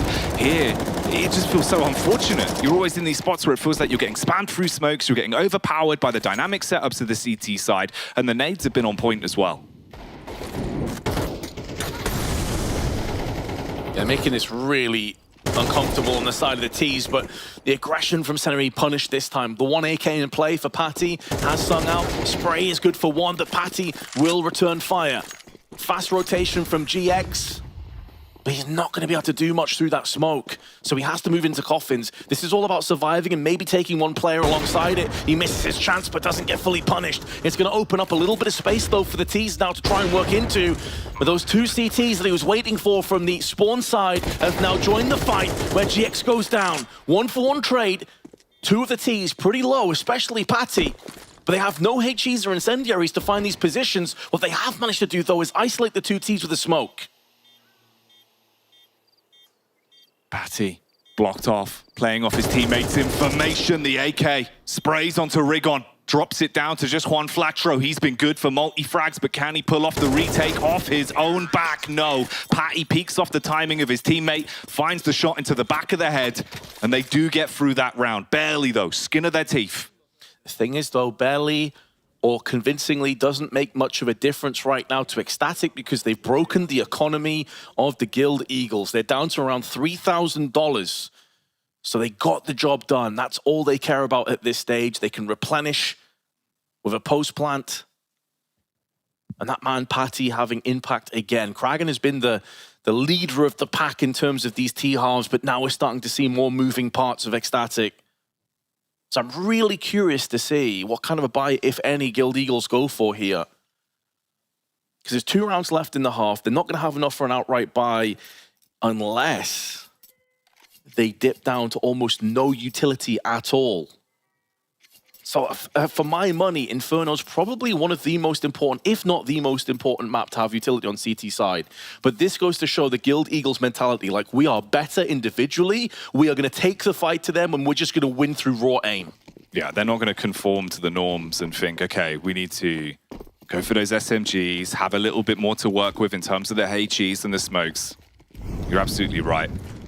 They'll focus on the weaponry, the firepower itself, a larger caliber to play with, diving over the top. It's not even a raw frag. It causes enough issues that the teammate takes down Patty instead. Oh, this could be a big problem. Especially considering they're stuck behind those smokes. There's no opportunity to go for any kind of avenging frag here. excl may have thought, like, Guild Eagles, they're on the ropes right now, boys. We're feeling pretty good about this one, but they've just found out again. The Guild Eagles managed to sneak a buy out of nothing. But Norios, what an entry that is. Rigon is here, though. They have a player up on the porch. Spray is good from 1 Flatro. The trade is on point as well. 3v2, and it could be another case of hitting the B side, but GX is here with the AWP. GX. Can he stand and deliver again? Already scoped in. They jiggle to bait him out. The first warning shot fires off. Salazar takes some damage, but he's still alive. Smoke towards CT. Rotation for Guild coming in. The back of Banana will be their territory, but on the front of the site, it's still all about GX. We've been here before, though, Jackie. They were not able to capitalize in a similar position last time. However, the last 2 CTs were coming through on the spawn side. This time it's Banana. They line up, and Kraken gonna go for the spray and connects. They know that GX was last spotted around the church. He pushes through the Molotov, connects the first shot, but still needs to deal with Kraken, who peeks up. Perfect timing, perfect aim, and excl 7-4. Oh boy.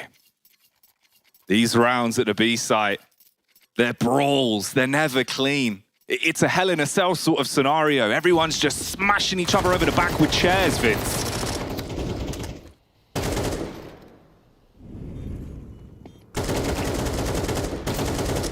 Gone through tables, top turnbuckle, elbow drop straight to the head from Kragan multiple times, up to 11 kills.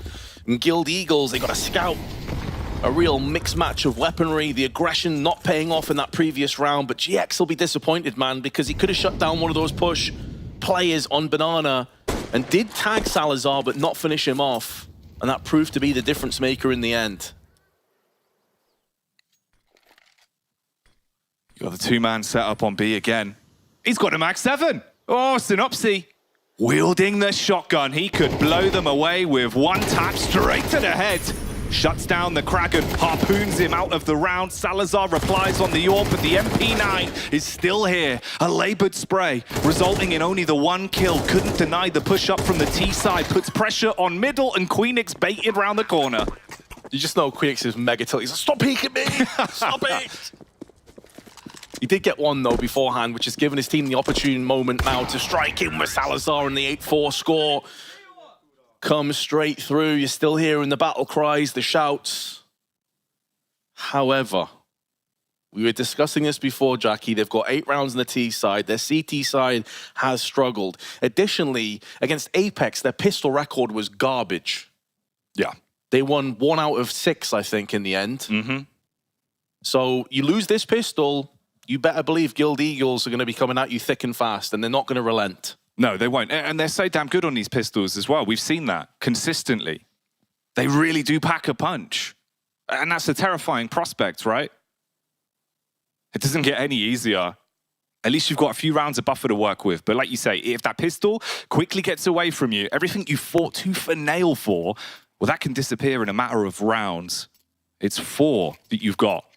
4 rounds of advantage now going into your second half. To play devil's advocate, though, you were against Apeks, and their pistol rounds are seriously strong. So we'll see if excl can get across the finish line here. If they do, there's a fast track to a 3rd map. Pressure on. Palpable for both teams, and Guild Eagles actually slowing down the pace. Realizing that maybe their reputation precedes them in these kind of rounds. And try and feel out to see if excl get aggressive. 3 players on B, the 2 on A, one of which is in Boiler. And Salazar, did he just catch a glimpse of the shadow? I think he did. I think he realized the situation, but he's turned his back to Boiler, so perhaps not. Finds his man anyway, the timing on point. Oh, mate. You can feel the tension in the air. He definitely saw the back of the foot there, though. Knowing they've bypassed him, knowing they've wrapped round through arch side, you call for the rotation. Nodios is already on the move. Salazar, he's still inside of the Boiler. Synopsy looking for the trade. The Glock firing off warning shots, and finally a connection to the head. Oh no, we're down to a 4v4 with site control falling in the hands of Guild Eagles. Queenix, he's been biding his time up inside the apartments, wanted to rain down hellfire with the dualies, but can't deliver. They know where both of these CTs are as well, up on the short side. Flashbang up and over from Senery. Kraken, though, can just turn his back, play the anti-flash position. Now runners in, runs and guns, but there's 3 players there. And they have just swept aside the CTs with ease in the end. When they got the first pick from Salazar, it looked like they were going to fall into place and get this pistol, but their pistol round woes continue, Jackie. That is a fantastic opportunity that just switches by.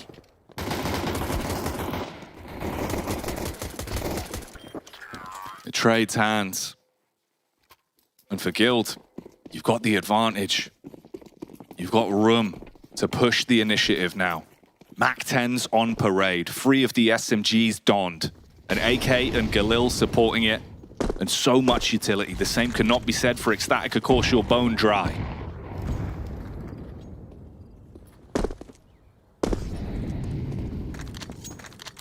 Have gone for one of those classic stacks. They love doing this in the CT side pistols. Makes a lot of sense. But Rigon with that MAC-10. You assume he's going to take point here ahead of the bomb carrier. Surely you don't send both in together at once. You don't allow that bomb to get spilled in a bottleneck position. Rigon's seen one. And where one sits, many will remain. They'll know this, especially if they've done their homework, so they can just draw that bomb back. Needed as Rigon is spinning and pivoting and clapping heads along the way. An ace for him. It's against an eco, but it's the nature and how he's just spinning around and not missing a shot. Oh, that's such a Rigon round, man. He's always good for these, isn't he? Goes in, brings out the club, smashes it over everyone's head, farming up the cash, and for style points, guaranteeing himself the fast flick to complete the ace. That's definitely a feels good round if you are Rigon and Guild Eagles overall, but that was just the appetizer. Now they have to deal with the main dish. It's missing a couple of sides, you could say. The fact there's no warp. There's FAMASes and there's plenty of grenades being exchanged between the 2 teams as well. Molotovs littering the top of Banana. No one present, but a deep smoke means that Guild Eagles had no sight as to whether CT's pushed down to get up close, and therefore they're turning their attention on the A side of the map. They want to play fast into this one. They've still got the SMGs from the previous round, so they look to Clay for the trades on brackets. Diving around the corner, it draws off the crosshair from the angle, and Hornflatro hits the quick trade. And this is already getting the backs up for excl. The Danes now paranoid about a push towards the site. They call for a rotation, and Patty is now in position towards A, playing on Arch. Meanwhile, it's just Kragan at B, one of the only remaining smokes in play for the CT side in his hands. Patty may have just found the timing here, though, through on Speedway, but he decides against it. Now they're going to pick up the pace, and Kragan caught with a nade out, but Patty's able to thread the smoke for one. He's thinned the herd a little bit. Rigon's going to be able to get that bomb planted unless Patty can find it through the smoke. He nearly did. He actually tagged him, but not the outright frag. 3 on 3. Plant goes back in. This time behind Fountain gives them a little bit of a buffer, a barricade, a shield to plant off. Both teams are struggling, though, in terms of their HP, and both teams have a bit of utility to play off, but the double stack, the boost, is going to force away the CTs they've given this round up. Can't run the risk of going for it. The equal footing retake, not going to favor them. Didn't like the setup either. Rigon with the confidence to go for the boost at the back, the new box. Looked to put pressure on with the AK, and that was more than enough to guarantee this one. They've got to exit together towards CT spawn at least. If you overextend, Patty's lurking inside the library, waiting to swing around the corner. Spill some of the sanguine on the floor. Not going to work out, though. He does just deviate back and at least holds on to what he had in his hands. The FAMAS, a free weapon save for the CT side. Definitely more important for the CTs to hold on to those weapons, absolutely. It allows you to buy maybe a couple of pistols here. You can even potentially go in for a force, but I think when you've got a round advantage and you want Salazar on that AWP, probably best to err on the side of caution here on excl. But if you're Guild Eagles, man, you're loving the start of this round. Everyone, with the exception of Hornflatro, is tons of cash. They can hold on to this FAMAS. They can keep the Galils in play, treat this as a bonus, knowing that excl don't have a fully fledged buy of their own. And if you're successful here, you're tied up. Momentum's on your side. And you know that excl CT side is not looked like a well-oiled machine by any stretch of the imagination. So here we go again, seeing Hornflatro and Seneri both very high on KDA, opening frags, this time a little bit more even than the previous map, as you'd expect with a scoreline like this.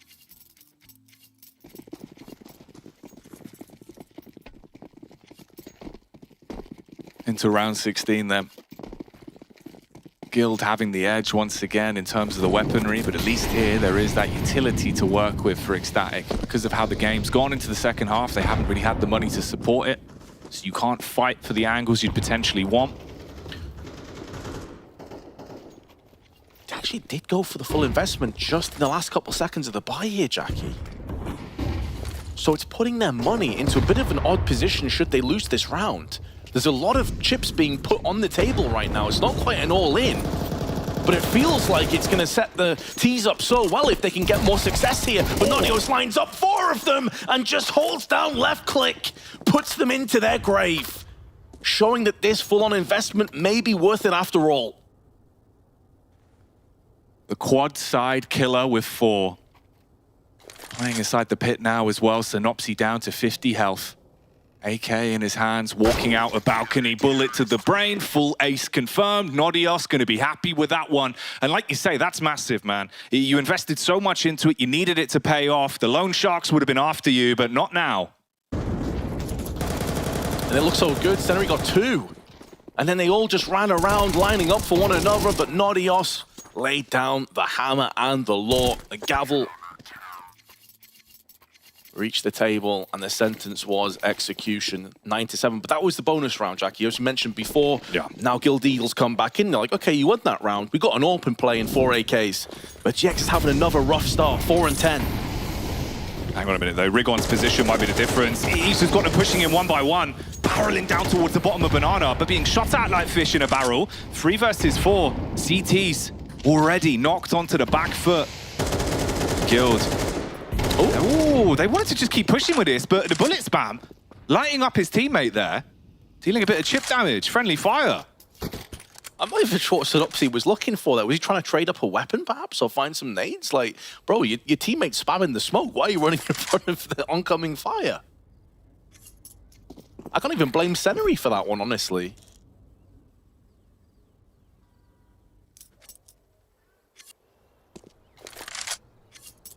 They put the brakes on after the initial commotion.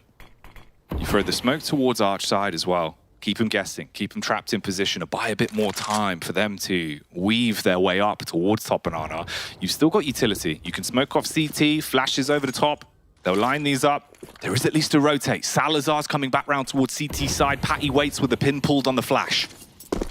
Flash up and over, and Patty's going to get aggressive behind that. You know he wants to get in the face of the T's, but he's missed his chance, missed his opportunity perhaps. He stays in position though. He can hear the bomb being planted, can't deny it, doesn't want to overextend on this one, and finally gets his reward. It's a cost to his HP. He's going to have to funnel away on the 3-on-3. They're trying to get denied any opportunity for a save, but that actually may work against Guild Eagles because now the advantage falls upon the CTs. Not for much longer though, as GX with the AK is going to keep them at bay.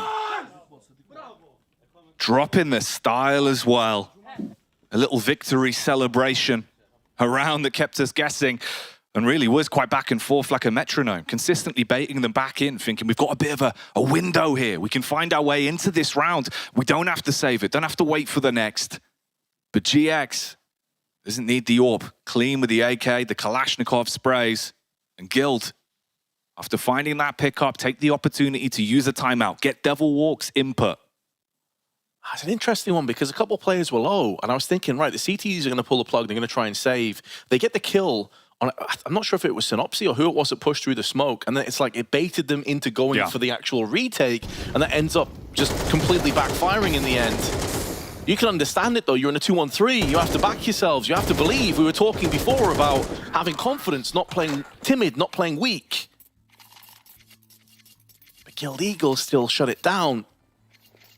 And GX with a lot of impact in that round with the AK as opposed to the AWP. But an interesting twist of fate is because Synopsy got wrecked, they played Bogdan's Law, and that allowed GX to actually pop off with the AK. 2 MP9s and a Deagle, and a rapid round with flashes alongside it, but it's Kragan who wide swings on the MP9 and shuts down the first, a smoke planted into position. There will be a no avenging frag. That grenade nearly doing more damage than good on the side of the CTs. It back off the wall, and Kragan gets finished off by the nade.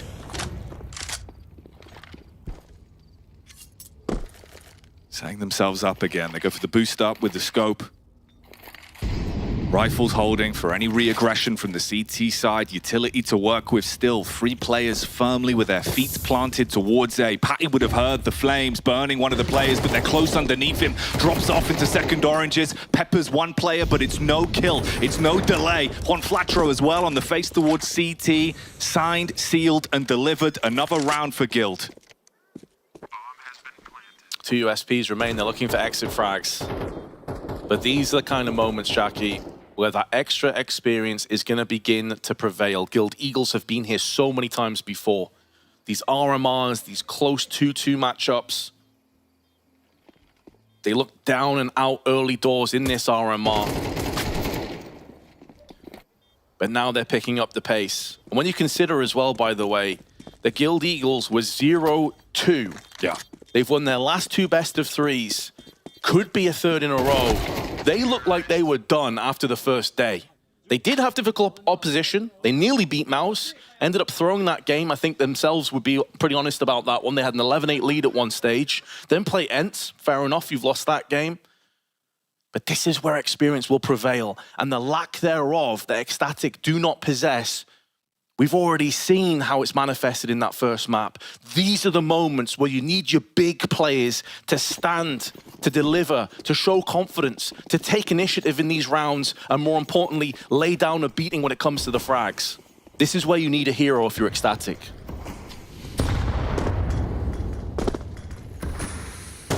You've got to push past your limits, increase that power level even more. Salazar. Has the AWP at least on that CT side, but will he be given an opportunity to puncture with the weapon?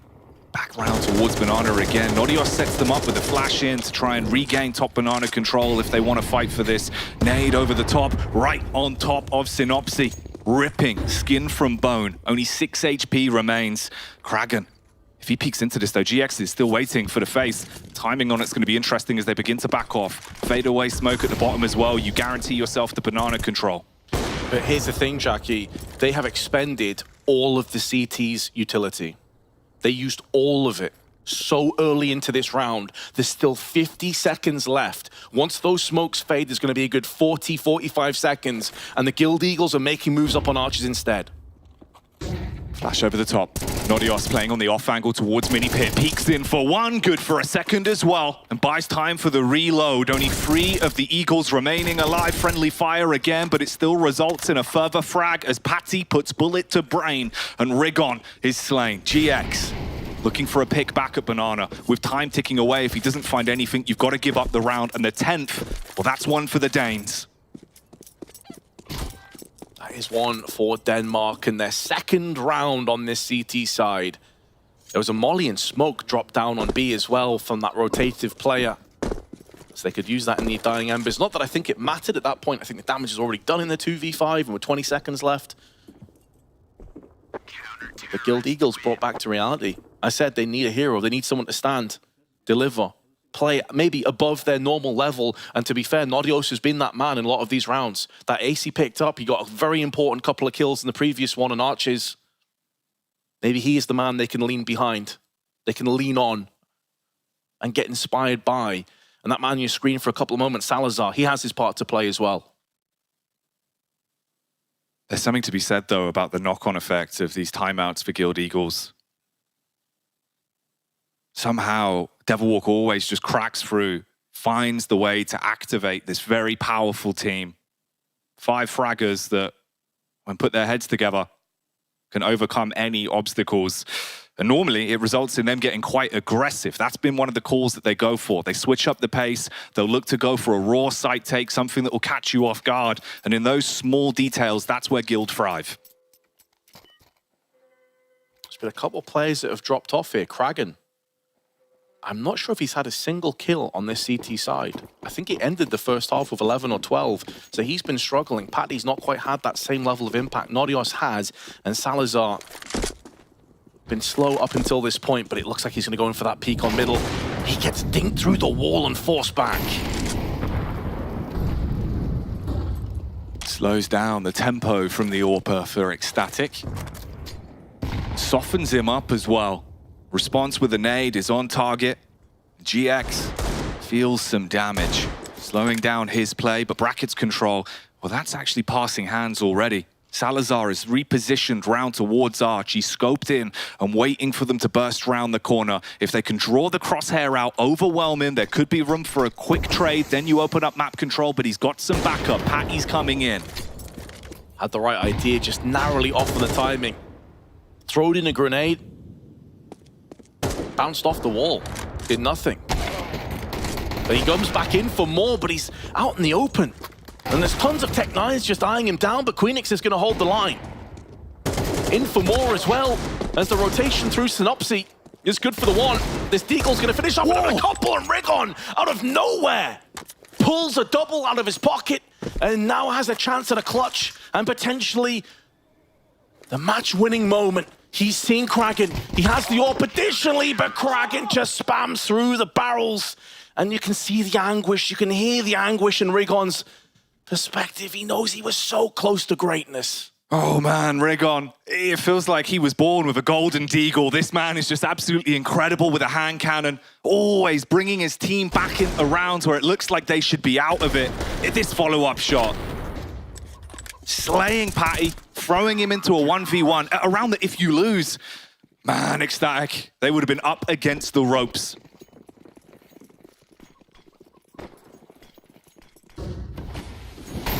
Would have been multifaceted carnage, but it's going to be more of the same, manufactured by Patty's MP9, spinning bullets. And they can back away. They got the advantage. Oof, Kraken nearly finished off Patty there in the back. That would have been awkward. They got the hit and run.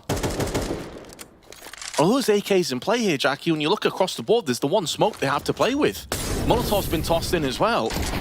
There's not much here for Guild Eagles. That's why you're seeing them so aggressive towards Banana. That's where you need to find entries. You go for a late play on the A side, up through quad, no flashbangs. Good luck forcing them off the angles.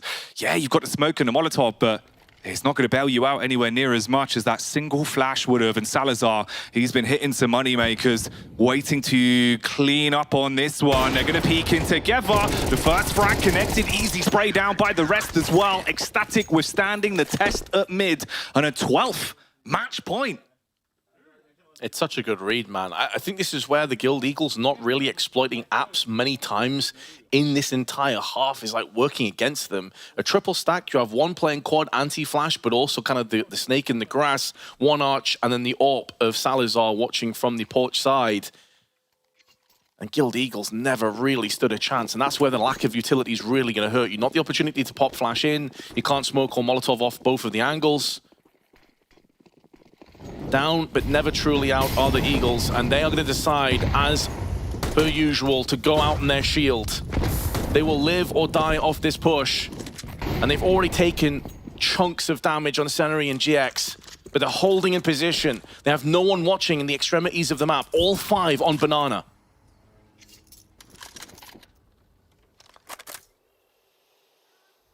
You take car control, you get top Banana, set yourself up with the sight take, throw the nades over the top, and hope that you hit the mark with the weapons. Rotation called for. Salazar, he's making his move over. Another smoke comes in as well. Patty looks to play directly behind it, waiting with that MP9. Kraken supporting on the anti-flash angle up top as well. All the moving pieces looking good to deflect this oncoming attack, but Juan Flatro spams his way in with one on the MAC-10, opens it up. Kraken smashing down the tentacles as this is cruel on defense. Oh, hang on a minute. It could still change hands. It's in the hands of GX now to change fate in a 1v2. He's giving his position away, and he's going to get backstabbed by Queenix. We go the distance to overpass as excl weather the early storm and bounce back with a vengeance. A bumpy road, a series filled with twists and turns, but it will be decided on the 3rd and final map. Off the back of 8 T rounds, excl take Inferno and tie us up 1-1. We're going to a 3rd. Blair and Maniac, what are your initial reactions? I think it played out pretty much how we expected, right? Which is a much more disciplined excl, ready to extinguish the fire of the Eagles, welcoming them, being a bit more passive and defensive, punishing the aggression, and then once they have not only the financial advantage, but the psychological advantage, then going through the motions of their own execute, which are very well polished on Inferno. And of course, a couple of rounds were on a knife's edge. I still think excl was the much better team on Inferno. 100% a better team. For Guild Eagles, it was just their one-dimensional style, which worked out on Ancient, but this was, it feels like they're perfected the art of just throwing man advantages. The number of times they get an opening pick, or it's a trade scenario in favor of them, or a 3v3 in a post plan, and they go for these peaks which are completely unnecessary. There is no reason to go for it. And if they honestly played some of those rounds a little bit more logically, some might say, I feel like this could have been even more closer. Potentially could have even gotten the win. There were a couple of rounds, in all honesty, where they had the advantage and allowed excl back into it. Now, taking nothing away from the Danes, you know, they played great. They had a game plan. The individuals stepped up as well. Nodios especially, he's the player we pointed out as being a little quiet. He came into play. But overall, I feel like Guild Eagles, if they toned it down a notch in some of the scenarios, maybe they could have made this a 2-0. Blair, I think that is a fair assessment. Maniac, do you agree? Have we seen the double-edged sword of Guild Eagles' style of Counter-Strike? They're hamstring themselves this time. I agree for their CT side. I agree for their CT side that there were occurrences where I always want to call them Bad News Eagles. I have to work that in. Where the Guild Eagles were being offered advantageous trades, and then they kind of let that go by being overly aggressive. That's true. On the TD side, on T side, I don't think that's the case. I think they were just limited tactically. Yeah. You could see they had a couple of successes on the B side, and then very strangely, they diverted their attentions to the A side. So I don't really know if they fooled themselves into thinking, oh my, we have to change a little bit what we're doing here. We're getting red. But whenever they tried to play the A side, I think the executes just weren't exactly tight. I don't think the utilities were correct. I think the reason why we see so many multi-kills coming in from the CT side is because the offense isn't that great. Nodios with the rifle, Salazar with the AWP, just a little bit lackluster on the offense. Juan Flatro, was absolutely killing it for the Guild Eagles, but it was almost a solo performance beyond himself and Riggin. Our standout player of the match on excl side was Nodios. Yeah, I mean, he's a player we don't really mention when it comes to the performances. We're looking at someone like Patty, we're looking at Salazar with the AWP, but it's good to see Nodios. I think it was towards the A-bomb side. He was shutting it down time and time again. I just want to add on a little bit more to what you said for Guild Eagles. I agree with you, the lack of utility or lack of, you know, a regimen in how they want to approach the A-bomb side was a problem. But also when it comes to this map, they've played this map many times. I know they have some reps on it. It was confusing to me where they seem to not understand some of the fundamentals of how you approach a T side, right? You want to go for the classic banana control, a little bit of bracket control, a little bit of apps control, giving you options available. Instead, from the very beginning of the round, it'd be like 4 or 5 players towards B. They fight it out. It's not working out. Then all 5 members rotate towards A bomb side.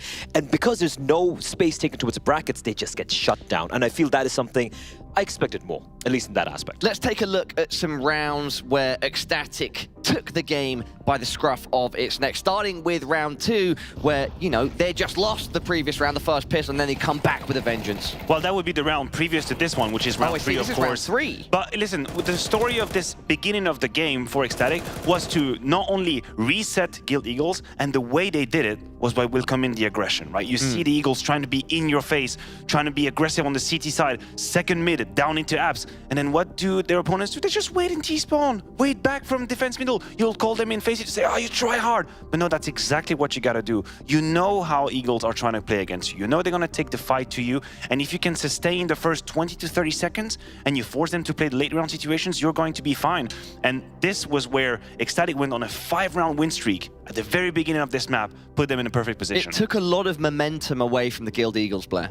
Oh yeah, absolutely. And I feel for Guild Eagles, like I said, you know, I don't want to sound like a broken record, but that one-dimensionality when it comes to the CT side, I think excl handled it very well. And switching over to onto the second half, I think excl, despite losing the pistol round, once they got the guns going, they just had the right protocols. And they weren't really tested, as you said. It's a map which really favored them. Yeah, but I don't really understand, and maybe one day we get to talk to them about it, but I don't really understand why the pivot from Eagles to the B side to the A side. You think about the success they were having. Yeah. You said they were skirmishing banana, they were sending 3 or 4 peoples time and time again to get the fights, they were having relatively even trades. The round where they just executed behind it went pretty well. It went pretty well for Eagles.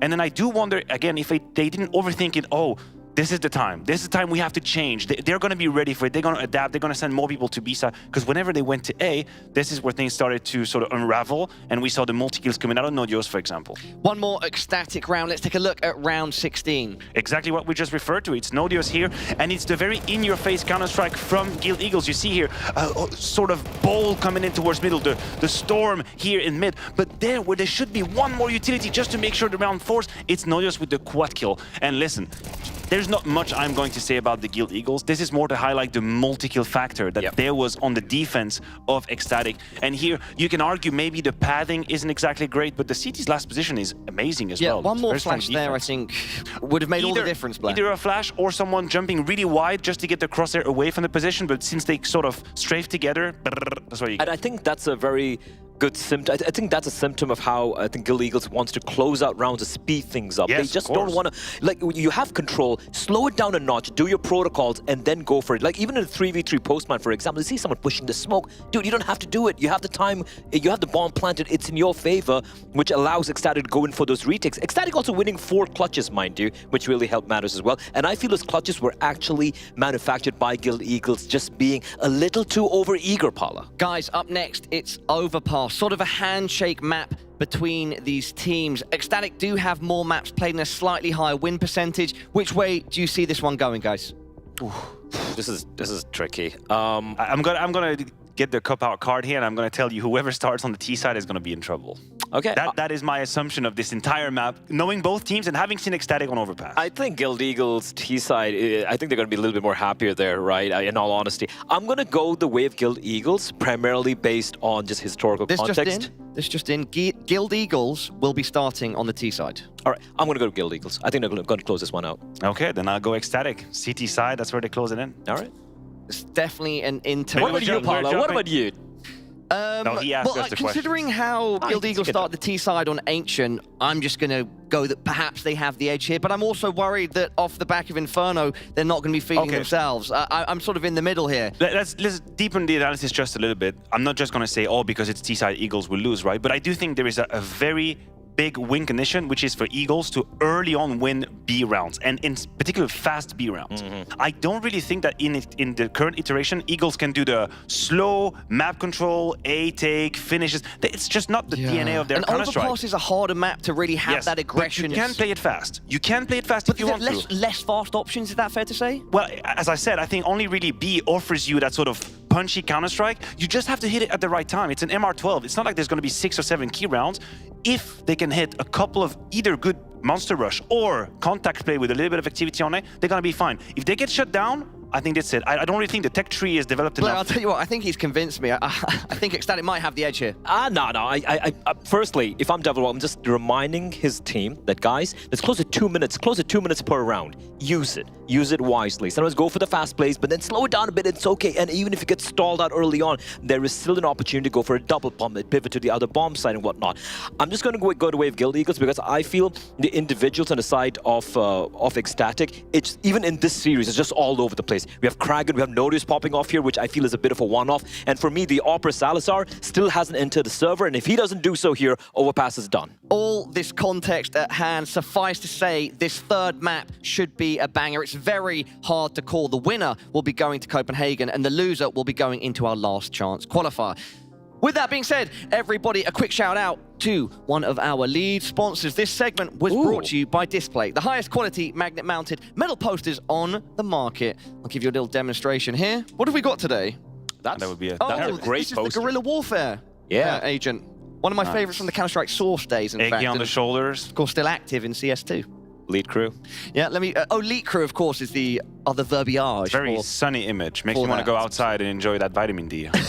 More than 1 million licensed artwork from shows, movies, games, and more, of course, including Counter-Strike. Head on over to display.com/PGL and find your display using code PGL at checkout. It will net you 20% off on 1 to 2 displays and 33% off on 3+ displays. You can also vote for our display of the day, which is sitting in the middle of our desk. What have we got down there, That's gents? a nuke. It's nuke. Radiation has. Oh yeah, that's the classic logo, there we go. the nuke pin. Some people out there, big pin collectors. Blair, I think you're one of them. You sometimes come to the events with all the pins on your jacket. I think right? you're mistaking me for Anders, which is quite impressive. Okay. Well, I mean, the resemblance is uncanny. Could be as simple as misremembering. All right, everybody, big shout out to Display, the highest quality magnet-mounted metal posters on the market. Now that we've got that out of the way, just a reminder, third and final map between excl and Guild Eagles coming up shortly, and it's going to be the Overpass. Level up your gaming space with metal posters from Displays. Hang your displays in seconds. Swap them whenever you like. Get official art from your favorite games on a uniquely designed metal canvas and choose from thousands of posters. Join over 3 million collectors now. Your wall upgrade is here. Shop now at display.com.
Players are changing.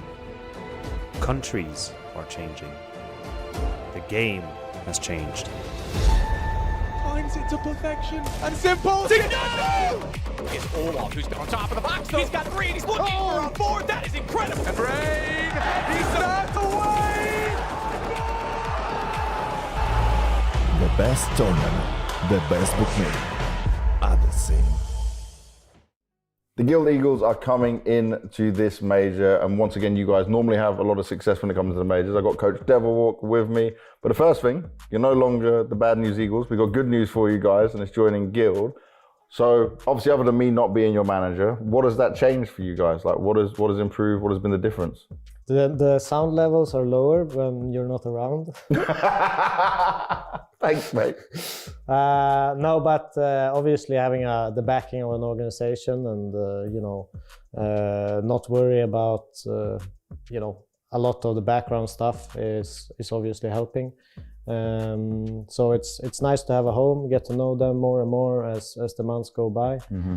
And we're proud to represent them and hope we can get their sticker in the game as well.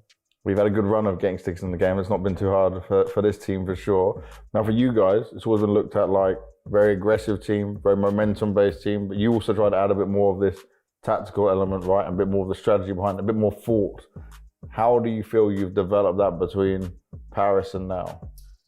I think it's kind of difficult to assess fully because we want to be an aggressive team. We want to keep that momentum and be kind of straight in people's faces. I think that's where we do our best work. I think it always, when you shift play styles and thinking of CS, it's always going to make you a little bit worse before it gets you better. Yep. But I think we can play the slow style and kind of more methodical style now compared to before. But I hope that we don't have to. How's it in CS2 though? Because I felt like CS2 is a game that would benefit some of the players you have quite massively. Yeah, I think being aggressive definitely is a good thing in CS2.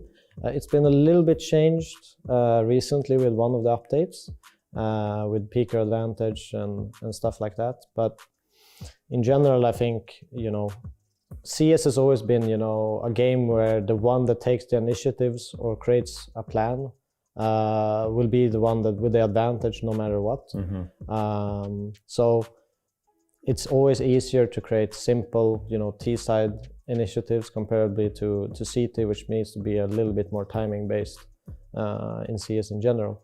Here though, in this group, you'll play a lot of very good teams as well. So do you have any concerns about that? Do you feel like you play better against these better teams? I think the better the team, the better we play, The more focused, the more, we want to win. And I think the wanting is really like, it's at 200% when you're playing these kinds of teams. Yeah. So I think that really benefits us.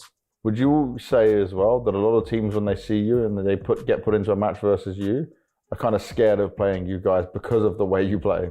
I think when they look at demos and everything, I think they don't know what the outcome is going to be. I think it's going to be very hard to predict. And I think that kind of control compared to other teams makes people nervous, Yeah. Because it is tough. I know myself when I was playing, if you're playing aggressive players, and you have a bad game, you kind of want to just push back and you give them more space. And it's like, it can be really, really tough to counter. And you start to get annoyed at your teammates or something because you don't get enough help. I think in that high pressure, especially at RMRs, it's definitely something that is good for us. And in terms of looking at the group here for the RMR, would you say this is one of the, not just tougher in terms of these two RMRs, but like just looking at major cycles and RMRs, this is a very tough group for you guys to go through? I think it's one of the toughest RMR groups ever, if I'm honest, if you just look on paper.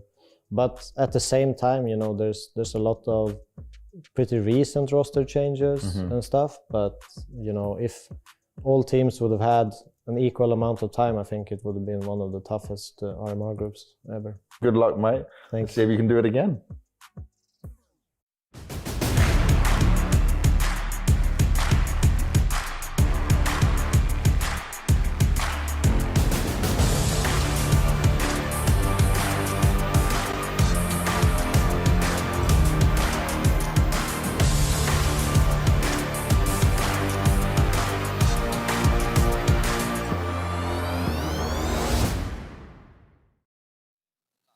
In the space of one more map, we'll see if Guild can make their 4th major, first with the organization backing the Bad News Eagles, or if the Danes of excl will be able to make it to the crown jewel, Vince, first time major for the entire team. Exactly, in Copenhagen on home soil. There's not many Danes taking part now. You can count them on one hand. Can we double that tally here in our 3rd all-important map between Guild Eagles and excl? excl, after a really rough 13-3 defeat on Ancient, bounced back, showed resilience, showed tenacity, and got themselves into this very point where they start on the CT side. Meaning the Guild will be a tease for this one, and on Overpass they can be a beast to be reckoned with on those T-side rounds. Pulling out the Glocks into the pistol though, and the Doolies are battling back, denying their entry towards the B site. And this is the cleanest pistol we've seen from excl. It certainly is. It's the one pistol they've picked up in this best of 3. They had a rough one yesterday against Apeks as well, where they won 1 in 5, and what a time to bring this one out. Now, we do have some recent stats when it comes to excl on this very map of Overpass. They played against MOUZ earlier on in the tournament. I believe it was actually their first game. They lost 13-8. They won both pistols in that, including the CT pistol. It was their T-half that really struggled though, Jackie. They only picked up 3 rounds in their T-half, including that pistol round, and they converted into the second. So it suggests if history repeats itself, it's going to be very important for them to get a solid foundation here to kick things off. Yeah, not a single round can be given away as a freebie. Has to be picture perfect in every asset. Salazar. Oh, you thought he had the edge there. Face round the corner, Synopsy with a P250. Puts it together to open up on the first. They put pressure on the site, call for the rotation, dealing damage, but allowing some of the Ts to bypass around the back. The rotations arrive, though, and it's relatively clean. 2 casualties for the CTs. Rigon remains alive. And Rigon with the pistol in his hands. It was a Deagle Inferno that nearly pulled off a miracle play. Has landed the dink onto Queenix as well. But that's where his round will come to an abrupt end. And excl off to a 2-0 with Patty on 5-0. One of the key players in this game as far as excl are concerned, and he did have a bit of a slow start in those opening 2 maps. He's actually on a 0.84 rating coming into this 3rd. So this would be the perfect moment for Patty to get into that 5th gear and really show us what he's capable of, because when he's feeling it, Jackie, he can take over maps. Really can come alive and have so much impact into these rounds. Already though, Guild Eagles answer with a buy. Ooh. They go for the initial boost. You get information, spam around the corner, but Rigon, he puts himself tight tucked by the sandbags. Flames burning, heat rising, but still able to stay in position.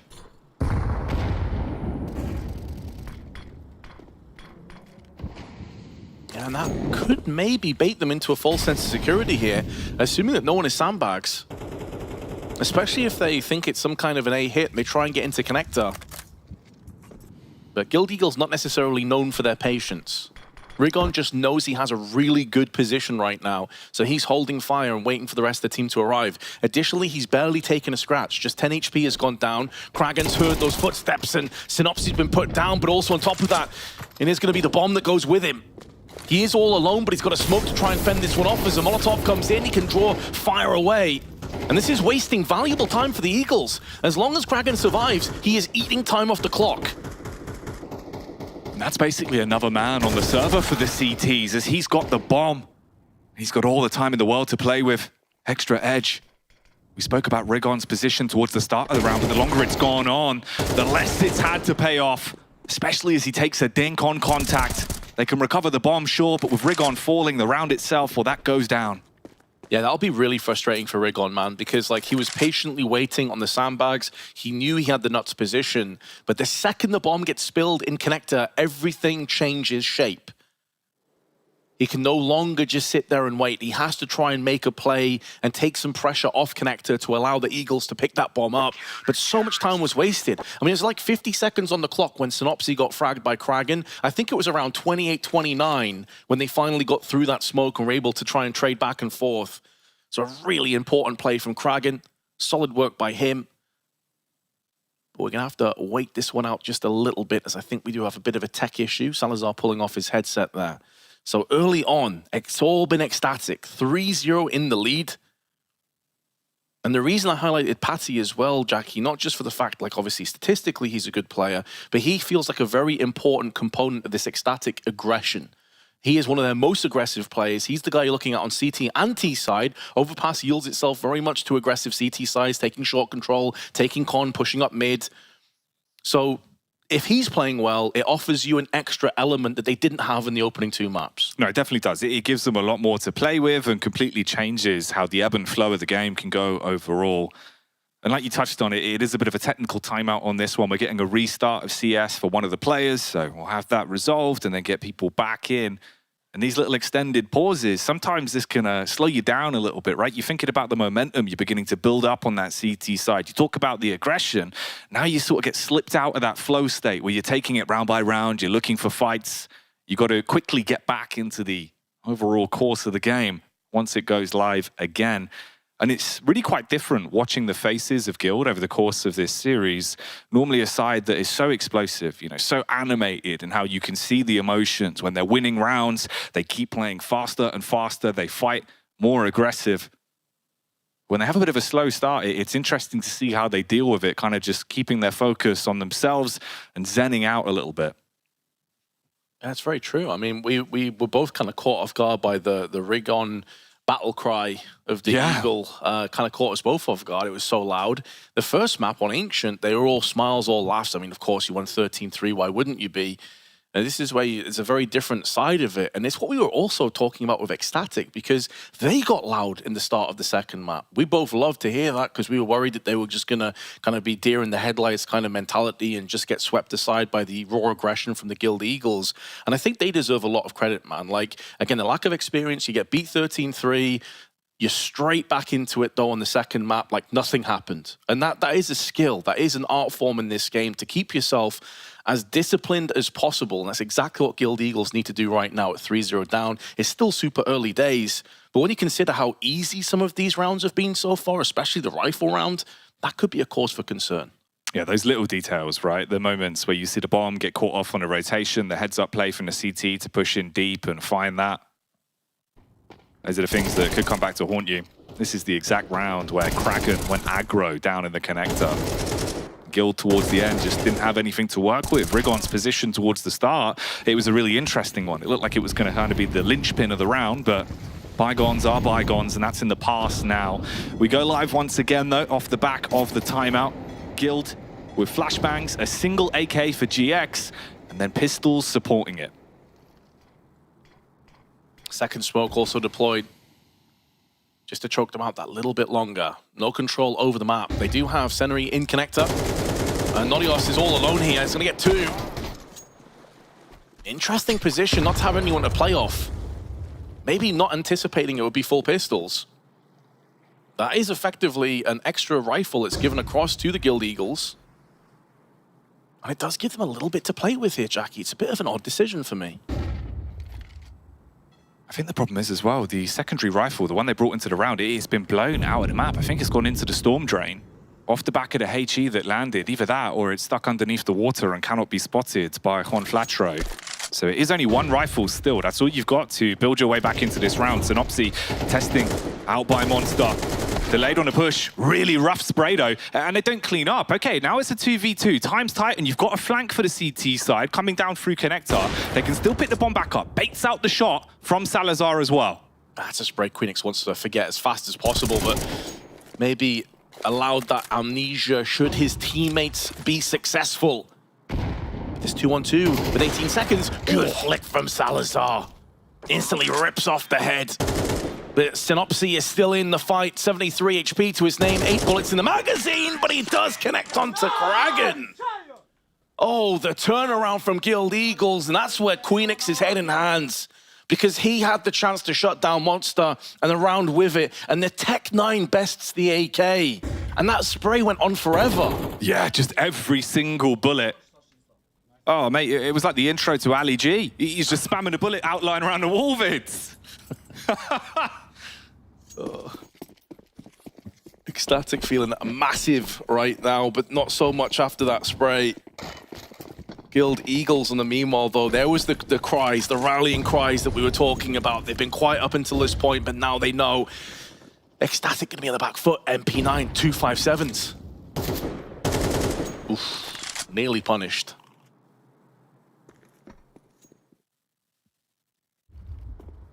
Out towards long as well. You've got the crossfire set up, tucked in behind both of the angles. Rock control in their hands. Rigon. He's been pretty confident about these opening fights towards short. And with the boost not working out, you have to switch up the play a little bit. Nodios instead looks to get aggressive. MP9 delivers on one. Oh, that SMG packs a punch. GX just gifted that opportunity onto Kragan. Wanted to try and find some information, maybe try and wrap around the back of the T's. But all he'll do is find that AWP caliber bullet lodged into his chest as the 338 dismantles him with ease. No nades additionally for excl. Tons. Surplus on the side of the Eagles. Throwing the Molotov, allowing one flat throw to join Synopsy. It looks like it's going to be a monster explosion here as Rigon can smoke and Molotov onto the site to proceed the push. Molly now tossed at the back of the pillars. And the flashbang alongside it, and here we go. And the 5-7, make amends. Queenix not able to do anything on that one, and Patty forced back into a save. And this is Patty, over the course of the early rounds. He's already showing what he's made of. 6 frags to his name. In all of the big games, he's been delivering for excl. Really good at finding entries with the AK on his T-halves. Normally pretty proficient at the multi-kills on CT side. Synopsy doesn't want to overstep the boundary. He's suspicious that they're saving around the back of the boxes by Club Bunny.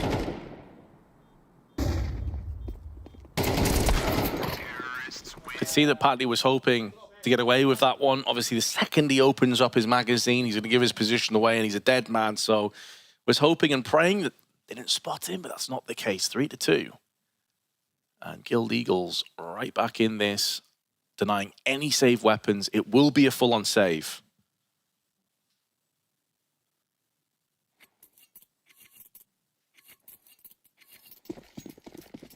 There's nothing really to play with other than the single flash.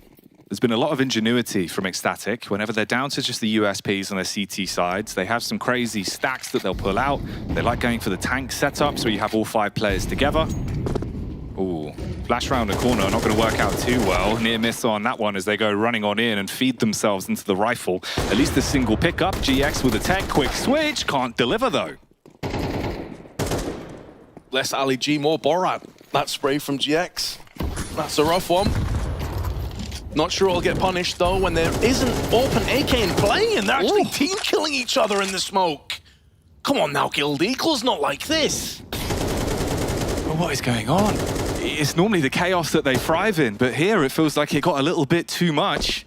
At least Synopsy with the bomb bails out of there, realizes that his teammate's calling for the quick rotate. Rigon saying, I've got short, I've got the entry pathing into B, wrap back and link up with me.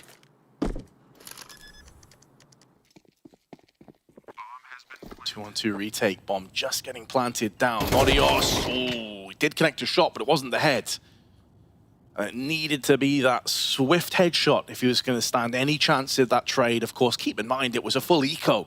excl coming through into this one with barely anything, no Kevlar, aim punch a problem, but still making Guild Eagles sweat this one out. And if Salazar can keep his hands on this AWP, I mean, that is a huge boost to their buy going into the next one. About as good as you could have really hoped for, especially as they got contact in mid, and the opening trades were all in favor of Guild Eagles.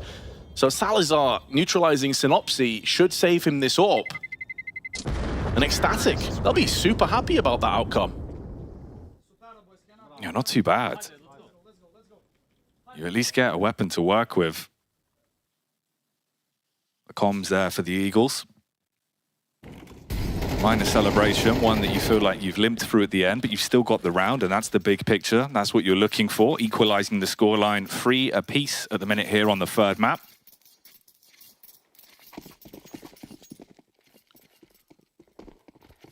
May have been a bit of revenge, actually. I just realized it was Synopsy who tagged Sennery in the smoke to get him killed, and it was the other way around on Inferno. So maybe Now they're even. No more team killing, please, Guild Eagles. It might very well be some killing from the hands of Rigon, though. As he slivers his way up to short once again. Fire Serpent coiled, ready to strike. If anyone gives him an inch to play with, he'll try and deliver, cut off those rotations, and potentially give them a pick to double back into. Bombs left back towards spawn side, so you take map control on the default, see if you can get a pick to build off. Oh, that is such a crisp entry. He will be traded back, though, had no supporting cast members. The bomb still dropped back on the T-side of connector. Someone's going to have to go back for that one, and a shot missing by Kragan. Nearly took that to the hand. So it's a really nice entry, but it almost feels like it's not for that much in return, Jackie. It's an even trade back. They can't capitalize off it. And Salazar with the easiest of picks, but he's lost his compadre of Kragan. That's going to put a lot more pressure on Salazar. And with a smoke and Molotov, he's going to have to hold in position. This will feel very uncomfortable for him, but he's gifted another kill. When Flatro gives up his back. Walks through the smoke, hoping that maybe he'd catch him on the timing, but Salazar, prime time position, delivers. And with how little time they've got left on the clock, and Queenix's position, the round, well, that's going to be going down once again. They've cut it off perfectly. Bomb goes flying miles away. GX in panic position, turns the corner, but the martyrdom of Queenix denies it. 4-3, the score neck and neck. Economically speaking, it's super close. The ebb and flow of these rounds is super close. I mean, you could make a case that Guild Eagles on another day could be like 5-1 in the lead, but you could say the same on the other side of the coin. Oh, man. Literally bumping into each other. Well, then. It was a great cost as well on the side of excl, so it's like they're getting success, but it's not clean. And Guild Eagles know that. They can sense that they're only a round away from breaking this back again. And as long as this goes even back and forth, by the way, excl have a very rough T-half.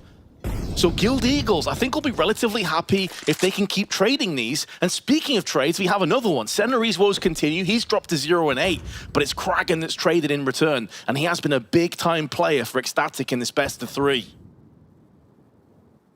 They're going to funnel themselves back into Salazar's lair, though. He's taking a pixel peek and finds their head. Delivers that one straight to the face of GX, takes out the AWPer for Eagle's side.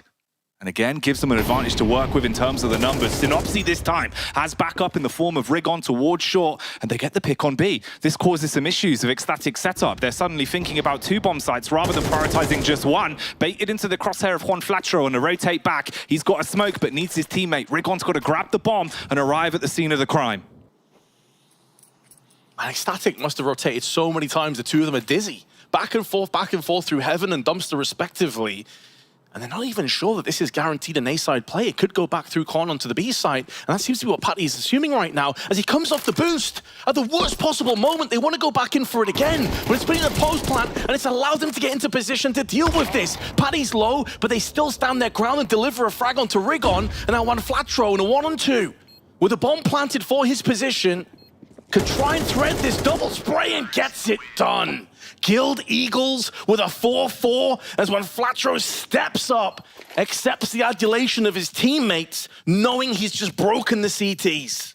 Steps up in the server and steps up in real life as well. A celebration off the back of the 1 versus 2 clutch.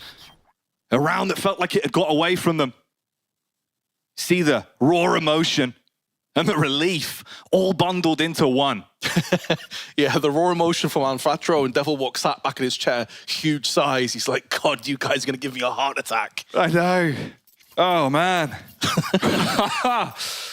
Oh, it's one of those scrappy games. It's one of those really scrappy games. And it's down to these little moments where it does get a bit wild, where things start to go like this, where it falls in favor of Guild. Somehow they have that little buff in these sort of scenarios, and for excl as well. You read it. You had the idea, the boost play, but then it just turns into calamity. Quickly trying to figure out what you need to do. And the round ticks on by 4-4. Investment into the SMGs. 4 MP9s and a single scout for Salazar. Oh, they broke him so bad they couldn't justify a save into this round. But do not take this round lightly. excl can still punish you with this purchase. A scout for Salazar. He's had a great start to this map. 11-4 to his name. Primarily over on the A side of the map, though, in bathrooms. And at the moment, he's playing on long by himself, and it doesn't look like he's going to see any action. It's a B-sided stack they've spotted, but Queenix has snatched in for one. Centering around the corner, instantly gets pushed back by Nodius. It's a massacre. It's a disaster. Guild Eagles are getting destroyed.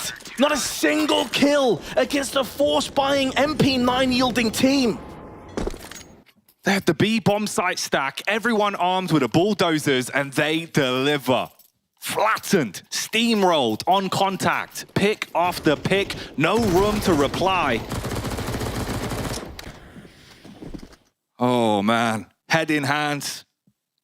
You win a huge clutch, you feel like you're starting to get that momentum. A reality check from excl, and now you're the ones with a broken bye. Scout for Synopsy, everyone else down to the pistols.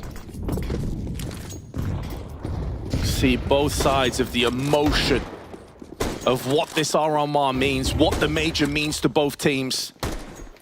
From elation to deflation, the Guild Eagles still have themselves some pistols to play with. And so often, the case in these RMRs has been that the pistols have prevailed. We've also seen excl hemorrhage a lot of rounds against half-buys in their previous games, but Salazar slithers in for the scout frag. Oh, GXX nearly nailed him on the jump there. That must have been close. You heard the bullet whiz by his head. Yeah, offering out the free haircuts. A short back and sides, please. Juan Flatro, he'll do more than just take the top off of Patty, though. Oh no, they're doubling up as well. Walking into the bomb site now, getting close with these pistols where they can actually be quite lethal. And Juan Flatro grabs himself a Kalashnikov, has it in his hands, hoping they'll give more 1v1s up. Keep peeking into me is what he's thinking. Molly to make it uncomfortable. He runs around the back of the map, gets one pickup, spraying his way down on the second as well. Oh, around the corner, Salazar with a 5-7. Finally puts an end to that one. Oh. Love the read of the situation from Juan Flatro, though, realizing as the nade comes in, there would be a brief couple moments where he could just sneak around the back. And if the spray onto the dumpster had have actually yielded the kill, that round was on. That clutch was doable. But there you have it, the screams. Trying to keep calm, composed in the tactical timeout now. They must realize that Guild Eagles are going to have nothing to play with coming into this round. So an MP9 picked up on Nodios. M4 on the ground. A perfect opportunity for an 8-4 half. Seize the initiative now, push the advantage. Keep building that CT side buffer.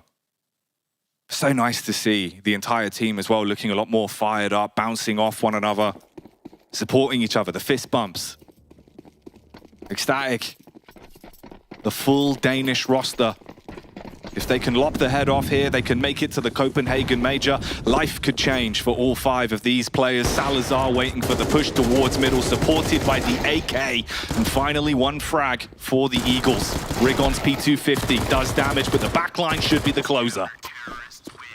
Even that's a little bit sloppy. Not that it really matters. They have enough funds to replenish all those fallen weapons, so it really doesn't matter, all things considered.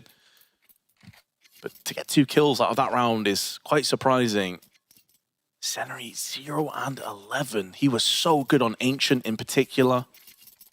He's had a very rough map of it so far.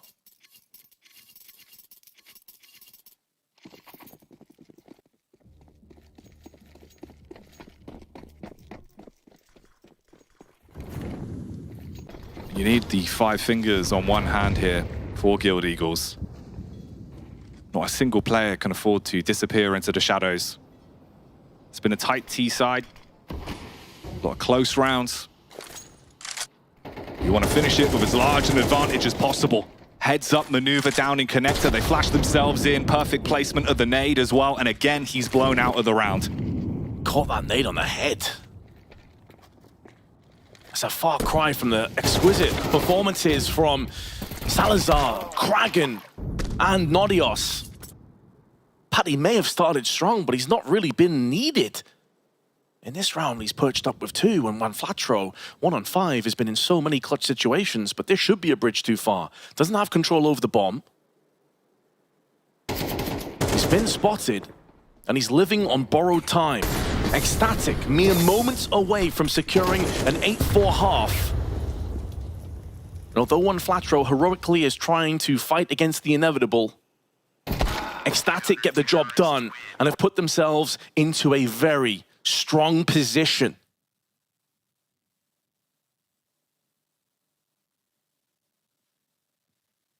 We spoke about their T side. We said they needed to get themselves as big of a buffer as possible. And with the way some of these rounds were going, it looked like that might be an impossible task for them. But ending the half with a large advantage. Pistol rounds have always been a problem, though. They won the overpass CT pistol incredibly cleanly. Not a single casualty. Looked a lot better than what we had seen over some of their best of threes. Can you do it again? If they do, one giant leap towards Copenhagen to join the likes of Carrigan and Glaive, legends of the game.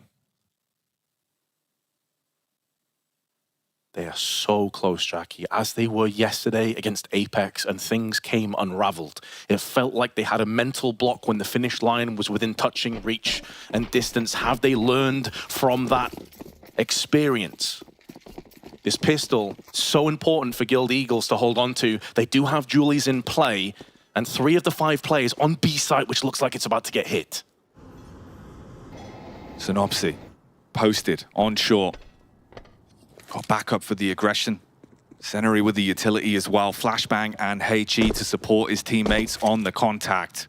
excl fully grouping now. Everyone getting themselves set up outside of Monster. It's mainly a short-sided push, though, with Seneri watching. The HE tossed in. This could do a lot of damage. Not really. Just tickling the oncoming T's, and Kragan, he locks it down with 2. Nodius obliges with 1 of his own. And excl in a 5-on-2 in the heartbeat. Looking to shut this one down as fast as possible. From a 13-3, dispatching in the first map, they are now in prime position to secure their spot at the Major. And GX is the only man standing, the only man left alive in this one. Similar to Flatro in the dying embers of the first half, he is trying his damnedest to hold off the wave of T's coming at him. 9-4 going to be the score, Jackie. excl have secured both pistol rounds. It was the Cinderella story of RMR runs again and again for the Bad News Eagles, now representing an organization for the first time. They looked to complete the reverse sweep and make it to the Major. But standing in front of them, a Danish squad, so close yesterday, and again today, looking like they are within touching distance of guaranteeing their place.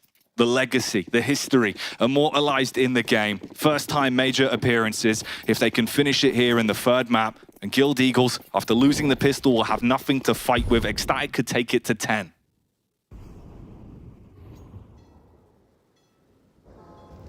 And Paddy just walking calmly, patiently outside of Monster. We'll be finding a site bereft of any CTs. A 10-4 score looking very likely at this stage. Coming into this round, Kragan, 120 ADR, 5 multi-kill rounds, and 5 opening duels to his name. The guy has been performing on a different level. And Guild Eagles have not been able to keep up pace with him. They stack and defend, grouping up towards Party. Nade in to take down the first man, looking to farm up the cash as well. Patty does get 2 on the fadeaway just against the pistols here, looking to recover a MAC-10, but that's a tiny prize. Yeah, exactly. It feels like a consolation prize.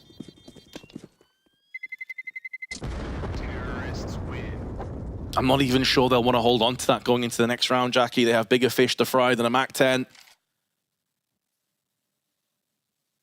Money situation far from ideal. Double digits now as Guild Eagles call their first tactical timeout. We know their T side can be explosive. It can be unrelenting. But now they've got to show us it again when the pressure's really, truly on. And these timeouts, they've done so much for Guild over the course of the RMR run. The passion and poetry that comes out of Devil Walk, instilling inspiration into his troops. But the opportunity for error, any chance for him to make mistakes, that's already gone. It has to be flawless counter-strike from this point forward.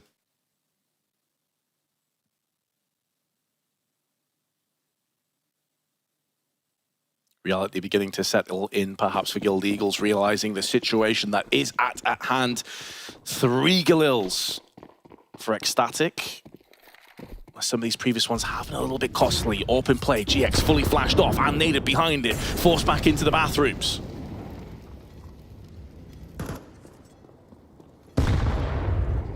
The opening gambit, looking for the initial pick on the sniper, denied. Even dealing damage on the fadeaway nade. Potentially wanting to go for the boost up here as well. Audio cue that would have been heard, so information gathered. They dropped the nade on it, a quick response from Guild. It's a really well-timed nade, but they realize the boost is coming up. Ooh.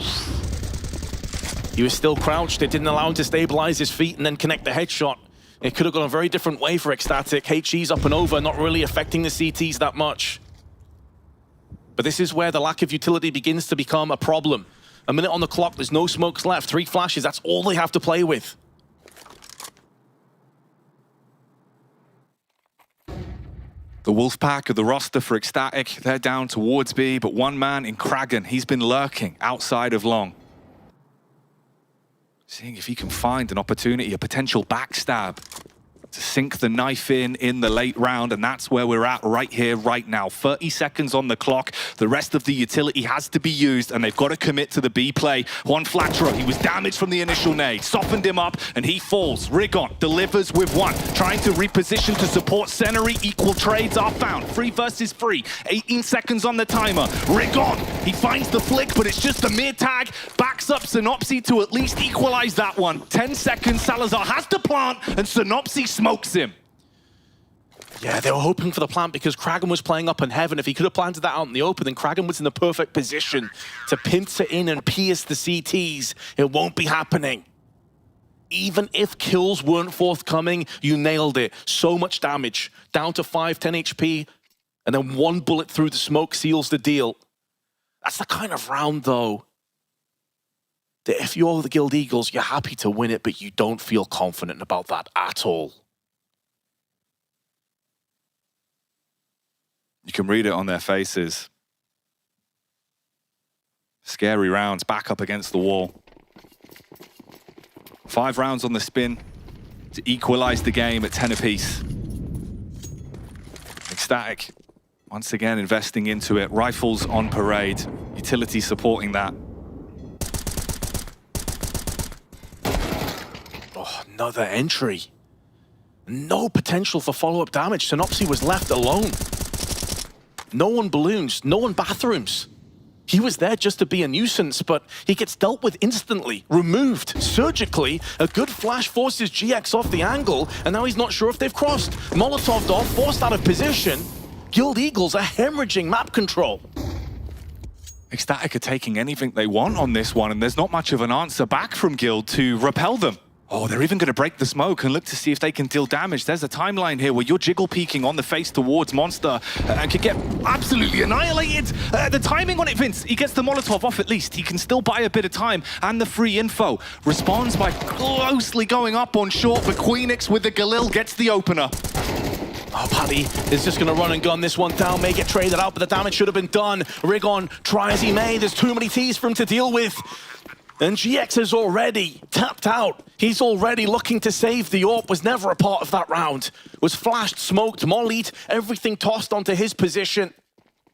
Could never get stable. And excl now, 11-5. 2 rounds away from the major.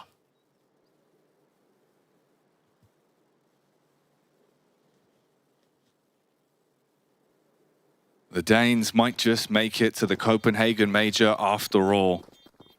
With 11 under the belt, 1 away from series point, major point, Guild Eagles Tested on that one, unable to answer. Broken economy as well. GX, he's got to be the backbone of the team in a round like this. You need him to have an absolutely incredible play, do something heroic to change fate. Precisely. I mean, think of how Salazar was impacting the first half on his CT side opening. Getting picks, was omnipresent, was peeking short, monster, banana, long, everything you could want from him. And he could also play anchor. He was playing behind the site, absorbing all of the punishment. That is what an AWP on this CT side can do. Now, you can also argue that the set plays here from excl have been really solid. Their utility's been on point. They've been flashing and smoking off the key angles at the key times. But you're running out of time now.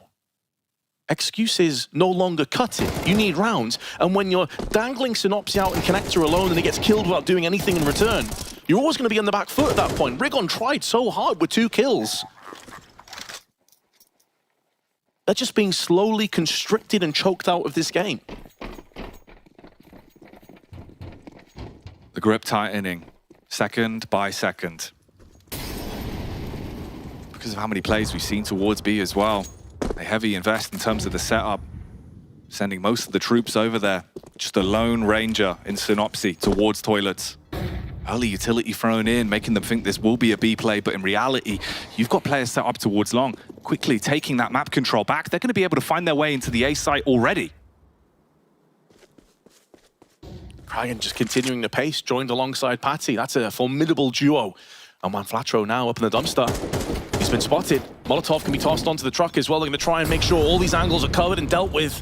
Manflatro nowhere to be caught with Synopsy with a flashbang up and over. Lots of damage exchange between the two teams, but Manflatro's all alone, and it's like wide swung from bathrooms. The same can be said of Rigon. It's another round that's over before it's even began, and Guild Eagles can do little about this one. It could just be a case of another save. It sucks to do, it's a bitter pill to swallow, but the alternative is that you come into that next round with no AWP, a lack of utility, lack of weaponry. At least hold on to 2, boys. GX, he's posted inside of the bank, but this is so risky. Snapshot to the head. And at that point, count your blessings, get away with what you've got, carry these 2 weapons into the next, because the round itself is long gone. Guild, they have to mount an incredible comeback here because excl have made it to 12. One more round over the course of this game, and they will go to the major, Vince. It's all on the line, and the bomb blast from the site, the increased radius, and he goes down. The AWP removed from play. Bro, why are we still even there at the stage of the round? Why are we looking for a kill when the T's are guaranteed another buy? It's so strange. You can see that the pressure is getting to them. You've got to hold on to the AWP in that situation. If you want a chance at 7 unanswered rounds to try and get yourself back into this matchup, you need the AWP in play. Now they have basically nothing. That is such a strange situation to witness. Now excl do what they know. Bread and butter B takes. You can afford to just bombard your way in. Copenhagen is calling, and they want to make it there. Overwhelm the defenders of Guild. They fall down to just 2 players, Synopsy and GX, in an uncomfortable retake situation. The Danes look for the bomb plant. Synopsy dives in, comes off the plant to remove the head. GX with just a deagle. Time ticks away. 13th round confirmed. They make it to the Copenhagen Major as the Danish squad have done it. Full credit to excl. So close against Apeks, yet so far. Many teams that are broken mentally, not these guys. They got on the second time of asking.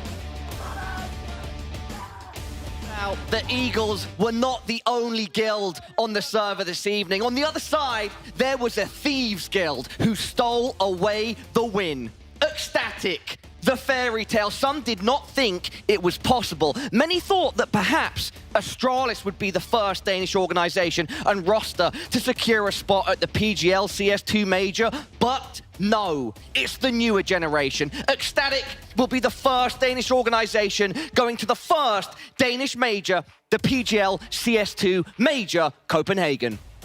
They deserve this. Disappointment written on the faces of Guild Eagles. They knew they almost had this one, but no. Map number 3. I didn't expect to see this from excl. I genuinely felt like the pressure would get to them, but that final map, they played it so damn well. And to make it before even Astralis, I mean, that's a story in itself. That third map, analyst, please, is it fair to say that's some of the best Counter-Strike we've seen come out of excl. They rose to the occasion where it mattered most? I think they showed incredible resilience to bounce back from some of these situations and show that after that they would have the composure, right? We are looking at rookies of the game here. We're talking about players that have barely discovered the top of Counter-Strike, went to Tier 1 events or Tier 2 events just recently at the end of 2023. And in a day where we assembled to look at Astralis play Counter-Strike, Denmark finds 5 new heroes, players unsuspected now making it to Copenhagen. If that is not a great story, that's a story in itself. If you have a heart, you have to appreciate what they've done and what they've just accomplished here. How many people have tuned in to these RMRs, right? And you're looking at names like your Phases, your Vitalities, your Astralises, and all the famous Danes. You look at this team, you're like, yeah, sure, congratulations, you made it to the RMR, but it's Group B, it's not going to be easy. They get it done, Paula. I will say myself, I was in that boat, Blair, and over the course of EU RMR B, my perspective slightly started to shift, but when we were coming into map 3, I said at the start, yeah, no, I think Guild Eagle's going to come out here. Matthew, you called it perfectly, mate. excl came out swing and they got it done. Yeah, definitely. I think over the course of the RMR, we went from I don't think they can do it to, wait a minute, they can, but do they have the shoulders for it? And now in this final last game, they have showcased that to us. The game versus Apeks was all you needed to know in terms of the quality of the Counter-Strike of excl, but it was about, do they have the composure to win that round 13? So many times against Apeks, it went the other way around, but it gave them probably a little bit of experience, a bit of a boost, and here they seized the opportunity.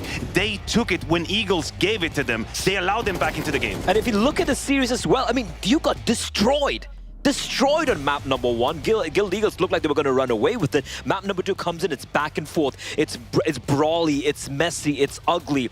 Overpass comes in. It is pure clinical Counter-Strike. They just clipped the wings of Guild Eagles. Such a good point, Blair. The way they bounced back from the first map into the second, it was more hard to completely swing the momentum in their favor in map 3. I mean, listen, Overpass is all you love and all you hate about the Eagles. And I'm so sorry to put it this way, but it has both sides of the coin. It's an incredible clutch from Juan Flashu, 1v2, standing up in the server, outside the server, high-fiving his teammates, screaming around. It's a passion you love to see.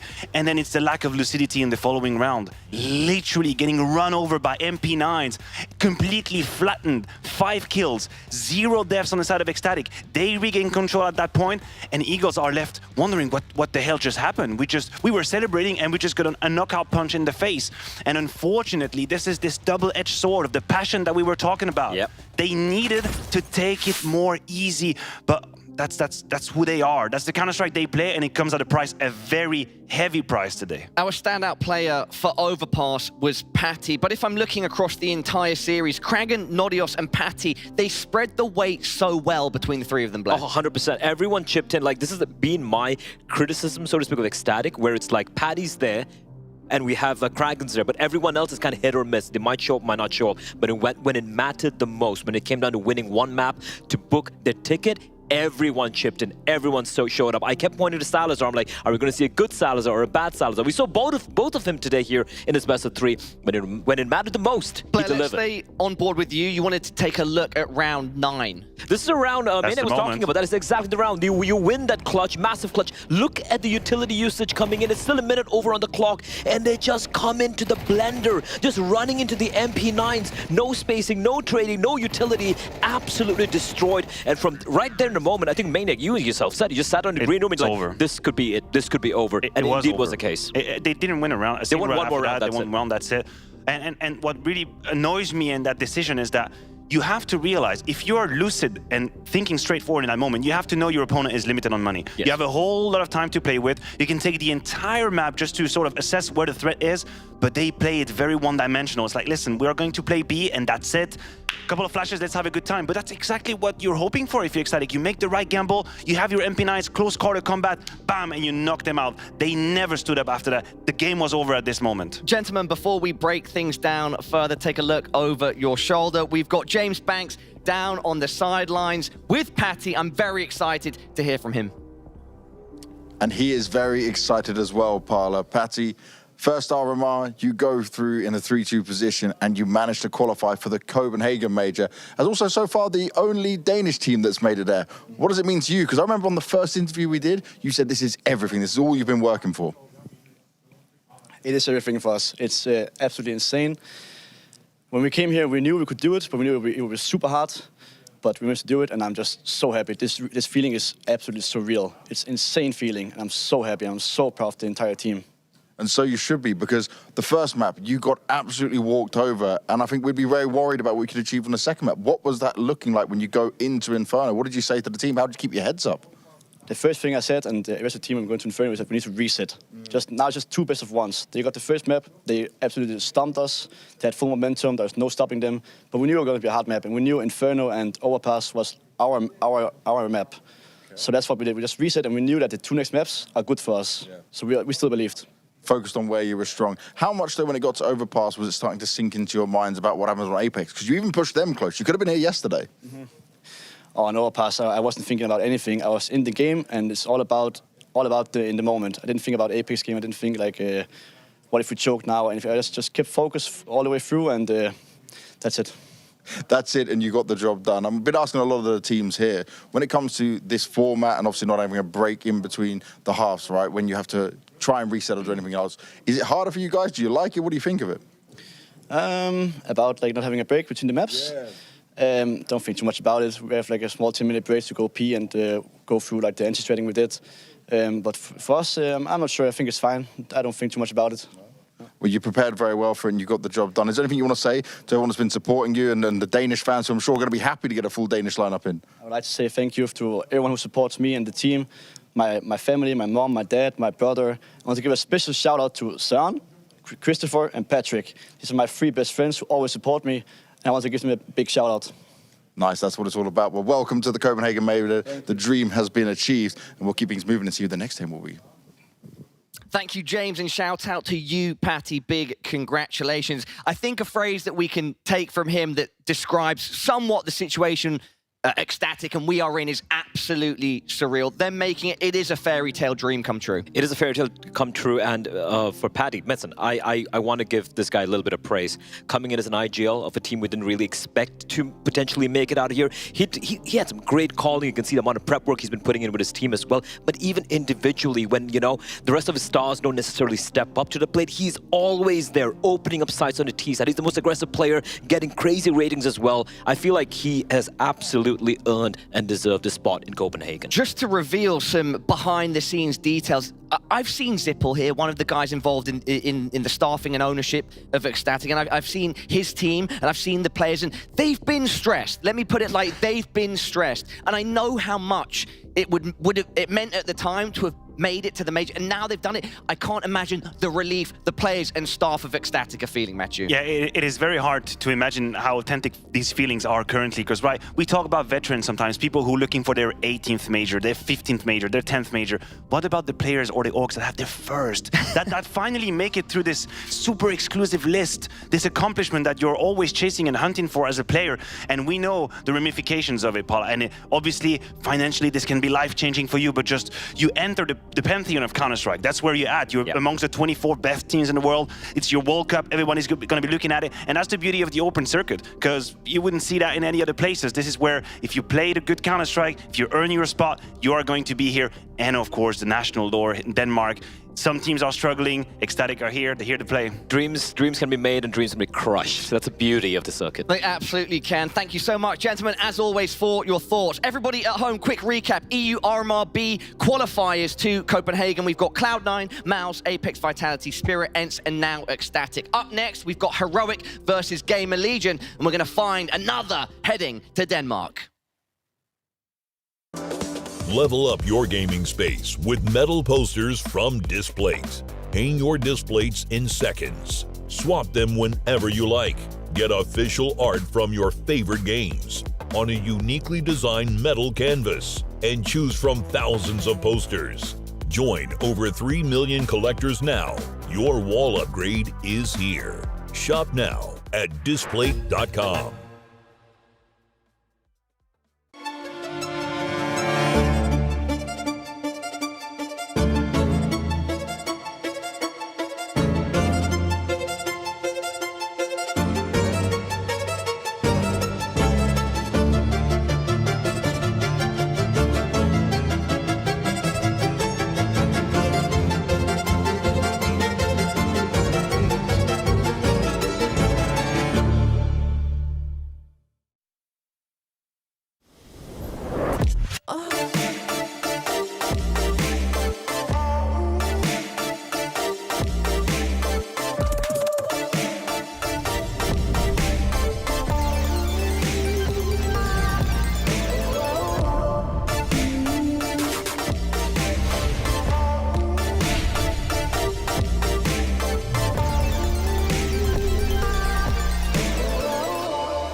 Players are changing.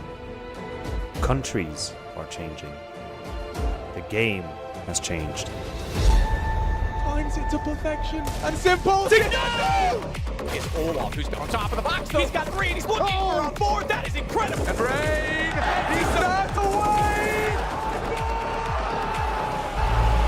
The best tournament, the best bookmaker are the same.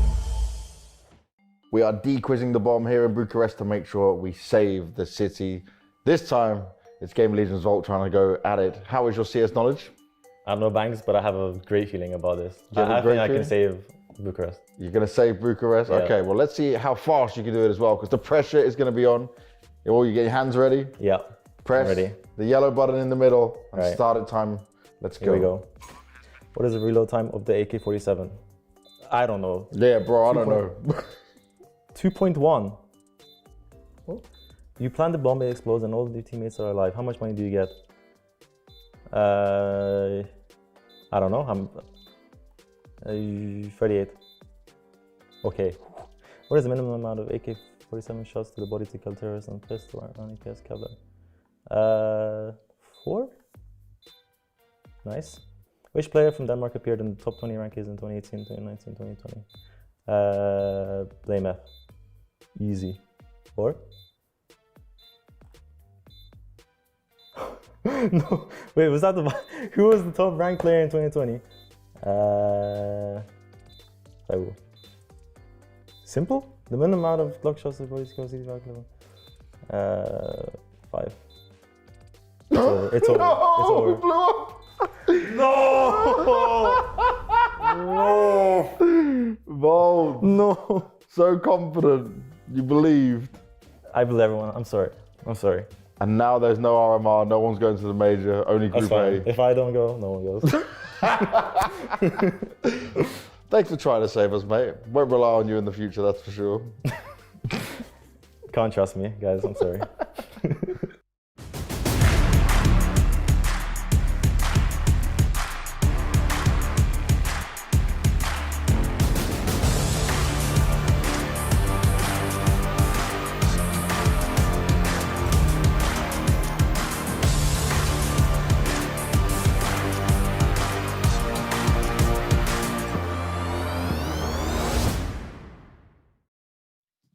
Welcome back, everybody, to the PGL CS2 Major EU RMRB. It's our final matchup now prior to the last chance qualifier, and we've got Heroic versus GamerLegion. You don't want to end up in that last chance qualifier, so let's find out our last entrant from EU RMRB right now. My name is Parla, and I'm still your desk host. I'm joined on the desk by Blair, Maniacs head off, and we've got Pimp back in the building. Pimp, can I quickly get your reaction to excl making it to Copenhagen? Yeah, super cool for a Danish team finally to make it to the Copenhagen Major. And actually a good team, yeah.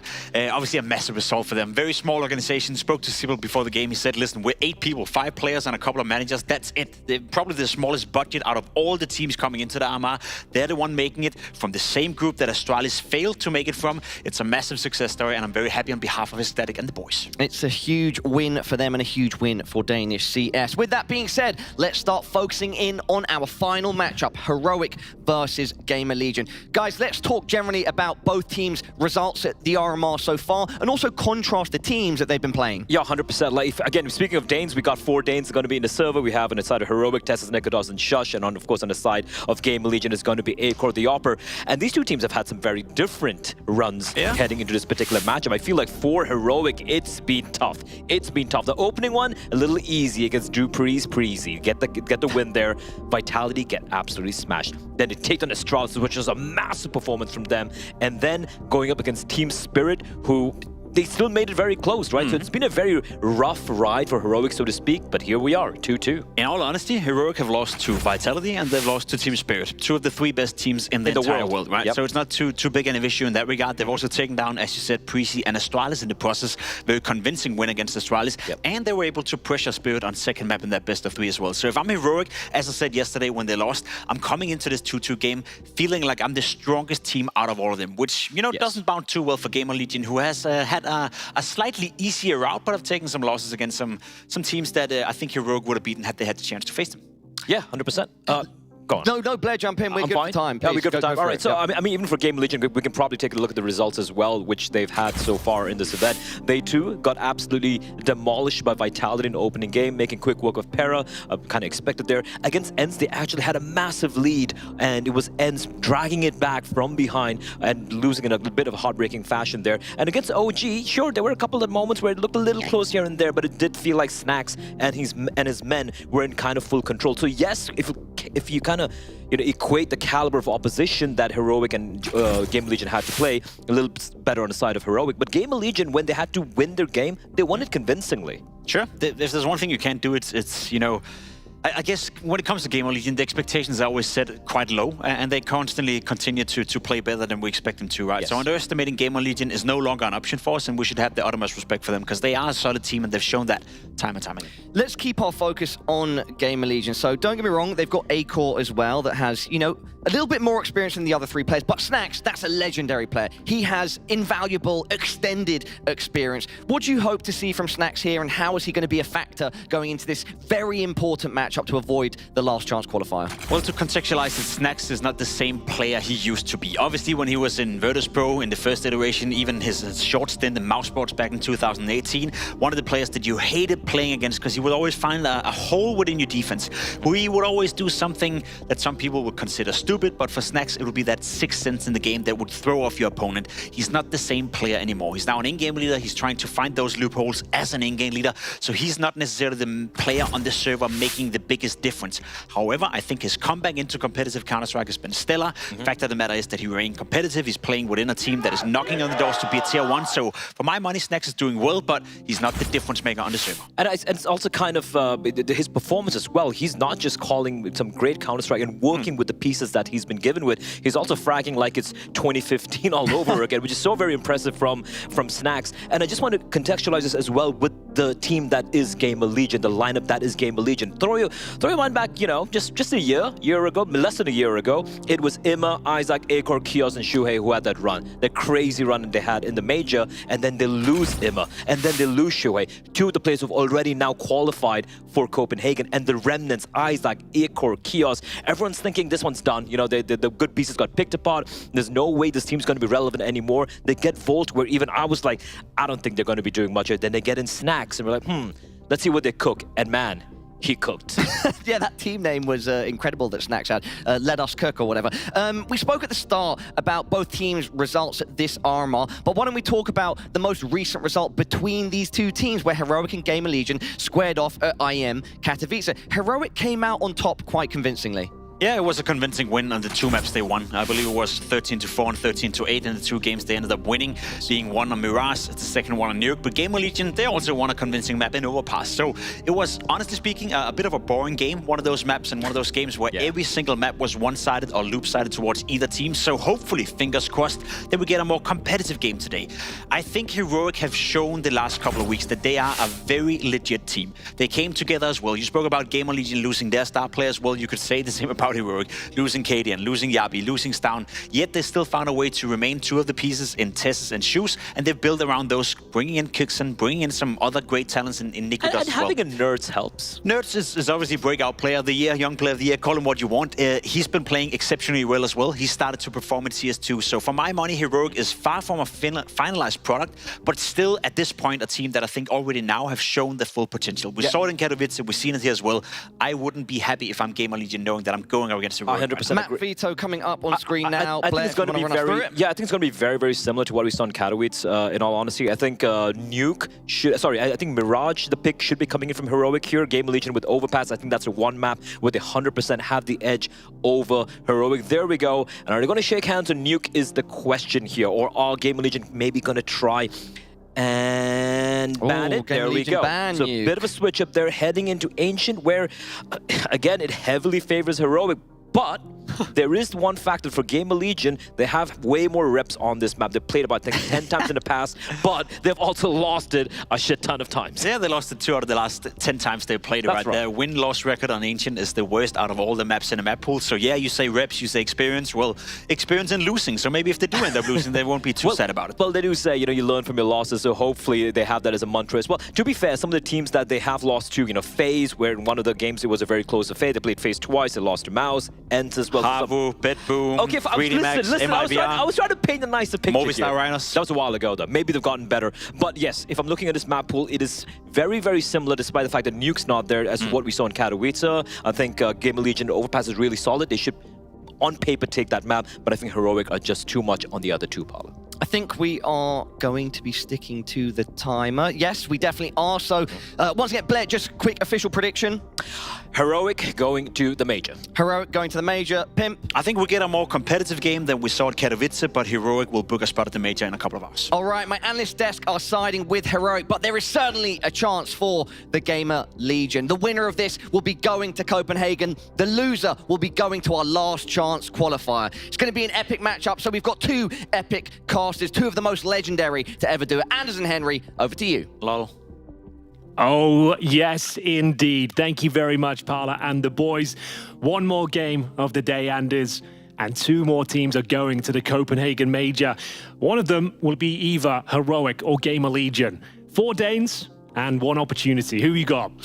Oh, this is so hard to call, right? We've got the major grand finalists in GamerLegion. Like I'm very excited to see if they can make it once again. They really need to. But Heroic on the other side with 3 Danes on it. I mean, they've got a lot to defend, right? I'm gonna have to side with Heroic just ever so slightly on this one. You're doing A-Core dirty? I'm doing it. I am. The betrayal is unfortunately happening live in front of your eyes, but I feel like they have a slight edge. I'm not very confident. I think it's gonna be a really close game. Oh, it looks like we're ready to go. There's snacks on your screen. To see him at another major after all this time would be something quite special. We'll see what he can muster up as we get ready for the first map of Overpass here, picked by GamerLegion. They'll be starting on the T side, you would assume. And in terms of their setup, Anders, a single smoke, a flashbang. We've seen a lot of teams just opting for a rush B. And the last couple of excursions on Overpass are going to be Nerdstow, confident as ever. He'll be a linchpin in his Heroic machine. I kind of like this. Look at how there's 3 of them down the connector right away. And because Nerd showed himself, he knows they're not going to be rushing straight out long. So they've sort of slowed them down. Even if they're not technically defending the A-bomb side, but I guess they are from the connector position. Looking for a couple of headshots here. Now it's dangerous, though. If GamerLegion know what's up, they can run there and try and just plant the bomb really fast. We've got full rotations coming through. It is going to be the A commitment coming in quick and fast. First frag for Shush, but Volt will trade him out. This is looking very good for the Legion of Gamers. That bomb will be planted, no problem, but the flank, that's coming through. Nikados gives them the man advantage. 4 versus 3. In terms of kit, not one available, so got to get their skates on here. Nerds with a key frag. An opportunity to take down Snacks, and he does significant damage, but can't find the kill. So I love this push in towards the bank. If they take down Tessus as well, the flank is not going to make a difference any longer. 2 versus 3, nice headshot from Volt. There's bomb still ticking. There's still a couple of seconds left. If they run right now, maybe there's a way they can defuse on, but it's fading very, very fast. There we go, an attempt, but already stopped. Volt with a good shot, and I think that's all they needed. 3 kills for Volt on the other side. Nikados will get some money in the bank, but they will still end up losing the round. GamerLegion, really well executed.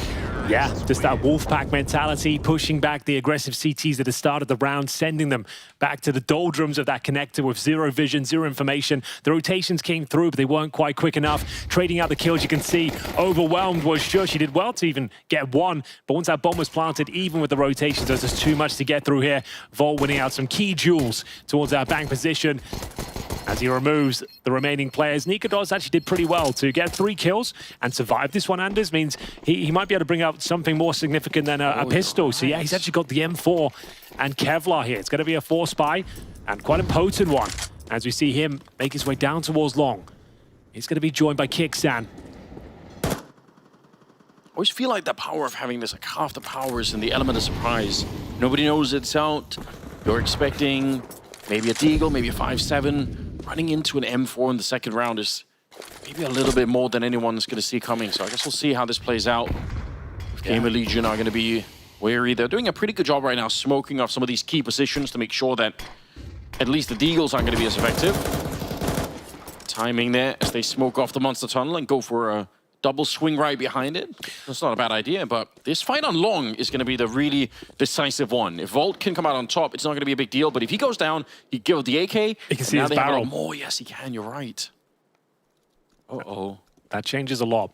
Do they want to continue with the exploration towards long at this point? Volt knows one's behind the tree. Gonna flash over. First player will be found.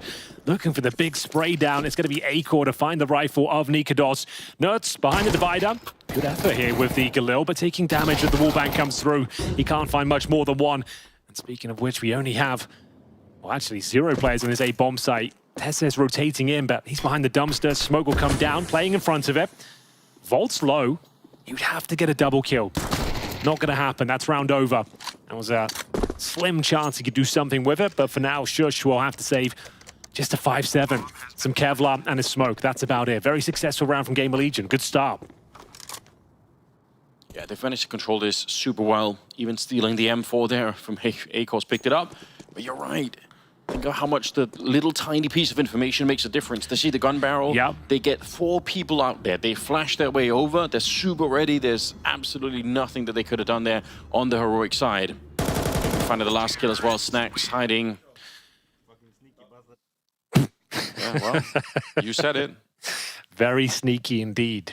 Well done, Snacks. Sneaky bastard. That's a good description of Snacks. Yeah.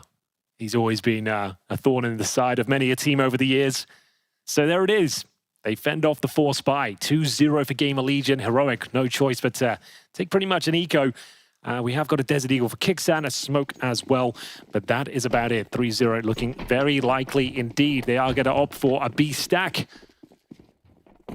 Really much they can do with it. Be a huge misplay from GamerLegion to force the issue. They've been very good at baiting out certain utility across the map so far, applying pressure, getting information.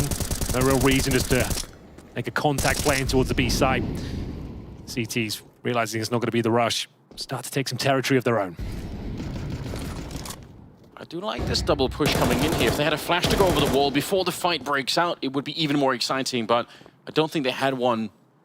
There are some really amazing execution you can actually do from the CT side to take control of this part. Yeah. But obviously in a round like this, we don't have the utility. It's not quite possible, but there are people that throw a smoke that lands at the fence by the barrels to block off any Ts that are too far back from even helping out. It's a really sick idea, but only casualty so far on the GamerLegion side. It's Snacks going down. Should not be a big problem here. Yeah, I tend to agree. With 45 seconds, though, and 3 players still in the B bomb side, Anders, it certainly won't be smooth sailing. I'll tell you that much. It's always another wrinkle, isn't there? This is the moment now. If they can fend this one off towards short, it should be absolutely fine. But that's a rifle now given over. Now, does he want to save it or actually do something about this round? It's an AK-47 recovered here. Nikados has been found, so it might just be the save, which is actually pretty nice. Because Shush will have extra cash. Might be able to even drop an AWP going forward. Yeah, it's not bad. I think they wanted to stick around because there's about 27 seconds left, so it's always fun if you can get one more kill right at the end, you know, put some pressure on before the bomb's planted, but once they get the kill at L-Bend, I don't think it's going to make a difference any longer. So GamerLegion, they'll pick up a 3rd round. It's a pretty decent start. Again, this is the map that they quite decidedly took down Heroic on over at Katowice, right? They ended up winning this one 30-5, I believe. So they should be feeling comfortable. And the fact that they're on the T side already with this kind of a start, more evidence that they probably do feel like this is going to be a good map for them. All right. Wasn't too bad in the end. 3 players surviving. Yes, indeed. Good job. As mentioned, the saved AK does allow them to bring out the AWP if they so wish. I would say they probably will on a map like Overpass. But now, there's a lot of cash flowing through the bank accounts of GamerLegion. They're 3-0 up. Snacks, as the in-game leader, what's he got for his next? Does he want to bring out a pocket strap when they've got the Galil in hand? Or just run the same default? They've played very well so far. Sending 2 players down. Connect, actually 3 towards middle. Nerds will be willing to challenge once again. He does so much damage through the smoke. Does actually find the kill. on their AWP. That's an early advantage now for the CTs, and they might just call it off at this point. Let's go back into more of a default setup. Get the AWP right back at the bomb site. Rifle to join him. Yeah, here we go. Got a nice advantage here. No one needs to stay behind enemy lines. Once that smoke is up, there's not much of a downside for Nerds to throw some bullets into the smoke on top of it. Like, he's not super exposed in that moment. Chances, I mean, there could be an HE flying his way, but it's kind of hard for the T's to really answer back in any way. But it was way more efficient than I was expecting, so a bit of a good start. Round number 4 here. Yeah, it's a rough one for GamerLegion. On the back foot in the first few seconds of the round. They do have some decent control, though. Noticing that the CTs have fallen back. It's a nice boost, but the Shadow will give it away. Hitting the shot, but not finding the kill. Isaac they're pushing taking out of 21 HP, and they are going to try and commit as the CTs do start to lock them in towards A. Yeah, this double push out of the B bomb side is really hard to deal with. Some in the heroic in their original lineup with Katie, and they were so good at doing it on this map. It's one of the things that made them very hard to play, is how proactive they were across the map on the CT side. This lineup, I don't think it's found quite the same consistency with that kind of idea, but they're trying to execute it in this one. 20 seconds left, they are flanking up behind, and this is devastating. Snacks getting shot at the back before they even get a chance to put the bomb down. It's fallen apart in this round. 15 seconds left, the reload! Oh no!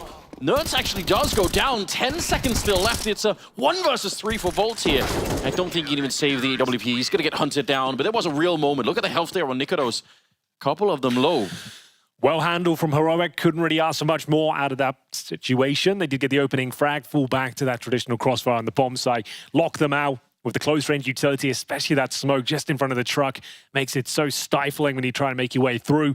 Held them at bay, took them down, and yeah, some nice shots here by GamerLegion on routes, but it will be Heroic on the board now and holding on to their AWP as well.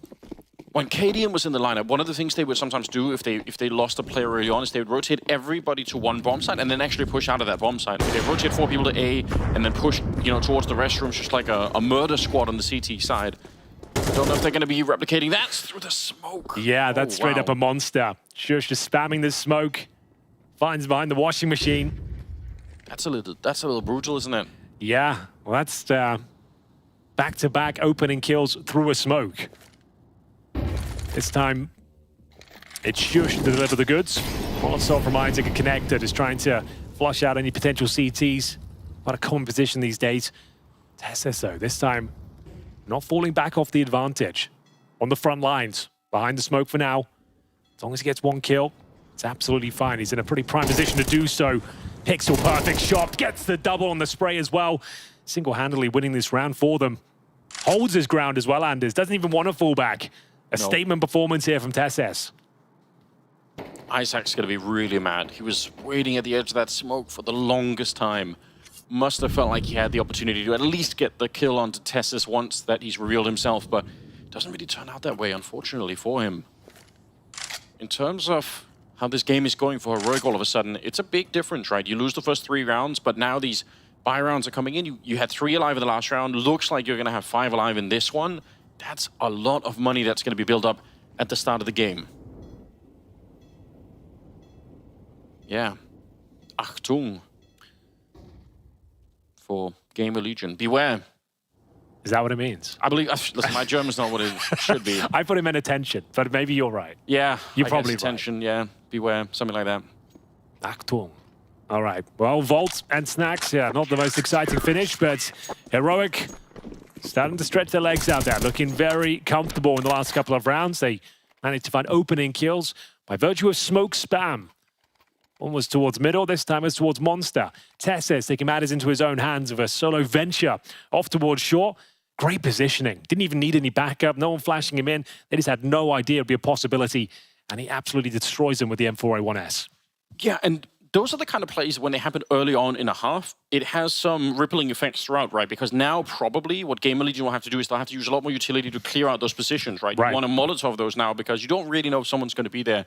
So it's pretty nice to do this early on. They had a little bit of aggression, just enough to make them a little bit nervous. So they're on high alert now after being conditioned, or high Achtung. Exactly. I guess you could say. Well done. Yeah, thanks. We're working on it. Well, slowly incorporating some German into the broadcast. Finally. Everyone's been asking for it. And it's finally part of our repertoire. Well, GamerLegion, what have you got for us in the upcoming round number 6? We have got a force buy by the looks of things here. 2 AK-47s. It did save a couple of weapons in the previous round. Investing with Tech-9s and a Deagle as well. Have got quite a lot of utility. Overall, a lot of flashbangs. 2 smokes. Speaking of which, that same meta smoke down towards the T-steps is to deny vision and control. Isaac's going to be dead here, almost certainly. Nerds, it's about to say he doesn't have to commit to this next fight, but he gets himself 2.5 kills. Should be round in itself, but once again, we've got Tesses. Aggressive, of course, completely locking them out of the B bomb site. Nerds, you can tell the confidence that he has in some of those fights. Once he gets the first headshot on Isaac, you could have justified falling back, but I actually love the fact that he's doubling down. Like, that's the style you want to play. When you're trying to qualify for the major, you can't be too scared either. Sometimes you have to take some of these fights. Look at Tessis as well, just out here swinging for it. Finally gets taken down by Volt, but they've done so much damage and wasted a lot of time for GamerLegion as well. Under 50 seconds, Kios is on 5 health. Yeah, should be absolutely nothing they can do with this. A bomb plant, maybe a kill, make it uncomfortable. That's about the top end, but we'll see what they can muster together. A couple of flashes and a Molotov remain. Bomb on the back of Volt. As you mentioned, Kios down to this 5 points of health. He's going to be showing himself towards short at the very least, trying to take the aggro away. Nice Molotov. That's actually pretty decent, yeah. Could be a plan out of this. Kios trying to play it close, got to be careful that they don't dump a grenade on you. It's going to go a little bit further than he is. Okay, this is actually a lot better than I was expecting already. Volt here, it's straight headshots in this position. You can definitely get like a bunch of kills. We've seen it before. There's the first one. Now they're trying to push in. They get the kill on Kios, but Volt's still alive and they can't quite land the shot there. Unfortunately, Shush coming in with the double kill, but honestly, they put themselves in a pretty good position. Yeah, like we said, that's about as good as it could have gone.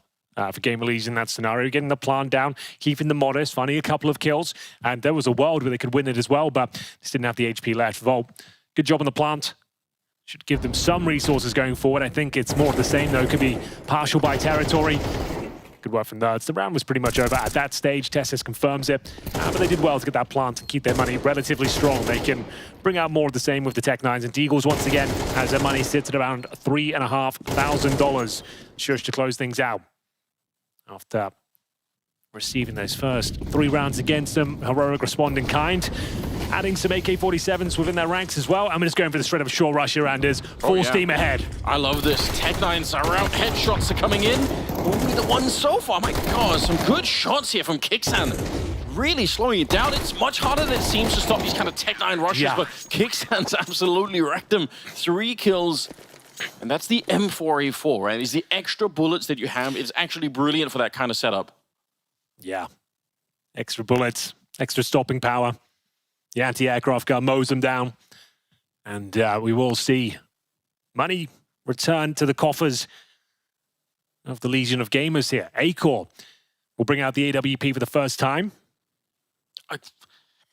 It's still pretty much early days, but you got to remember as well, last time, they lost Mirage so badly, GamerLegion, right? 13-4, I think. Jacob was talking about this on the desk as well. So they can't let this map go. They have to win this map, GamerLegion. There's a lot on the line. And Nikodos, it's a start. Acor trying to find his way back, but no, he's a laser right now.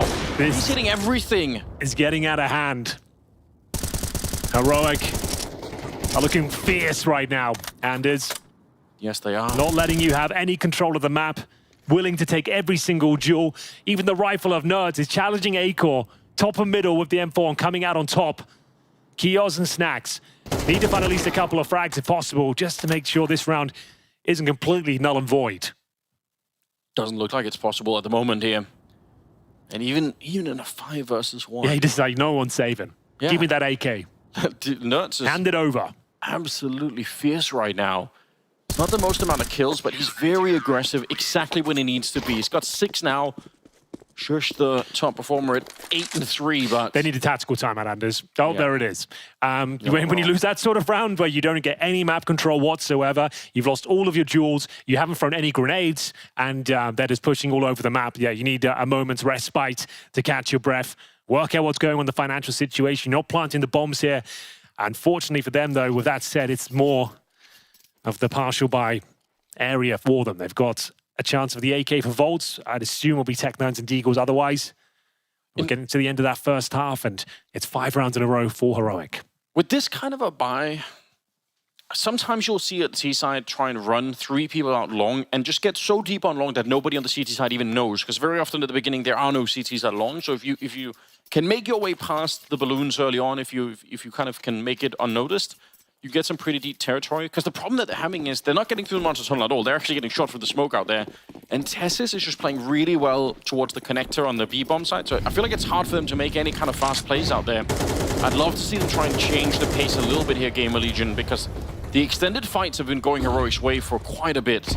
All right, this time they actually are getting the map control, so I'll take it back. It's a good job for GamerLegion, although Tessis is pretty swiftly out there looking. Doesn't instill me with confidence that they can do anything with this, Anders. They've got Tech9s and an AK, sure, but there's just nothing in terms of utility, but they have got skill and buckets and spades. That's a massive kill from Kios. They're going to pull the trigger at this stage, make their way in towards A, and it's a wide open bomb site, but the bomb is MOUZ. It's outside of B. Oh, you're right. It's on Snacks with a scout. Oh, he needs to be super careful here, because we have got Shush. He ain't moving. Yeah, he's still sticking around. Oh, he sees one. He's going to know. Oh, no, they've absolutely flubbed the round, Anders. It's gone horribly wrong. You're not wrong. A headshot from Shush. He stuck around just long enough to spot them as they were coming in, and now they're making a jump down. Kios, yeah, he's trying to hunt him in. The round is not over yet. They can still win this one, but what a shot. Nikoros back online again. Scalps him. Yeah, it's absolutely sickening. And now Isaac, the lone Swede in the server, trying to see if he could find a way through. That smoke, yeah, could maybe play around it. It's dangerous, though. And Shush will find another headshot. 3 kills for him. A round that comes down to the thinnest margin possible. They've over-engineered the round. Yeah. They didn't expect that sort of success from Kios, finding the opening kill. A certified suffering from success moment. they did not expect to win the A bomb site. That was the moment. They would have had the bomb there. Shush just spotted one towards shore as he was falling back. In the last dying milliseconds, he caught a pixel of the player towards shore. He thinks, hold on. Something's afoot. Why would someone still be here if they're committing in towards A? He finds Snacks, denies the plant. The wheels fall off for GamerLegion. We go into round number 10. They've given up 6 in a row. Nuts refuses to relinquish control of middle. Incendiary this time. He wanted the challenge. He didn't want the smoke to take vision away from himself. Again, they got 5 rounds in total last time they played this map against GamerLegion. Now they're on 6, and it's just in a row, like you said. Not giving any break to GamerLegion at the moment. Last round was close. It could have worked out. Yeah, GamerLegion getting smashed to bits here. That was the closest round we've had in some time, and that was completely fumbled. Couple more to go, Anders. And they're making their way back towards B. All 5 players, the entire legion of gamers, are outside this B bomb site. Look out for the C4, back of Isaac right here. They've got Molotovs, a couple of smokes, and it looks like they might just be contact playing off the flash. In we go. Okay, this is actually pretty great, because Nerds is pushing long, so it's great that they're doing this right now before any rotations can come in. Defense is pretty weak at the moment right now for Heroic. A chance for a quick bomb plant here, and then they can deal with the rest afterwards, trying to jump up and look right over Snacks. He's an expert at playing around the smoke, so he wants to see if he can get a little bit of an advantage before the retake attempt is coming in here. Still a lot of utility on the CT side. One of the retakes coming in from the connector position as well. That's going to be absolutely critical. Here we go. Isaac and Snacks, good opening kills. Finally, some returns coming in for the CTs, but it might be too late. I think they've left it late enough in the round here that GamerLegion are going to be able to play for time regardless. They're going to get the kills as well. Nuts steals an AK and runs away. It's a hard-fought round. Not too bad there from GamerLegion. Going back to something a lot more simple, but it certainly works. Overwhelming the bomb site, 5 players making their way through Monster. A couple of flashes, 1 smoke deployed, and it's locking the CTs out. You could see there was more of a retake set up there from Heroic. Didn't have many numbers within the B bomb site itself. They've been trying to focus on those mid pushes. They had a double sack towards long this time. Kixan and Tessis go down with nothing. There's still a chance there if Shush could find one more. But Nikodos taken down on the rotation as well. Finally, after 6 in a row, GamerLegion will answer back, forcing out the first tactical timeout here for Heroic. That really wasn't the most impactful kill for Eco, but at least he got one. He's up to 2 right now. It's not enough, right? You're on the T side. We haven't seen that superstar power we know he's capable of. This RMR, at least. Definitely Hasn't had a bad tournament, not saying that. Just in terms of how highly you and I rate him, especially. Yeah. The power we know he possesses hasn't fully come online. And on a map like Overpass, CT side is where he can really shine. That's where he needs to start dominating. Nikodos, his rival, 7-3. Yeah, but you gotta wonder if there aren't some more setups they could try and pull. You know, especially like Monster Tunnel, blow open the smoke, have A-Core waiting on the other side if someone's caught there. Like, there definitely are some tricks you can try and pull. It's been a little bit lackluster on that front from him. Well, Heroic had just been so overwhelming. Yeah. Nikodos willing to take the fight once again. That's a cue for A-Core to take a peek once the HE explodes. Gives him a slight veil. Doesn't nail the shot this time, though. Tesses, another up front position.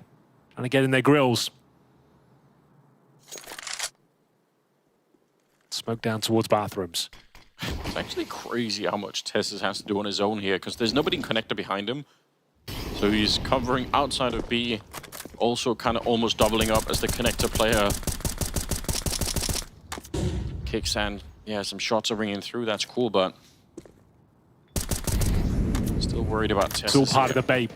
Tesses on the end of the fishing rod right now. Yeah. Well, they spam through the wooden door, suggesting it's just a regular setup here. What's the play now? Sub 1 minute. GamerLegion starting to coordinate themselves up long, venture through the bathrooms, and presumably execute on the A side itself. Nikodos there, though. Rotations coming in from Kixan. With Tesses' information garnered from that short position, they can take a pretty educated guess it's going to be an A finish this point. 35 seconds, and the first challenge from long comes through. A-Core bravely peeks the APC, but no one there. It's Nikodos focusing towards that divider.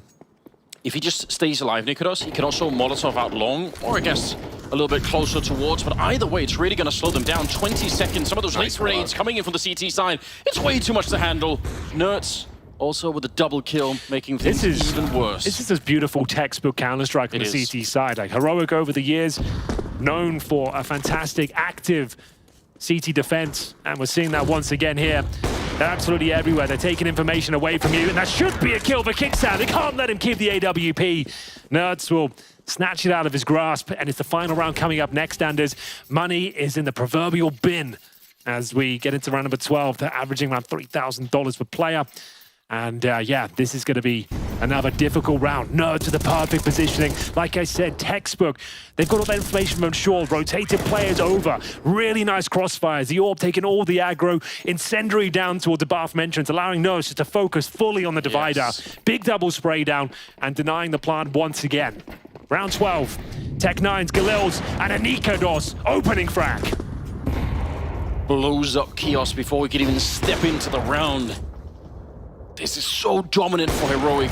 Complete different pace for them here. Smoke goes up, but he's waiting. Gets the headshot on A-Core. Nikodos, what a time for him to come alive. 9-3 as they try to qualify for the major in Copenhagen. If they can win this round, I mean, 8-4 in the first half. That is pretty convincing. GamerLegion, how did they bring this round back? I don't know. So little to work with. Need a defibrillator out there. Yeah. This one's dead. Snacks taking matters into his own hands, trying to see if he can move forward with the AK, create some kind of an opening for his team. He does spawn out Tesses, who's been a real demon outside of the B-bomb site. It's very hard to get rid of him. That's such a huge chunk of the map that's not immediately available to them tactically. You can't set up a lot of the boosts, a lot of the mod, you know, double nade towards barrel, like all of that is behind taking a fight against Tesses that you've not really been winning. Oh, such a nuisance. He's played it so well. He's bought so much time, made him so uncomfortable, done about 70 damage en route as well. There's the headshot. Brutal from Tesses. No one can dislodge him from this short, high position. Shush will go down eventually, but it's only 1 for Volt.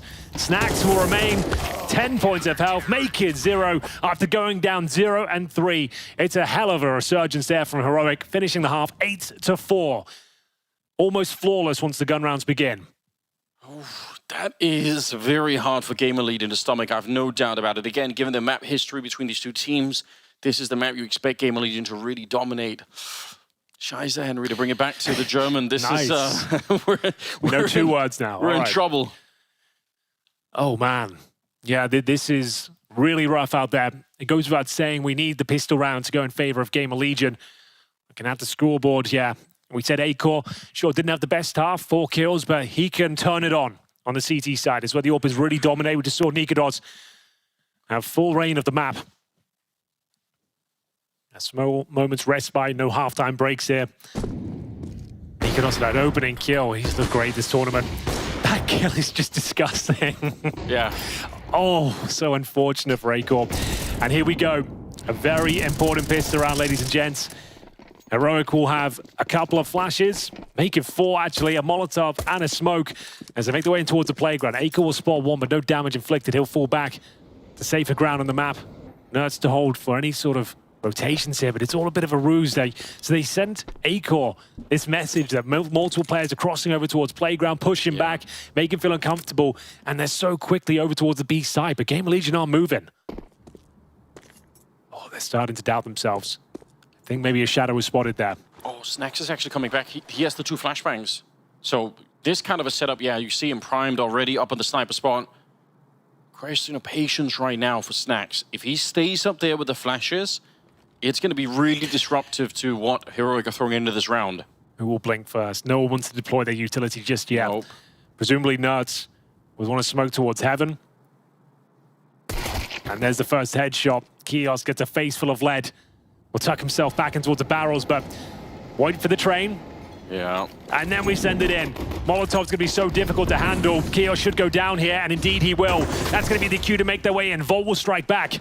The dual elites, as they rotate through, they've actually just bailed out the bomb side Anders after the execution. And now it's Acor, who needs to find multiple frags here. He's good for 1, buys him a little bit of time. Nikodos on the flank from the B bomb side, and back we go again.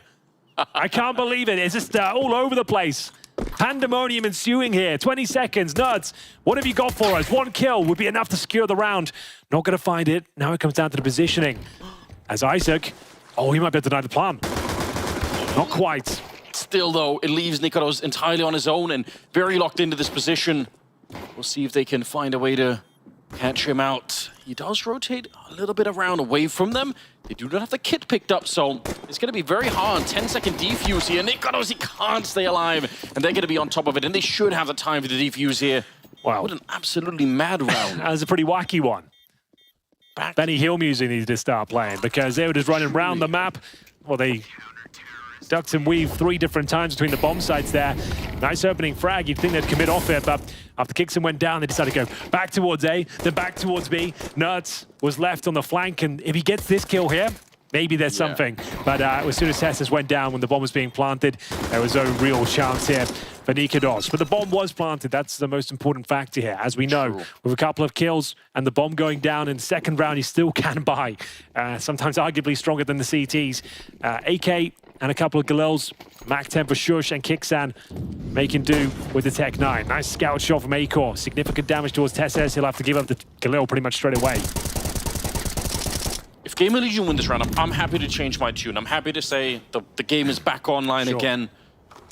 If they lose this early one, it's going to be a very, very hard map to win for GamerLegion. I don't think anyone could disagree with that. But you did mention a couple of good factors, that are worth thinking about. Acor on the CT side, obviously it's a scout that he's playing with now, but if he can have a stronger output in the second half, that absolutely can change the game. Might not know it yet from watching the first half, but he definitely can take over a map like this one.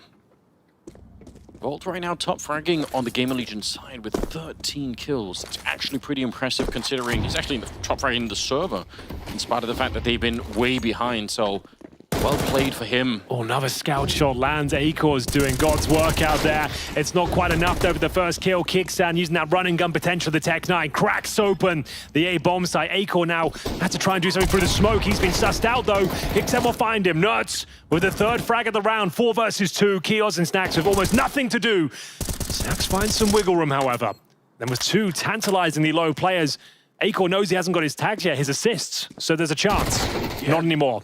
they really are the walking wounded on that heroic side, but it's not going to make a difference at the end of it. Snax, he's exposed to 3 different angles when he tries to get in here. And he doesn't have a kit either, so no way, yeah, he's not going to be able to sit for 10 seconds defusing that in the open. Never going to happen. Yeah, I'll take down Kixan, makes it a bit more expensive, but it's all for show at the end. He's got the quad kill. Ace not going to be available to him, and the bomb right on top of his head. That's unfortunate for Snax, and that's arguably worse than losing the pistol on the CT side. You lose against that second round 4 spot, you're only getting 1,400 instead of the 1,900 you would get. And it all started here. Kixan, really nice movement, launches himself in towards the bomb site, gets himself a couple of frags, and this is where the round was decided. Kios had to find that frag. Snax kept the modest standards, but it doesn't really mean too much. If he doesn't save a single thing, and they're left in this position where Isaac's already pulled the trigger, they are going to be forcing back themselves with only $1,400. There's not much to really bring to the table. We're talking like 5.7s and Kevlar. That's where you're normally going to be sat in this nightmare scenario. So tactical timeout for GamerLegion, sure, but you're almost allowing Heroic to get the perfect battle plan themselves. They know that you're going to be able to some sort of stack or aggressive push. Yeah. This is the kind of round where you're hoping that someone with a 5-7 or a deal has one of those monstrous rounds that can really change your map. But if not for that, I mean, we're getting really close to the edge here. It wouldn't be such a bad thing if again, you didn't have that history in the back mind about Mirage. Last time they played, again, 13-4 in favor of Heroic. This is the map that GamerLegion won very convincingly. I think with that in the back of your mind, you've got to be really worried for GamerLegion if they're not able to turn this around. They do have the Scout, they do have the MP9. No Deagles in play.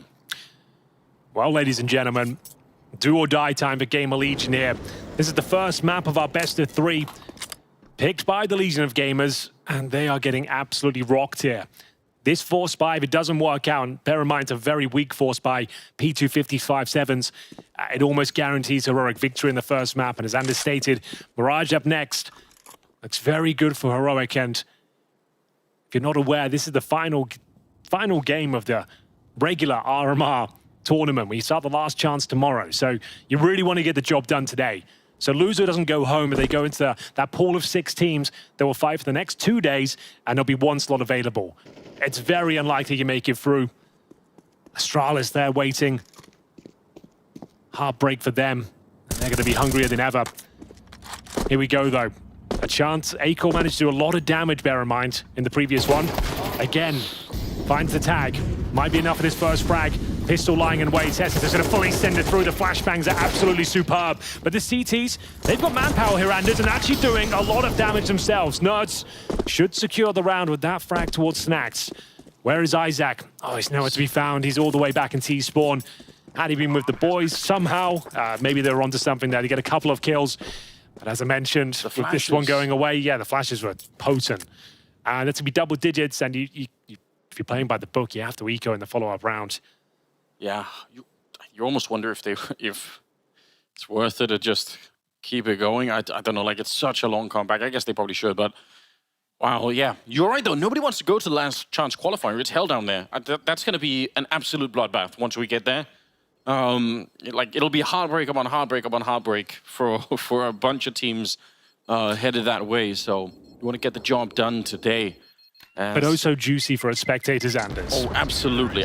In some ways, like, I look forward to the LCQ more than almost anything else, but also it's going to be so brutal. So we've got Astralis, Bet Boom, 9 Pandas, Fnatic, Guild Eagles, and either GamerLegion or Heroic. Yeah. Quite the eclectic mix. For some of them, I mean, I think especially for Astralis, you can't think of a more devastating scenario. They're the protagonists of that last chance qualifier. We'll see what they can do. Heroic, if they go down there as well, 3 Danes within their roster, Acorv and GamerLegion. 10-5, as I mentioned, and it has to be the full eco. So this is USPs and 11-5. Then it will have to be pretty much the perfect game. Not impossible by any stretch. We've seen much crazier things. Speaking of which, Snax, I thought that Molotov was landing on his position. It does almost start to singe the toes.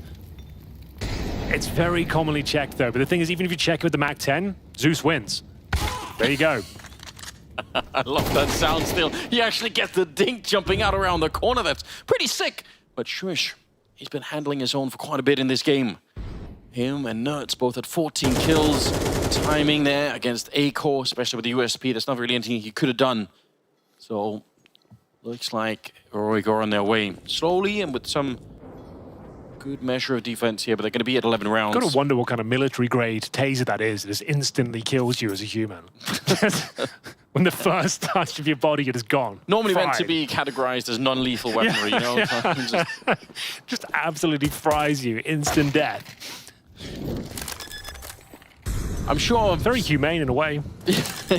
You're just gone.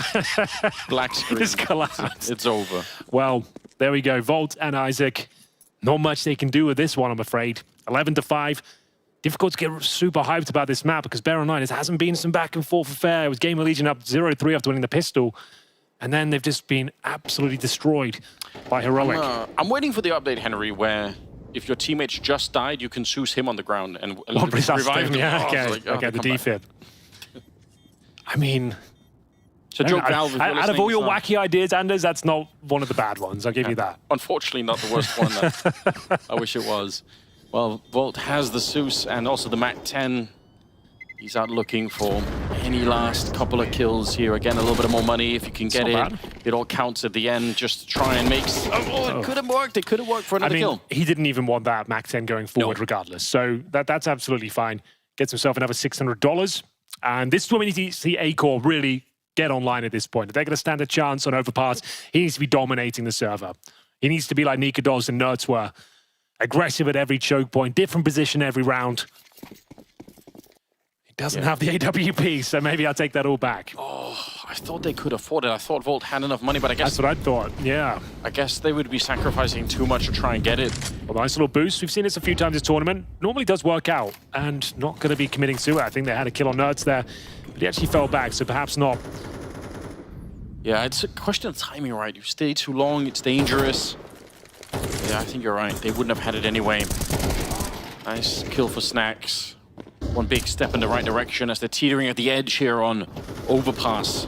They must win this round, and preferably with quite a few people alive. They've lost Kios now, but a lot of the map kind of not available to Heroic. There's 3 players, though, on the CT side that are at the A side of the map. They have to be a little bit more active. They can't just fall back and rotate. They've lost too much control.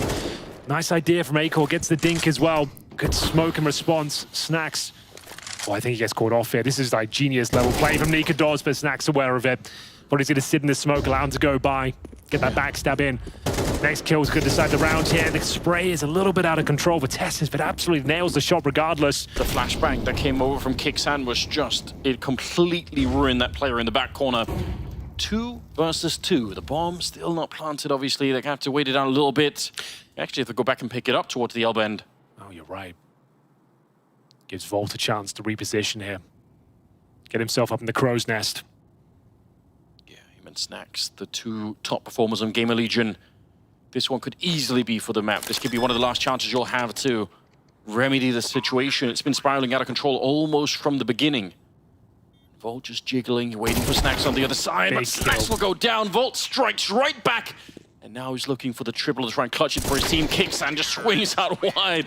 No fear at all on Kixan on that one. He knew he had the health advantage and he just went for it. Yeah, very nice from Kixan. He was ideally trying to catch him as he drops down from heaven. He knows he has to commit to that drop at some point. Didn't quite find it. Well read, but still nails the shot. And it will be 12 on the board. This one has barely got going. Heroic look very comfortable at that. And after losing the first pick as well, Tessus, that spray control was wild. That's the kill that really secures it. Kixan offered up a 2-on-1, which he delivers in. And we've got, of course, the Force Spy. Gonna have to give it everything you've got here. It's gonna take 7 rounds in a row just to take us to overtime. I don't think it's happening, but would love to be proven wrong. Boost. Or it would, I mean, in terms of the pressure that's on right here to qualify for the major, it'd be a legendary comeback if they could make it from this scoreline. Nade, but nobody's there to receive it right now. Heroic, they want to be in the Royal Arena. I guarantee you there are going to be a lot of Heroic jerseys in there. There always seem to be. For Tessus, Shush, and Nikodos, I mean, playing in front of the home crowd. No question, that is a dream. Well, here we go. The dying stages of Overpass, perhaps. GamerLegion with SMGs and a Scout need to try and make this round work. It can happen. Not impossible. Isaac, it all starts here by the looks of things, though. The door will be opened, and here's attention. We focus towards that side. You can see Kixan more than ready for the fight. Nikados will find Kios towards Monte. He was trying to push through, thread the needle. Slowly but surely. Looks like we're done here, but Tess caught off guard. Volt's really trying to fight back on this one. Maybe a desperate sign going for the smoke over at the monster tunnel, but you have to do something here now. They can change gears. They're going to go back scout towards to defend. Yeah, it's a scout and an MP9 as well. The scout not connecting. Nuts. He's just wiped out the defense. There's nothing left they can do here. I was about to say, there's 2 players here that can do something with it, but no, the scout defending it. Yeah, there's nothing that could have been done there. Again, Snacks and Volts down to these 2 to try and save it. Obviously, no kit, no nades. No kit, no nades or anything, and they've lost Volt on the other side. Nikados with a headshot. This is such a convincing performance from Heroic. They have absolutely locked GamerLegion out of this map. They started hot and they never looked back. I've rarely seen anything like it, especially on this map here for Heroic with the new lineup against the GamerLegion squad that they lost to last time in the 13-5 fashion. They get their revenge and they take the opening map. Oh, they certainly do. A beautiful performance there. Across the board from Team Heroic. Really excellent work as they put the best foot forward on their campaign towards Copenhagen.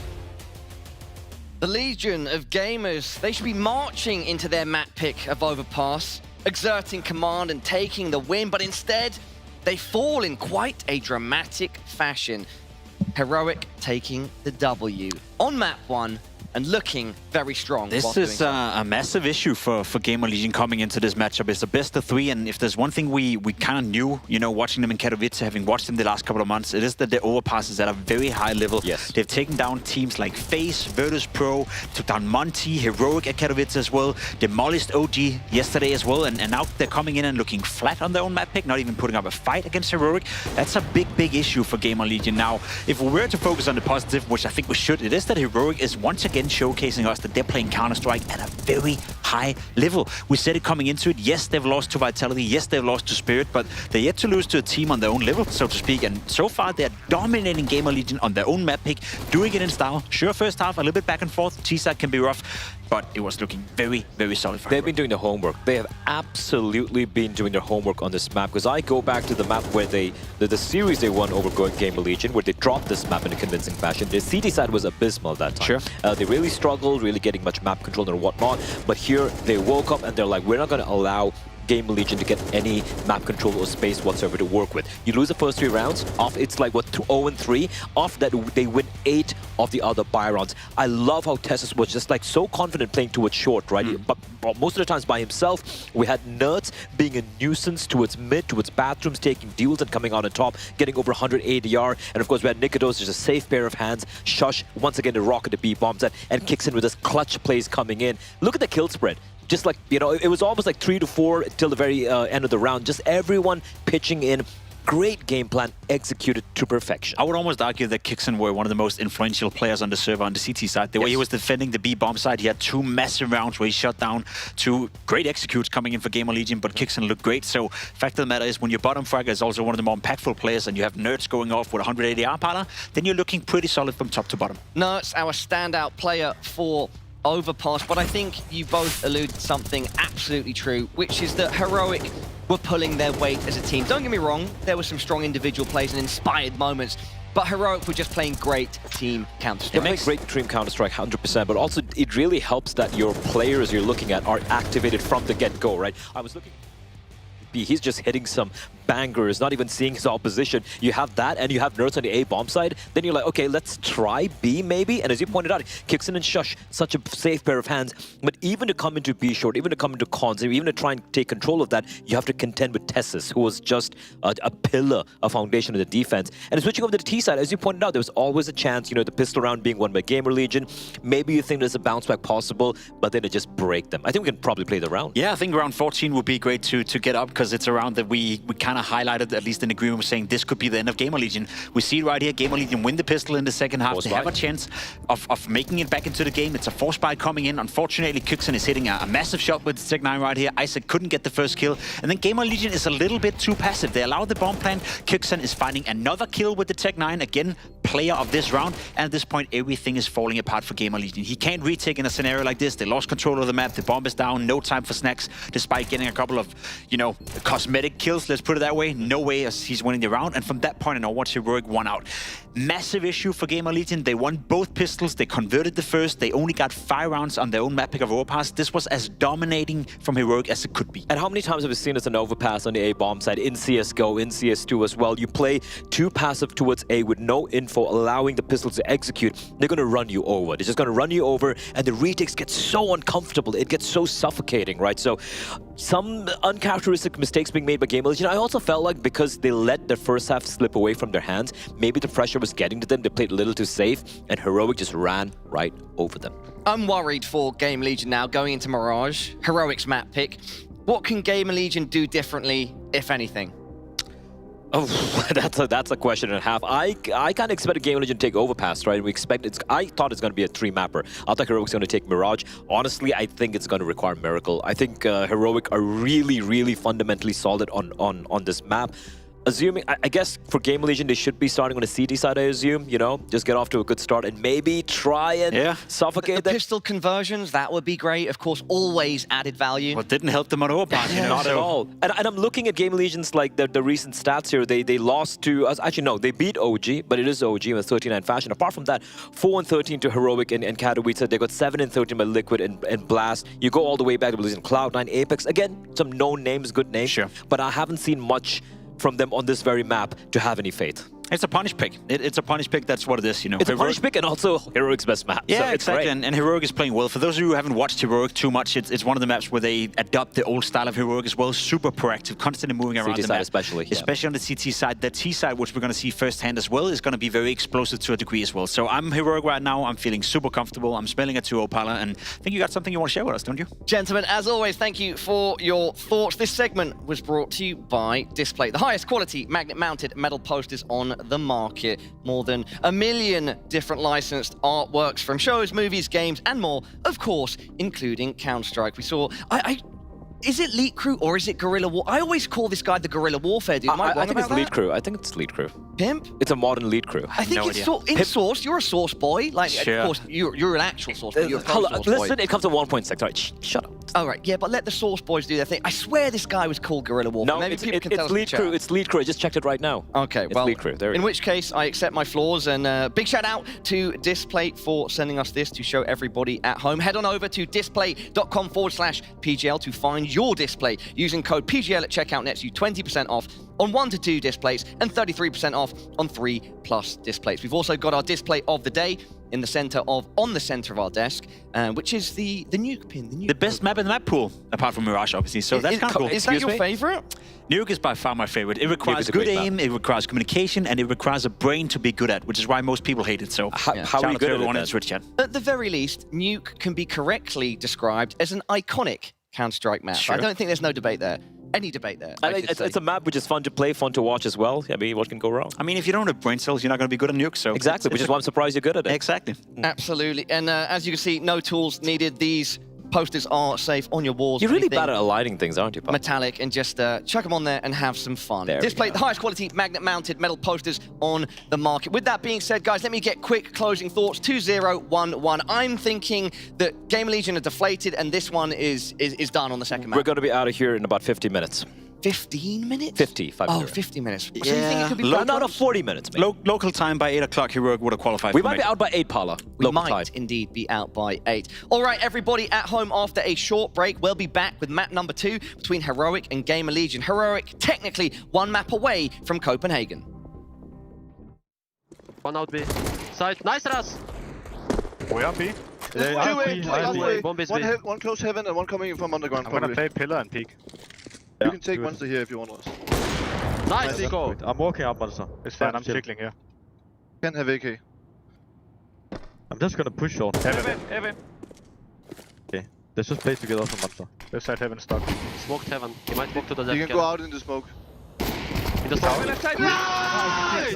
Well, fucking Nico, I had to just go fuck them up, you know. I'm sorry, Nico. Spaceship. Literal spaceship. Let's set up long, Nico. It's fine. Level up your gaming space with metal posters from Displays. Hang your displays in seconds. Swap them whenever you like. Get official art from your favorite games on a uniquely designed metal canvas and choose from thousands of posters. Join over 3 million collectors now. Your wall upgrade is here. Shop now at displate.com.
Players are changing. Countries are changing. The game has changed. Finds it to perfection and simple. It's Olaf who's on top of the box. He's got 3 and he's looking for a 4. That is incredible. And Rain, he starts away. The best tournament, the best bookmaker are the same. It is CS2 fantasy time here at the PGL RMR. I've got my boy Nerds with me. How are you doing, sir? I'm good. How are you, lad? I'm very good, thank you. Now, you are a general manager.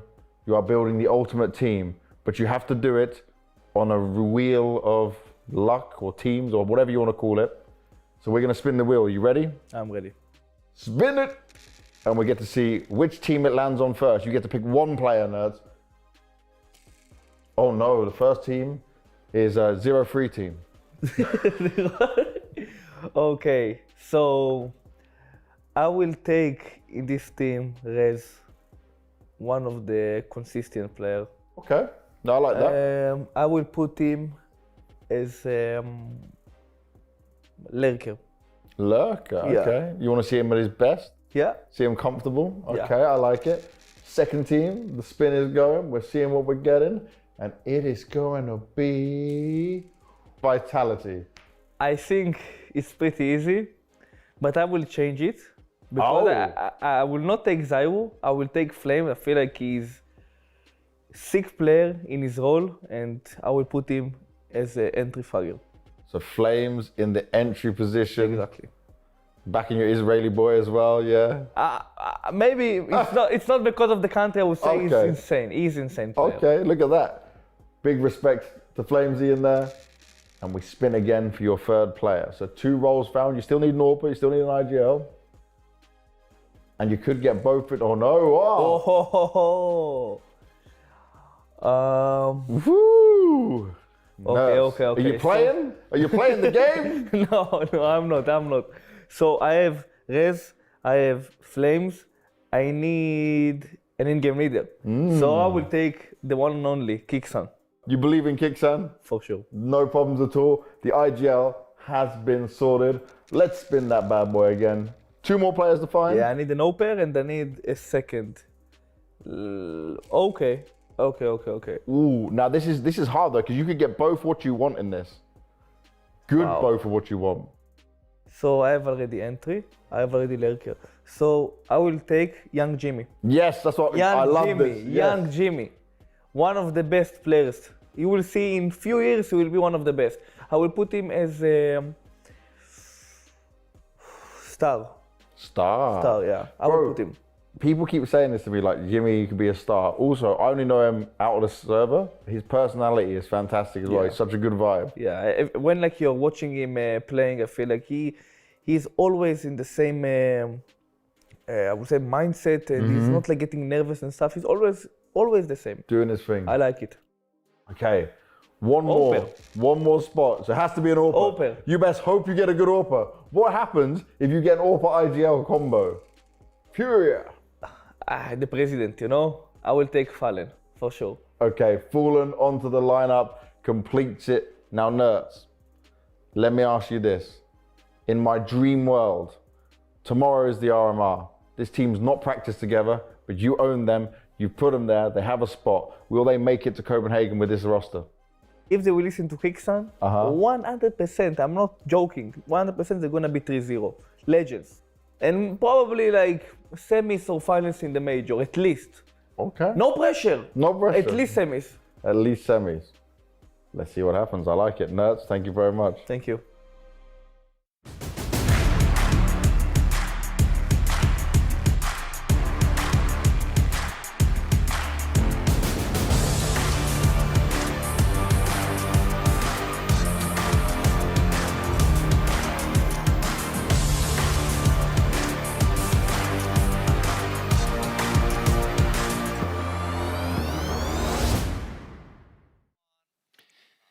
Welcome back, ladies and gentlemen. You are watching the PGL RMR 2024. 2 slots left for the major. One of them has to go to either GamerLegion or Heroic. The former got absolutely destroyed on Overpass. They won both pistols and lost 13-5 in their own map pick.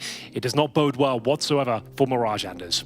It really doesn't. We're going to need to see a completely revitalized GamerLegion. They didn't show up. It was their own map pick, and it's a little bit disappointing to see. I think for Heroic, they're going to be over the moon about this one. They should be taking Mirage, but it is a brand new map. You never know. Maybe they've had a really rough conversation. Maybe Snacks can get the boys back online. They need to do it right now. They're going to be starting on the CT side as well. With 7 guns on their defense, will it be enough? Jeweler leads for Isaac and Snacks. No kit to be seen here. 4 sets of Kevlar otherwise. And it's going to be an A finish. Smoke down towards the connector. Flashbang over the top. First kill goes in favor of Shush. Bear in mind they're yet to win a pistol here. Acor, Vol working in tandem here. Some stellar headshots delivered by these USPs. Will it be enough though? Nikodos pulls one back, trying to hunt them down towards CT spawn. And it will be man advantage, at least for now, as GamerLegion fending them off. That's going to be a very clean pistol. 3 for 3, as no bomb is planted as well. That's more like it from GamerLegion. Really great awareness for Acor, falling back towards CT spawn instead of taking the fight with the first T that he runs into. Because that's exactly how you lose a round like that. When you stick around, you die, and suddenly it's a 2 versus 2. Obviously, Volt here, that shot, the second one is so lightning fast, taking down Tess's. You love to see it. But yeah, like Nikodos, if he's allowed to fight Acor at that corner, that's really, really bad news for GamerLegion. So instead, Acor comes back, he picks up a teammate, and they come back and win the round. So pretty good stuff in the moment. GamerLegion with a 1-0 lead. Absolutely necessary, I think, to turn the mood around here. Yeah, it never really got going. It didn't. On Overpass. One of the most underwhelming games we've had in the last few days. Let's see if there's anything that can be said. The second round, there will not be a force buy due to the bomb not being planted. Now down to Kios. Alone in that B bomb site for now. They're trying to force a rotation. Some grenades. They're like, please throw nades. We're running the whole We're on thing. our way. Yeah, you might be onto something there. They've still got a smoke on the T side. So if they smoke throw that towards the window, towards short as well. Maybe just on the bomb side to try and get the bomb planted itself. Kios is alone and he has no grenade. So they can't force anything out of him. So they actually very likely could have a bomb plant here. He's got the perfect weapon for the job though. Huge damage output against these unarmored players. Smoke goes down. Doesn't get the instant headshot, but there's a couple of kills. Should be absolutely fine. Isaac will rotate in as well. Clinical. No bomb, no frags, no hope for Heroic. That was very clean, yeah. Good position. I'm always nervous when I see stuff. I always think like, oh, all it takes is one missed spray, like missing 4 or 5 bullets there. They're down, at least they get a bomb planted, but Kios, underestimated him in this one. AKs are out though. Can they hold on? Bonus round, technically. MP9 for Snacks. Isaac on the FAMAS. Acor goes through the murder hole.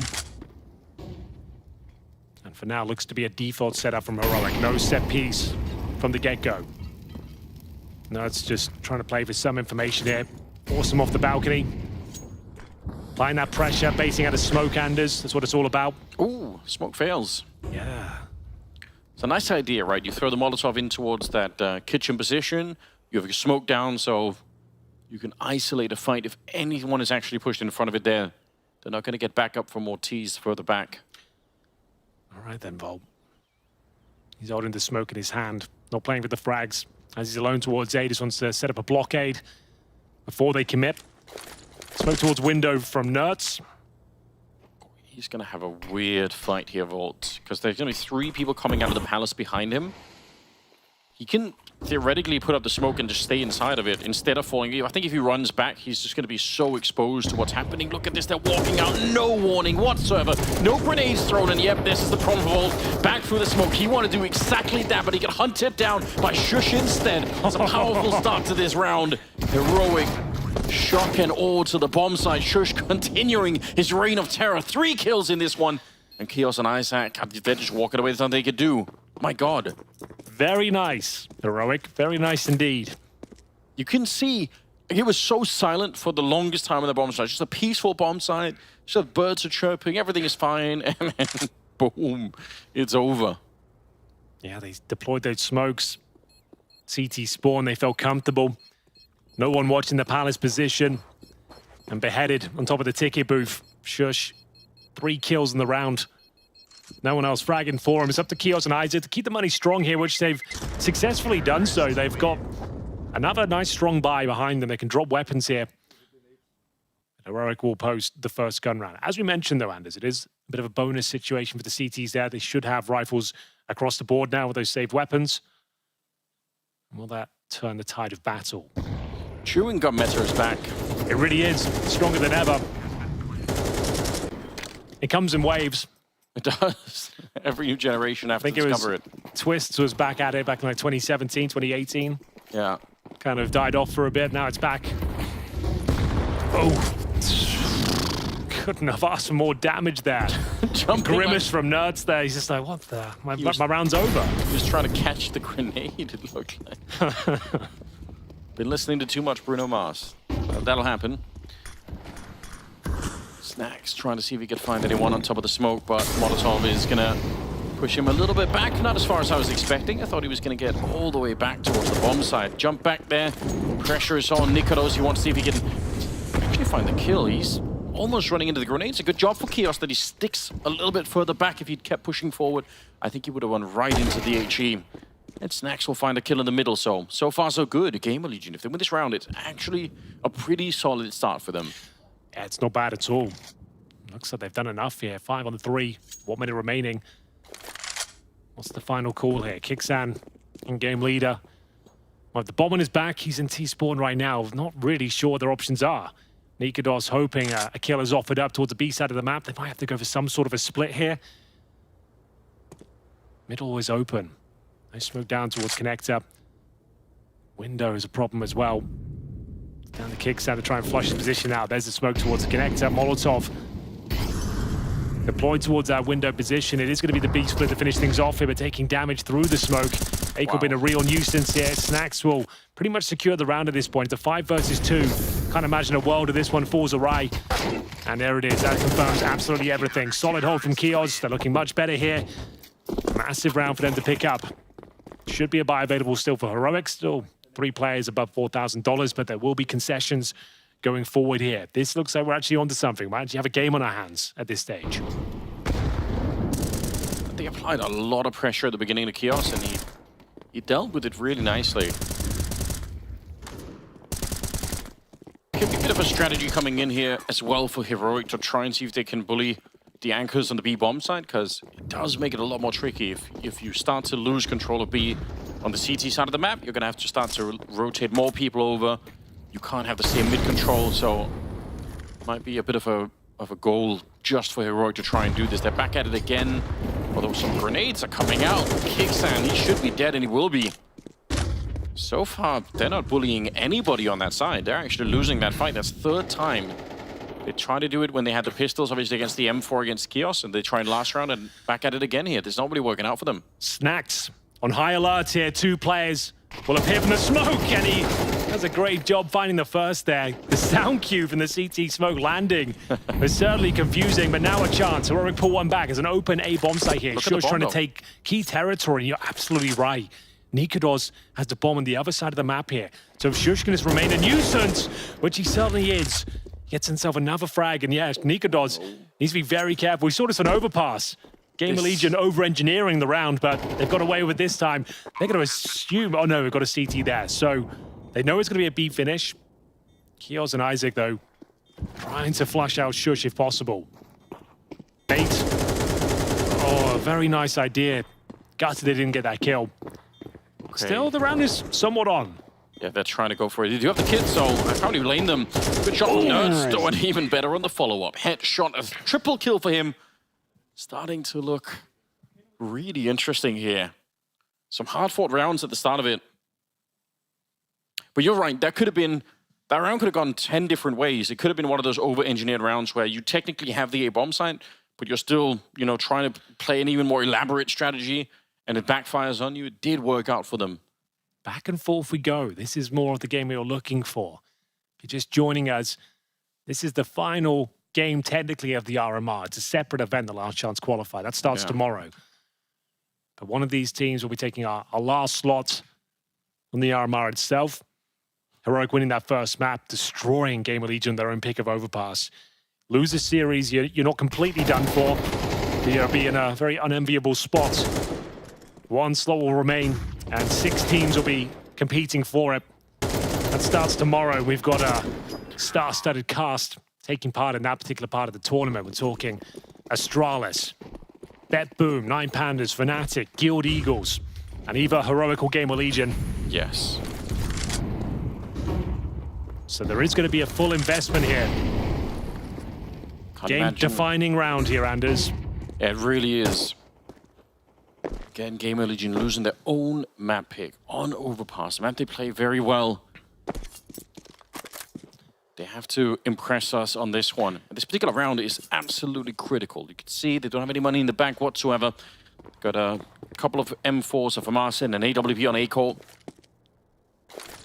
And they've left once again. Well, this time actually it's Isaac with a Deagle alone at the B bomb site. So they're really rolling the dice on this one here, Heroic. They're saying, if it's A, we probably win the round. And if it's B, we're just going to be saving what we've got anyway. And guess what the bomb is.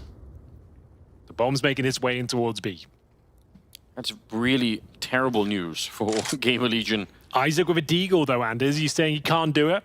No, I feel like I've been trying to stand him as much as I can. You really have. So every time they play it, it's like, look, this Isaac guy, he's something quite special. Let's see what the hype is about. Nerds will find him. I thought there was a chance. A nice position. Good sound cue. Unable to find the kill, though. The round, as said, done. Should be done, but that kill from A-Core might persuade them to go exploring, but apparently not. They are going to save the rifles here, which is the correct call. Was a gamble stack. Heroic playing around it perfectly. Nerds only requiring 1 kill here. Yeah, some of those peaks from Nerds, he was doing it on Overpass as well. There's a swiftness to them that is probably pretty hard to play against, even if you just have a Deagle there, but I don't think having a rifle would have made a big difference. He's just very, very fast.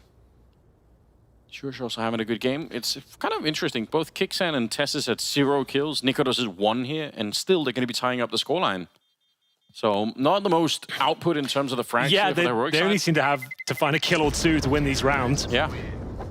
But there we are, tying things up. We're halfway through this first half.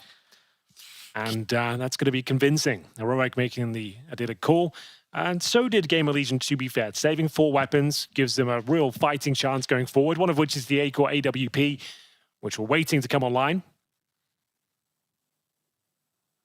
Could you imagine being one of these 6 teams? You're lying in your bed tonight, you know, the LCQ right in front of you. Like, it's going to be so hard to fall asleep, and you have to think, you have to be ready, you have to be at your best. Only one can make it through. It's going to be so rough down there. A-Core pushing up. I do like this, but he misses the shot. He's going to get in the second crack at it. Nikodos just looking completely somewhere else. And nuts! Oh, he pulled the trigger just before he got the kill. He just drew away from it. What a wacky round this is turning out to be. Oh, nuts. I can't believe it. And I think he probably still goes down regardless, but it certainly wasn't the cleanest. Tess says that's much better. That spray control of his is just ungodly at times. Grenades being deployed from middle. And we've got Shush exploring his options. through the window. Kicksan will offer up a grenade towards short. It's all down to Shush here, the linchpin of this operation. Yeah, he really is. You could see GamerLegion have a giant triangle around the heroic players, but it also means they're playing alone, right? There's no 1-2 punch here. It's not like GamerLegion could lure somebody into a fight and then get a refrag. You're banking on slowly picking them apart before they can get to the bomb site.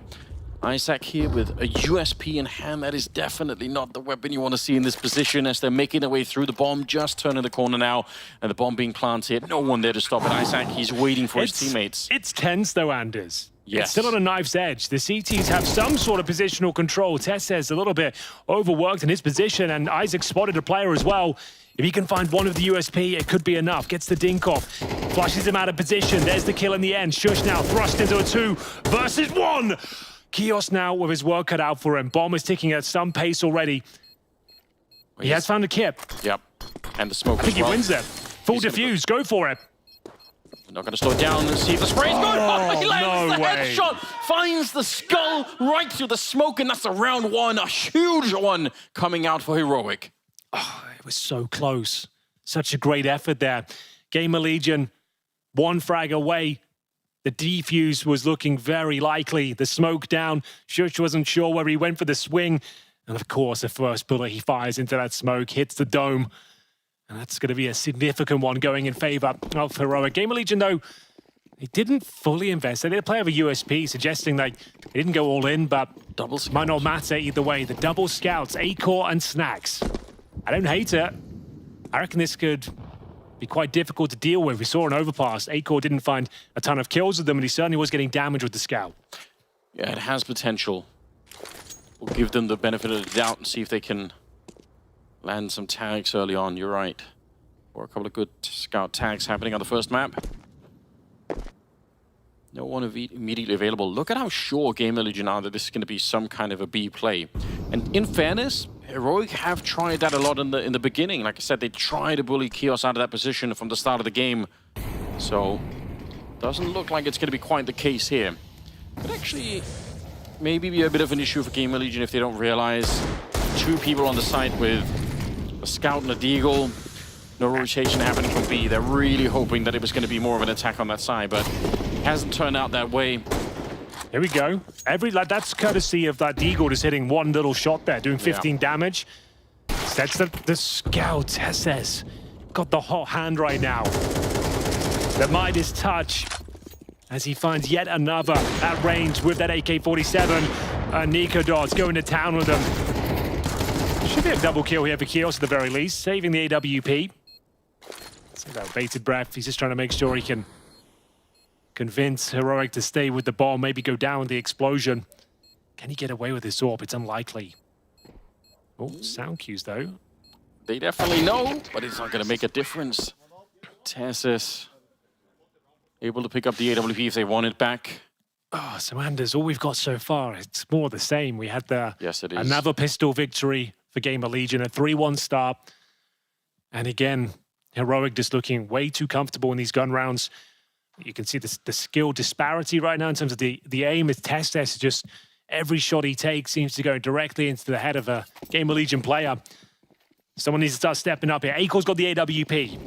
If it doesn't work out now, it might be Heroic locking themselves in. First kill, here it is. Acor looking more nimble at the start of this round. Finds Shush.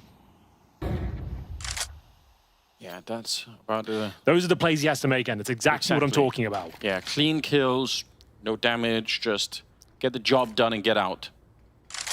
5-3. The truth is, 5 rounds is probably enough for Heroic to be dangerous in the second half, so definitely. I think for GamerLegion, the mission right now is to win every single round. Get 7 on the board here. Well, it all starts here, right? Sure, it's a 5-on-4 in their favor, but it's still brittle. Nikodos has been an absolute monster today. See what he can make of it. Going through the palace, willing to challenge Acor. You assume he'll move to the other side of the map at this point, so it's a relatively safe gamble here. Slowly but surely gets himself positioned at palace. Smoke down towards window, flashing connector. It's Nerds patrolling, looking for the backstab. As Nikodos, incendiary received. Right over it, so close. Nerds, he can't see Not it. again. Still still manages to get the 180. Snacks, He no. should be losing that fight every single 1 time. HP. Yeah, it's as close as you want. Nerds is going to be dead right afterwards, but yeah, this is their cue to go. They need to do it right now. They're not going to get any better chances here. 30 seconds as they are trying to attack the bomb site. Volt flashed in by Isaac, sticking around the box here. It's just Kixan left.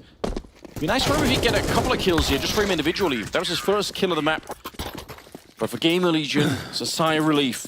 3 people alive, they get a double AK and the AWP saved into the next one, and they're up to 4 rounds.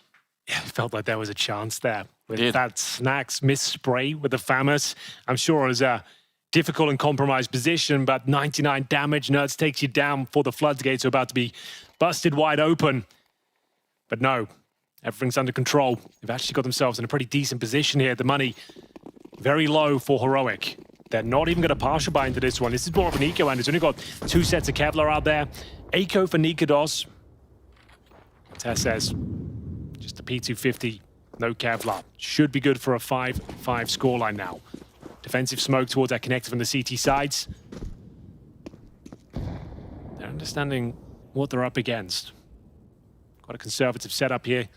2 players in connector. Isaac, defensive towards short. For any players jumping up a bench or going towards window. Another smoke this time. HE does catch Tessus quite a bit. This round is about making money for GamerLegion, and certainly about not losing it to the AK of Nikolos. And I think they've done a fine enough job here. Volt, a couple of good shots here. Still ready if anyone else is going to be coming through. He didn't spend a lot of bullets even getting those kills, so he's ready. Anyone else to try and walk through the smoke. Careful now. Oh, what a bad time to be reloading Kixana. Nothing you could do, unfortunately. Just got timed on that one, but that's going to sting a little bit. Wanted the chance to at least take the fight. Volt finding a third one. I feel like on the first map, it was him and Snacks doing almost all the work. Volt's very good on Mirage in general. His A-bomb side play, it's actually pretty spectacular. He works well with his teammates. They normally flash him in when he's behind the fireboxes, and he always seems good for a couple of kills. He's got very snappy aim. He likes to play aggressive, ducks and weaves. So look out for that. In those high-pressure situations, like even if he's boxed in, he does a fine job. All right then. Very weak buy from Heroic here. After getting that Hero AK had no plan. They might not post another round around. There's only a couple more to go. Round number 11. Oh, that smoke, it bounced. Look at it. Oh, it hasn't gone well. Meant to bounce back so that he can look over it into the Molotov, but I don't know how. Well, this is going to be going for some sort of an A play here. They've gone through a default at the start to make sure there's no CT aggression. Present the basic flashes at the start. And then it's just going to be an execution we all know and love. Smoke down spawn. Top of steps.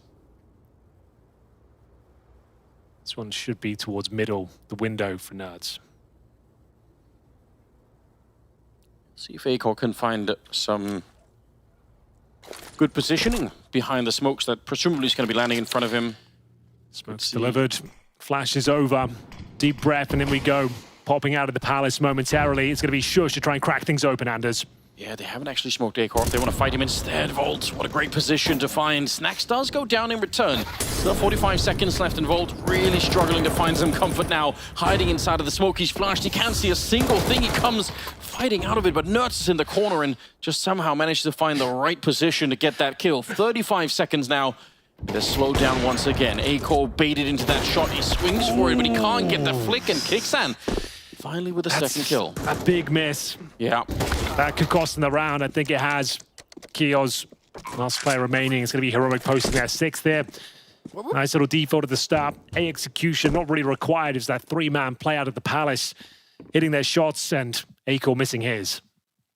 It's quite a bizarre attack to the bomb site. Like very often what you'll see is the first utility going down, and then the T's are down on the bomb site, planting the bomb and fighting for the afterplant. This is very much, they're stuck in the palace, they're stuck on the A ramp, and they win fights at range, except against Volt, obviously, who was up close, but they're winning all the important fights before they even really step onto the bomb site, and only then do they actually do it. So, really a hard position for Heroic to play, and honestly, if you lose any one of those fights, if Acor gets that shot off, maybe it's going to be a very, very different round, but job done. 6 on the board. They are getting pushed towards that LCQ right now, GamerLegion. You can kind of feel it coming here. They have some rounds. but they haven't really come alive as a team yet, GamerLegion.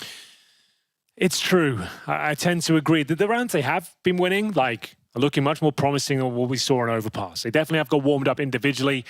We're seeing some shots land. Kios, strong performance. As I said, Volt's always rock solid on that A-bomb side, but Heroic still, after losing the pistol, they are in the lead 6-5. It's the final round of play. The CT campaign coming to a close. But he's not too bad, all things considered. Acor still will have that AWP. Looking likely to be the 2-0 for Heroic, especially if they can pick up this last round. This is their pick. Done a great job on the T side. What's left to be said? Tactical pause will come to a close. It was 13-5 for Heroic in that first map. Ancient if required. Not been convinced we'll be going there just yet. Yeah, I feel like that's such a stretch at the moment. Even if some of the individuals have come online, I'm still not feeling very, very confident at the moment. There's the smoke they were looking for in the previous round of those snacks. He's still burning. Oh no, Henry. He's down to 14 health. That's all he needs. He got the smoke correctly, but he dipped his toe into the fire. It's not the smart treatment you're looking for, you know? It's honestly no problem.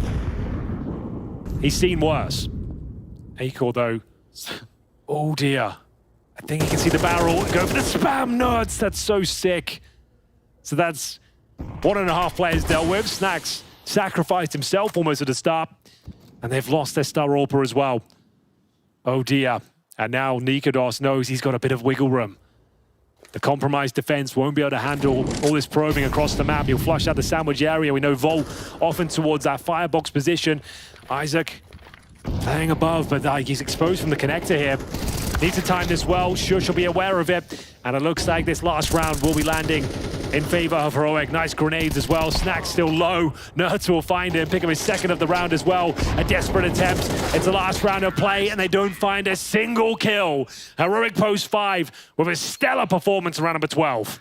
Nerds 3 kills in this round. He's been an absolute demon at the opening of this game. Really, really solid what he's putting up. Heroic, they have a giant lead coming into this one. 7 rounds on the T side of Mirage. T side, after losing pistol again. After losing the pistol. 3 for 3. Worse, isn't it? In favor of GamerLegion. Those playing at home, keeping track of the pistols. And it means nothing. Like, right now, normally in MR12, it has a huge impact winning the pistol, but they're not converting on it at all. Let's see if they can get one more pistol and find the spark that they need to stay in here, stay at the RMR, or get knocked down to the last chance qualifier with the rest of them. Absolute hell down there. Anything interesting from the buy? It looking very technical from GamerLegion. 2 smokes, 2 flashes, HE. So that means they're going to have 2 squishy players. And where are those HEs going? Is that towards CT spawn? Yeah, like double nade the ticket booth if you can. Yeah, that would make the most sense, I suppose. They're both at A ramp, so I think you're dead on. Shush. Has he got Kevlar himself? He has.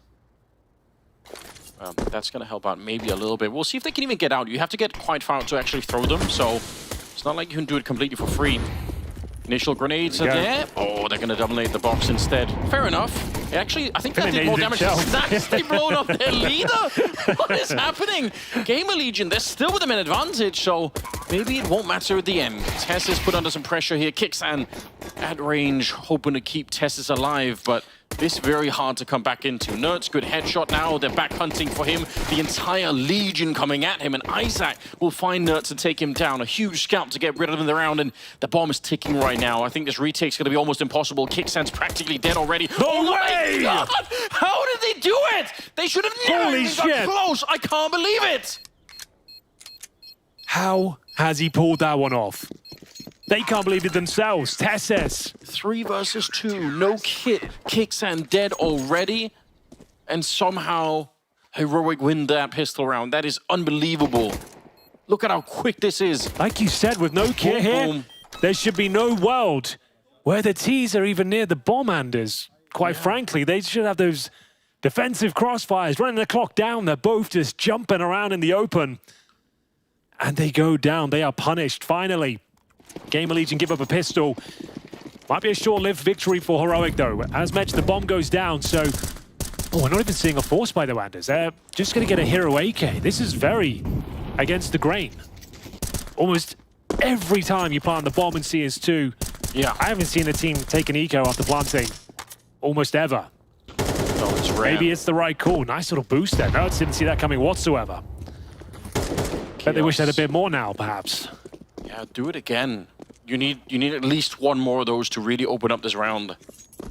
But he has been playing well. Anchoring the B-bomb site when they were on the CT side. They had a hard time getting rid of him. They kind of ended up going away from that position, just attacking the A-bomb side instead. Nikolos going down. What is Blocks on the other side here with an assist on Chaos. 5 versus 3, although some of them are very low. Yeah, you can say that again. Shush. Gonna silence the opposition. He recovers the M4. SS getting a lot of sound cues here as well. Gonna say, Kixan might want to take the lead at that point, but offers himself up to the Desert Eagles. Another swing coming through. Oh, it's a hell of a shot from Volt. Tessus, though, as I mentioned, he's been playing like an absolute god. He can still win this one. Does he have the presence of mind to find Isaac? Doesn't matter. Oh, that's a fumble. Heroic give one up. Courtesy of just one AK-47, that's all it took. And Glocks. Well calculated. You've got to give it to GamerLegion for that one. If there was a round that was going to inspire a comeback here on the GamerLegion side, this is the kind of round where you're going to start to feel like, okay, you know what? Might not have been our strongest showing just yet, but there is a way. Isaac, beautiful kills with the Deagle here.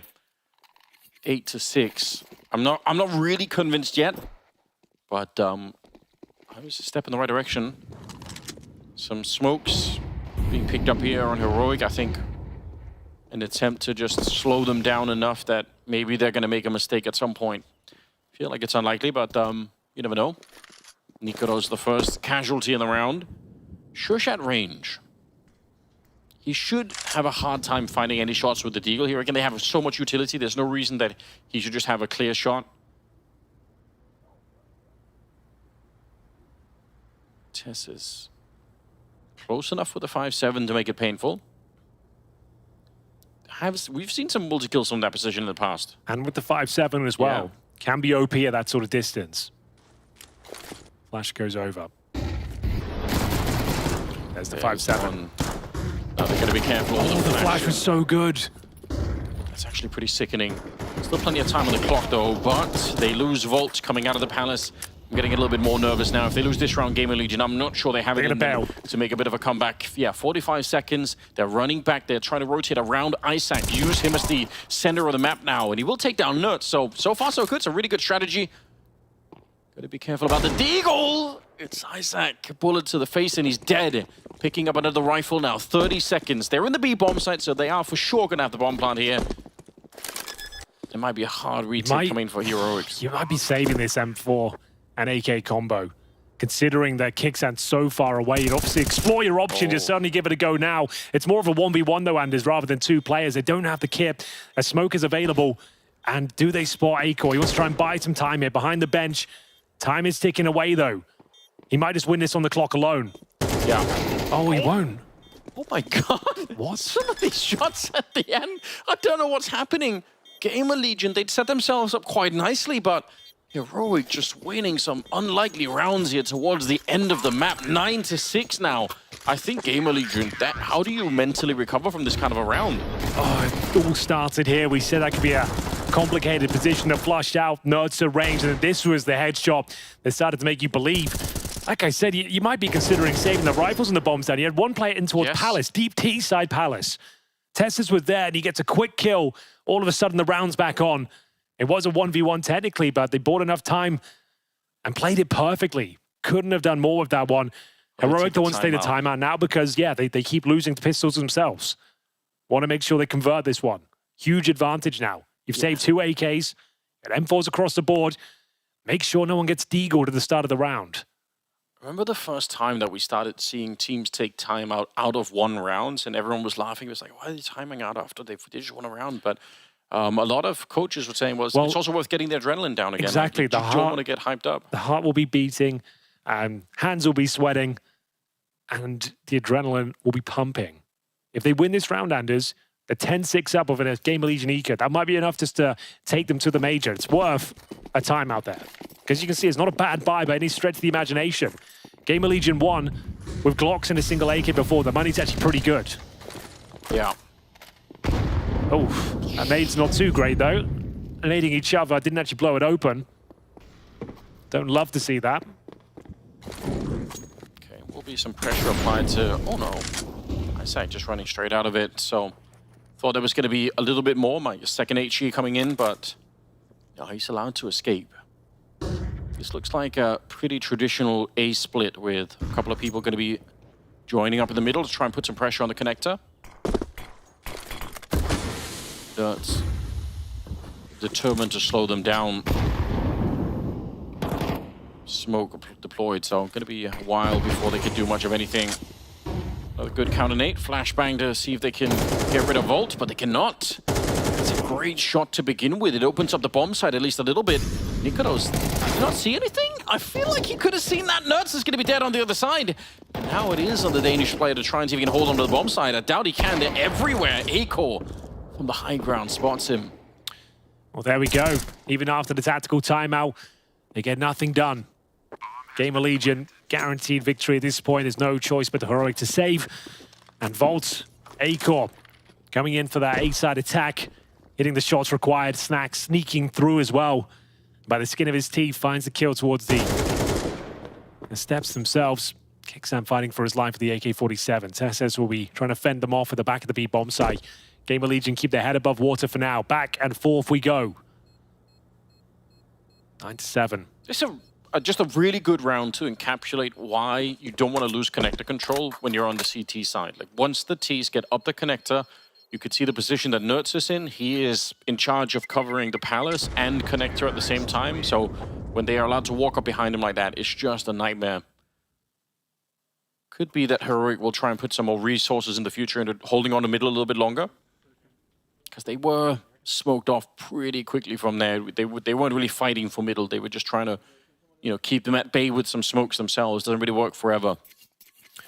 So do they force back in response here? They're getting into the weeds at this point. The war of attrition will be coming to an end soon. GamerLegion with the advantage, looking to break serve. 3 MP9s for the Danes. Nerds, Kixan and Shush to operate with them, but now Acor's starting to come to life. That boost has yielded a couple of kills now. An early advantage once again. Kixan trying to respond. Pushing towards the B apartments here. Flashbang delivered, no one home. Smokes it off, might just vacate the bomb site in general. Yeah, it allows them to, at a minimum, rotate Nerds all the way over. He only has a USP, it's not really great. No way.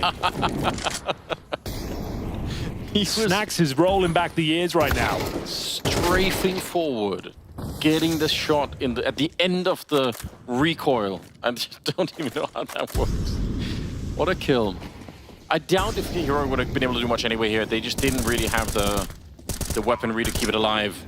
Nerds saving just enough bullets for Isaac. Could see the Swedish player on the other side was sure that there was going to be a reload happening there. Nice little bait in. Not going to change the round. They don't have anything. If they had a kit and a diffuse kit, or a diffuse kit and a smoke, it would have been different, but without any of those tools available, you're not going to be retaking the bomb site. So, it'd be nice if Kixan could find the rifle to join Nerds here, but doesn't look like that'll be possible. I'll have to make do with the SMG, and like I said, the war of attrition is over now. GamerLegion have broken the finances of Heroic. I'd love to remove one more of these rifles. Acor, though, needs to be careful. If he loses his orb, that is not worth it. No, definitely not. All right, GamerLegion looking very good on this T side. Providing some resistance here. Not out of the woods just yet. Sure, it's an eco. But there is an M4 in play. That boost has been magical for GamerLegion. So was that spray control from Snacks. I don't think he even realized he got the kill. Looked like he was moving still. Oh. So it has to be the eco. M4, MP9, a chance for GamerLegion to tie things up here. The thrilling conclusion of Barrage is upon us. Speaking of boost, we've got one here on the A side. Behind fireboxes. The problem is... You don't see this too often. You don't...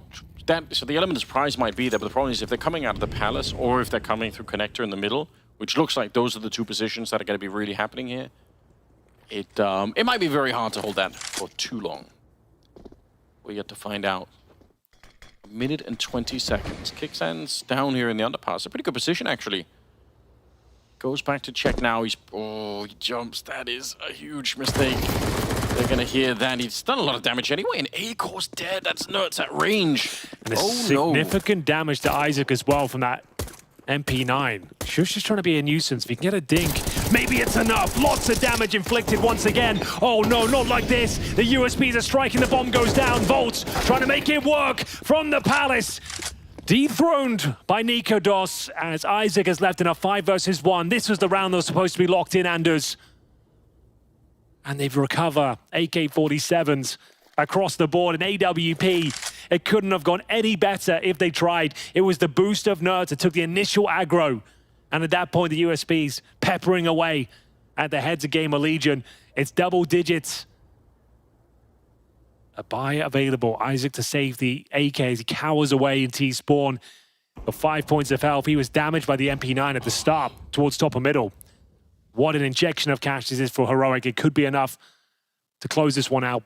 You ever wake up at night with really cold toes and you just stomp them on like a piece of metal furniture? That's what this feels like here for GamerLegion. Just, you know, it's that kind of pain where you'd almost rather die. You're just like, please, just take the stop. I live in Monte. I wake up with sweaty feet, if anything. Well, sweaty feet slipping on the ground. That could happen. Banging your head against real danger. The marble floor, something like that. Here was the boost. Oh, it's so cool. I'm surprised. Like I said, we don't see that too often. I don't think I've seen that in CS2 really at all. No. What a great little boost that is. It's kind of similar to the one you can do on Anubis at the back of the B side, just looking over the obelisk. He got 4 kills. Yeah, it's super sick. 2 with the USP, picked up the AK, got a quick third one, and then hunted down the last one at the end. That's such a brutal round. I don't think they're coming back from there. I'd be so impressed. Well, they've got a buy. Their T rounds have been good, Anders. Like, the individuals are looking pretty strong. We're seeing some great shots from Isaac and Kios. Acor's got 13 as well, the top. Everyone's fragging. Snacks is having his moments. They're still in this one. They're making this game so much harder on themselves than it needs to be. But they've got the Royal Flush set up on the CT side. That's 4 AK-47s and an AWP. It's literally the strongest stance you can take on the defense. Yeah, that's what you dream of, especially when you're trying to qualify for the major. In fact, when you're 3 rounds away from doing exactly that. Look how much money they've got on the back of it as well. Yeah. Even if they lose the round, they've got more than enough for a full buy in the next. And that's if they lose it. They've got all the advantages they could ask for here. Kios trying to brute force his way in toward the B side. He's done a great job to at least get out the window, but it's going to be down to Volt. Needs the double. Delivers on all fronts. Makes himself known, though. Drops down to the bomb side floor. He's trying to do it once again. He's really playing to win this round. Acor gets shush. Volt's still alone over here, but he's getting another headshot. Nikodos now lays him, providing even more resistance, and now trying to see if he can hunt him down. USP is out. Volt's inside of the smoke. Is he actually going to be able to make his way through? He navigates it. He can't see a single thing there, and he's almost ready. Nikodos, he can't do anything to win the round. He's so far away. My God, Volt. That is brilliant. I think Heroic should just stick the pistols. They seem to be much more proficient. As Volt just absolutely tears him limb from limb. 3 kills in the round. Helps himself to the B bomb site. It was his teammate who was thrust in first. Bought him a little bit of space to scale up, get himself a really strong position with that AK-47. Delivers the goods. And it will be an absolute lifeline of a round for GamerLegion. Like we said, the money is strong. The Nikodos can drop 1 rifle if required. The money is still pretty decent on the CT side. They're only going to get the 1900 on top, but they had 3.5K per player, so on the danger zone just yet. They're going to be so frustrated. They're just looking to close this one out. Then players like Volt continue to be such a dominating force. Another hat trick on home soil for the Romanian. Tactical timeout. The last that they have on the Heroic side. They recognize the potential danger here. Their own economy, they have to invest a lot into this one. Sure, they have a 1-round lead and they have a whole map lead on top of it. They just need 3 more rounds and they will qualify. The nightmare is over. They avoid the LCQ, but it's hard to avoid the fact that GamerLegion are slowly waking up. It's a very, very slow start to this best of 3 for them, but the longer it goes on, the more danger there is to Heroic. There's no question about that. Acor up to 14, Volt at 13, Kios at 12, and so is Isaac. Still yet to get a really great round out of Snacks, but I'm sure that's coming as well. If they can keep it alive, I'm sure that's going to be happening. Here we go. Can GamerLegion find the rounds they need to push us onto a third map and keep the dream alive for themselves? That's the big question that is yet to be answered. Well, well, well. Can GamerLegion do it? They'll have the advantage. They can take this one. Huge round. Major defining. M4s across the board. No longer with the Royal Flush setup. Heroic had 4 AKs before. Now it's down to the A1S. Hope's still there for Nikados, who's been pretty quiet compared to his performance on the first map of Overpass. That will be a lot of sound cues towards middle as they exchange utility. Isaac trying to probe towards short. No A-core AWP as well, just to note that. Timing on this boost is really sick. Oh, but he misses the spray. That's so scary. Tess is stuck around for it, and on the other side, it's nuts to take down Snacks. A bit of a disaster for this round here. Shush just keeps hitting the shot here. Nothing they can do any longer. A-core. Sol Dane left on the GamerLegion side. In terms of loss bonus, Anders, there's the first stage on the T side. So that's $1,400 into the next round. You can see that's about what they've got in reserve, and that's at the top end. I mean, he has to run somewhere, right? They're going to come find him, and if he doesn't go, they're going to kill him after time. So yeah, eventually he's going to get down with not a single rifle saved. Do they have a tactical pause on the GamerLegion side? You can see loss bonus $1,400, around $2,000 per player right now. If you're being generous, you can see Volts with the absolute minimum. They do have the tactical timeout. So this is pick your poison. Do you go all in and maybe snatch it away, deny series point, or do you let them go to the major qualifying point and you need 3 in a row with full buys after that? Neither are good options. I'm an all-in kind of guy, Henry. I feel like I don't want to delay the pain. I want to see the result right now. I don't want to wait and see what happens. All right, well, we can see a Galil purchase. It doesn't seem like they're going all in, though. Let's just have a quick look. It's 3 players have. Is that a lie? Yeah, there's the 4th A-core last player in the buy. He's got $2,000. And this was a comprehensive victory for Heroic. All started with another boost. Been plenty of those today. 11-9. And we've got 4 pistols and a Galil to try and save the day. But Heroic have been pretty weak on this round. They look a little bit shaky when they're up against pistols only. Yeah. Is it a B rush? We're just going straight in? It's where Volts managed to absolutely decimate them previously. We'll see. A lot of sound cues. Tessus on the other side. They get a bit of a crossfire. My God, the grenades have absolutely decimated them already. Oh, they slowed it down, and you can't really do that. You have to get out. They're just trapped in here. Shots piercing the smokes and taking them down. A-core and Snacks, they never made it onto the site. Good flash. Kixan needs to hold his nerve here, doesn't need to overcommit. No. The round's already in the bag, it's theirs to lose. This B-rush has done nothing for him. There's always a chance, though, you can fumble the round. Kixan gets a reload in. Dismounts from the B apartments themselves. He's looking to re-smoke it. Beautiful smoke. A lot of trouble now. A-core, a decent attempt. Had a gap to work with. And now it's just a P250. Clean sweep, not a single frag found. Major qualifying point for Heroic. 3 Danish players looking to make their way towards Copenhagen in March. And I think they might have done enough here, Anders. There's $2,000 per player on the GamerLegion side. 3 Danish players, and I guarantee you an army of Heroic shirts waiting for them in the Royal Arena as well. I've no doubt that there's going to be quite a few fans that are crossing their fingers and hoping that they're going to be qualifying right here. This is the best chance you'll ever get. Yes, it to is. qualify for a major. You got 3 rounds to the good. Your opposition can't even afford an AK-47 between them. Not one player can buy an AK. No one can get a Galil. It has to be pistols. There's absolutely no surefire way to win a round like this one. You need some of your individuals here. Again, like we said, they've been slowly warming up into this one, GamerLegion, but they have looked much better than Overpass, but sure, yes. We said it. I think the analysts said it as well. Like, they had to win that map. Their pick to stand a chance. And quite the opposite went down. 13-5. Didn't really turn up. And that was with both pistols under their belt. Those slow starts will really come back. Yeah, I mean, the double pistol or even the triple, it's so wild. You win so many pistol rounds. you don't get the rounds that you're really looking for. I think a quick recovery here is a little bit of a tech issue, and we should get back online real soon with it. Yeah, I think we just had a game crash. Nothing to be alarmed about. Worst possible time, really, just as we get to the crescendo, the final act. Then we get the tech timeout. All right. Cut the tension with the knife here because, again, there's so much on the line.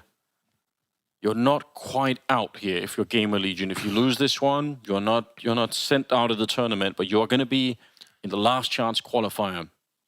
I mean, imagine that. It's just going to be a long series of heartbreak for one big celebration at the end. And that all kicks off tomorrow. That'll be a 2-day tournament, 6 teams battling for one slot, starting the 23rd of February. Same sort of schedule. We'll start at 1 p.m., 3 p.m., 6 p.m., etc., etc. And one more team will make their way through. Heroic looking likely to take the penultimate spot here. Yeah, they are. I mean, they've done a very, very good job. They've lost some fairly ridiculous rounds on this particular map, but every time they seem to get something back themselves. That one with the boost up, Nikoros on the triple kill, the quad kill, I think, at the end of it, but 2 of them with the USP. Been a lot of boost today, Anders. Really have enjoyed it from both sides. Much better showing here from Heroic, but I can't even work out a way they would win this round. It'd have to be Tech-9s across the board, Kevlar, and like 1 smoke each. You can barely afford that, though. And they've already tried the B rush, so doing that again is probably going to feel really bad if you get shut down one more time. Buckle up. The unpause has been called. Like I said, it pretty much has to be Tech-9. There's no other option. Even the Deagle's too expensive. Go on, fight. So you do get a decent amount of smokes. You're at the bottom of the barrel here. It doesn't get any worse. How can they make this round work? Has to be, of course, a set piece, a pocket strike, and see 5 players heading towards the B side of the map. Will be a B split. 4 in towards the B apartment. They're going to try their luck once again. Go through. It's exact same call, Anders. They're going to take the same damage. Is this a replay of the previous one? Apparently not. Like not quite, yeah. Jump down, at least they are towards the truck, so they've got a little bit more map control this time, but they are still stuck in the corner. It's not looking good at the moment. Nurse looking for more kills, but he will go down. Bolt trying to see, can he find his way back into this one? Snacks with a headshot. 2 versus 3. GamerLegion finding to stay alive, but they blow up Snacks. He's out of it, and a nice shot from Nikoros. The Dane finding his way back into this one. Acor. Can he keep this one alive for his team? No, shot in the side is Heroic to qualify for the Major in Copenhagen. It was a little bit longer than they anticipated here on Mirage. A great showing from GamerLegion, but the headline reads Heroic indeed are making their way to the Major in 2-0 fashion. Broke a little bit of sweat at the end, but they've done enough to make their way to the grand prize of Copenhagen. It's the RMRs, the qualifiers for the Major. Heroes will rise and heroes will fall. Tonight, GamerLegion fall just short of the mark, down into our last chance qualifier. But Heroic rise. Nertz, Kixen and the core 3 Danes have made it to Copenhagen. Heroic are our 16th team going to the PGL CS2 Major, the first Counter-Strike 2 Major. Can we just touch upon the fact that if you look at this Heroic team, who are they? I mean, you know the names. Sure. They're the leftovers. They're the ones who are left over by their teammates or ex-orgs or whatever when it came to the big roster changes we saw late last year and whatnot. You're looking at Tessa, you're looking at Shush. We all know what happened in Heroic, right? Sure. You know, Kixen coming in very recently, in fact, as well. And then look at the other 2 members, Nikodos, another leftover, so to speak, and then Nertz and ENCE. Found left without a team, joins these guys, and they do it convincingly. Honestly, sometimes reheating the pizza the day after is much better than when you get it hot. You know, I think that's one of the cases here when we look at Heroic. Sure, it is a lot of leftovers. It is a lot of the players that were deemed not necessarily great enough. They weren't really on the chopping board in terms of coming into Astralis and moving to a big international team like Cadian, but there's still so much quality. We praise Shush for being arguably one of the best in the world in his position. He was contesting versus Perfecto to be crowned the best role player, so to speak, within the game. Tests have shown time and time again that he has what it takes in order to step up. Nerds breakout player of the year, Kixon, an in-game leader that took an Apeks, a rather lackluster team on paper at the very least, into a semi-final at a major. Yep. So we knew there was quality. We just weren't sure whether or not these pieces together would fit. And I think fact of the matter is that we've seen that not only here during the RMR, but also in Katowice, where they played some solid Counter-Strike. It's still a new team. Still plenty of things they can do better. Mirage was a great example of that. It wasn't the cleanest way of winning, but Heroic surely deserves a spot at the major. It wasn't necessarily the cleanest. If we look at their RMR journey, however, overall, I think the picture that's been painted for Heroic is one that's positive. Going into the major, they can hold their heads up high and know they've got what it takes to compete at the highest level. I mean, sure, they go through in a 3-2 fashion, losing a couple of games, but as we mentioned in the prelude to this particular game, who are the teams they lost to? Exactly. It was Spirit and Vitality. No shame in losing those two teams, but apart from that, the wins they had were convincing, were emphatic, and here again, 39. Yes, it looked a little dicey initially, a lot of back and forth rounds, which you can talk about later on, but in the end, they closed it out, and once again, Nerds stepping up to the plate. But for me, what really kind of warms my heart a little bit are the two Danes of Shush and Tessus, and how intense they've looked in the server throughout this entire RMR. Now, obviously, it means a lot for Shush and Tessus. Nico does, for that matter, as well, being Danish and qualifying for the major in Copenhagen. But I agree with you. We have been putting a lot of spotlight on towards Nerds, and I think he's delivered. It was a big question mark for me because he was struggling massively in ENCE when that entire team was going apart from each other, when Son Payers was leaving, Snabby was rumored towards Falcons, etc., etc. This guy was left, and he was not playing too well in the beginning of CS2, arguably so because he knew that the team was going to implode. Coming into Heroic, he's found his best shape again.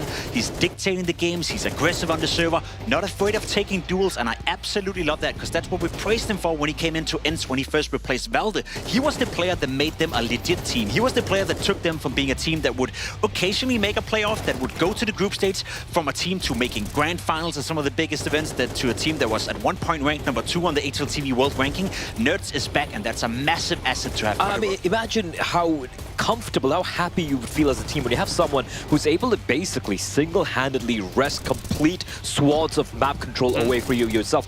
On this map, Mirage is taking a look at this frag highlight reel we have from Nerds.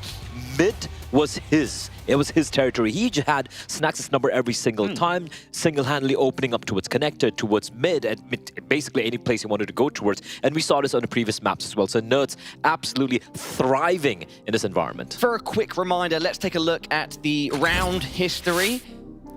See exactly how Mirage played out, because it was a bit back and forth, but then in that second half, Heroic just found exactly what was needed. I mean, the T-side from Heroic was absolutely fantastic. Incredible. Incredible T-side. They almost closed down the game to begin with. Then GamerLegion fought back a little bit. It was just a messy one right here. Back and forth, back and forth. They couldn't find any rhythm. You see 5 rounds in a row where it goes back and forth, and I think Lopez on Twitter said that it almost feels like Heroic have won more force buys than actual gun rounds in the game, which was close to be the case in this one. So, yeah either you can say GamerLegion kind of shit the bed in that regard, or Heroic were great, in those force buy situation. Probably a bit of both, but at the end of the day, the game wasn't really close. You definitely can put it like that if you want to be completely blunt, Pimp. That's what I do. Blair as well, if you look over your shoulder, you can see what we have next. James Banks is down on the sidelines with Tessus from Heroic.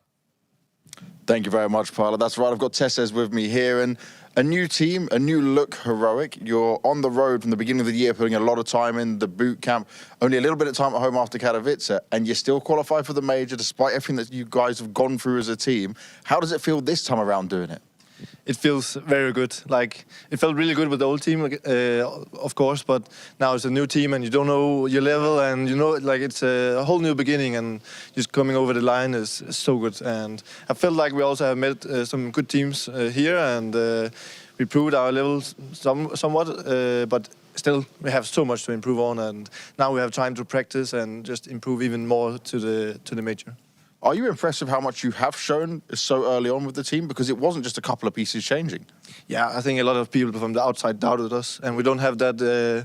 We have a guy that like Nerds that is really star player from rookie of the year and so on. But other than that, we don't have the really big names, and I think everyone from the outside kind of doubted the lineup in itself.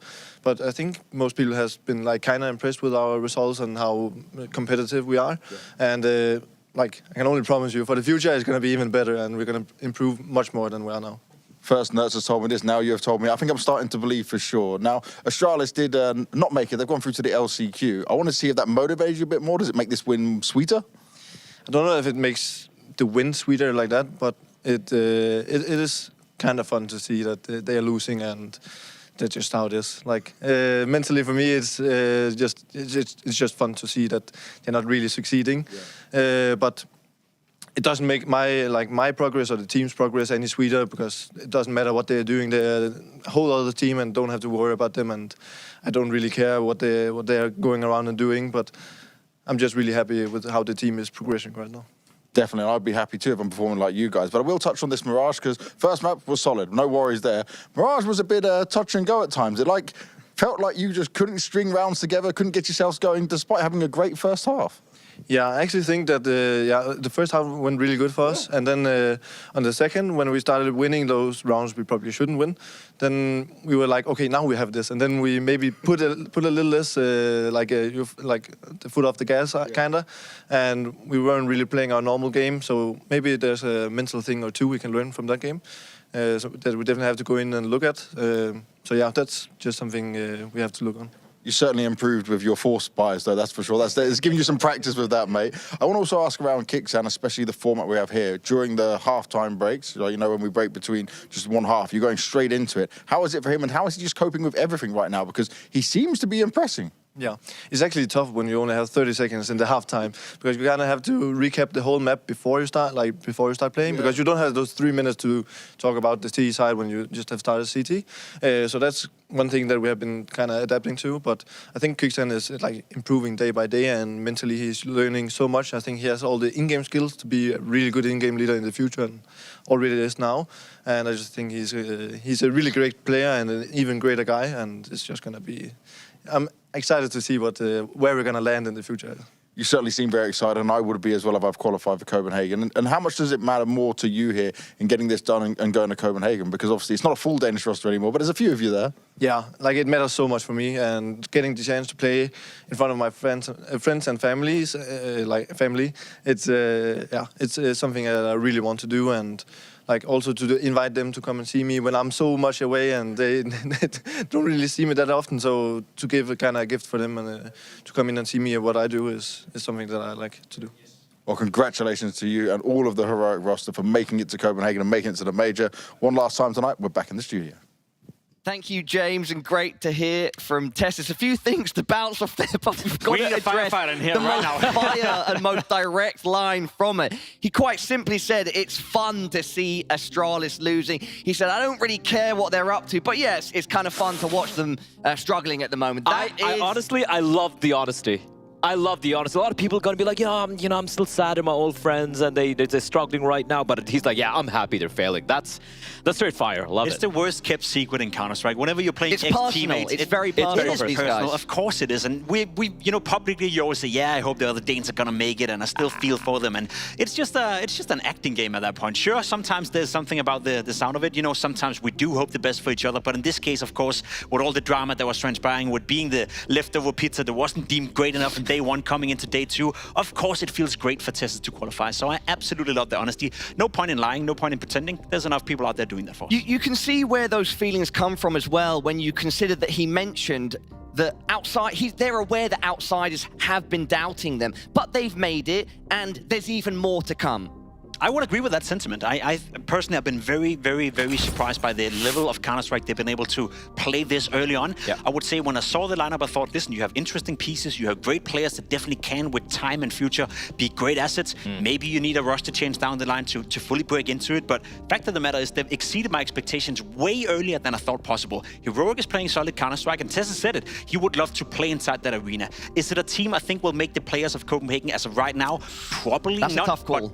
Tough call, right? But I think they've shown enough that it's a realistic expectation for themselves at the very least to set the bar high and then go for it. I completely agree with you 100%, and I do believe it's a disservice if after this win they've had and the run they've had, I'm like, oh yeah, I totally knew they were going to do it. I agree with you. I didn't expect that as well. I'm like, you have nerds. That's already freaking great. You have Tessas, you have Shush right there, you have Kixon coming in. We've seen what he can do in IGL, but can he work with experienced players like this who played in Canadian system? We have Nikodos coming in, where I felt there were some question marks around his performance as well at that time, and I knew eventually it might click. Maybe they might have a couple of role switches happening, but the fact they're able to coalesce together this well, this quick, is very, very impressive. And they deservedly are in the major now. One final point to bounce off of. Tessus ended by saying it means so much to him to be playing in Copenhagen in front of friends and family. The travel schedule, all these things in context. It's great to see 3 more Danes and the whole of Heroic making it there. Of course it is, and it must feel very sweet for Tessus as well. He's right in saying that life as a pro player is not always as easy as it looks from the outside. You have to deal with an awful lot of pressure, an awful lot of practice, an awful lot of arguments with your teammates, disappointments after losing, travel days where you're laying on the hotel thinking, is this really worth it for me? So for that to come to fruition, coming in and qualifying for a major at home turf after being the leftover from the Danish roster shuffle, it must feel incredible nice for Tessus. He earned his way in there, and it's beautiful.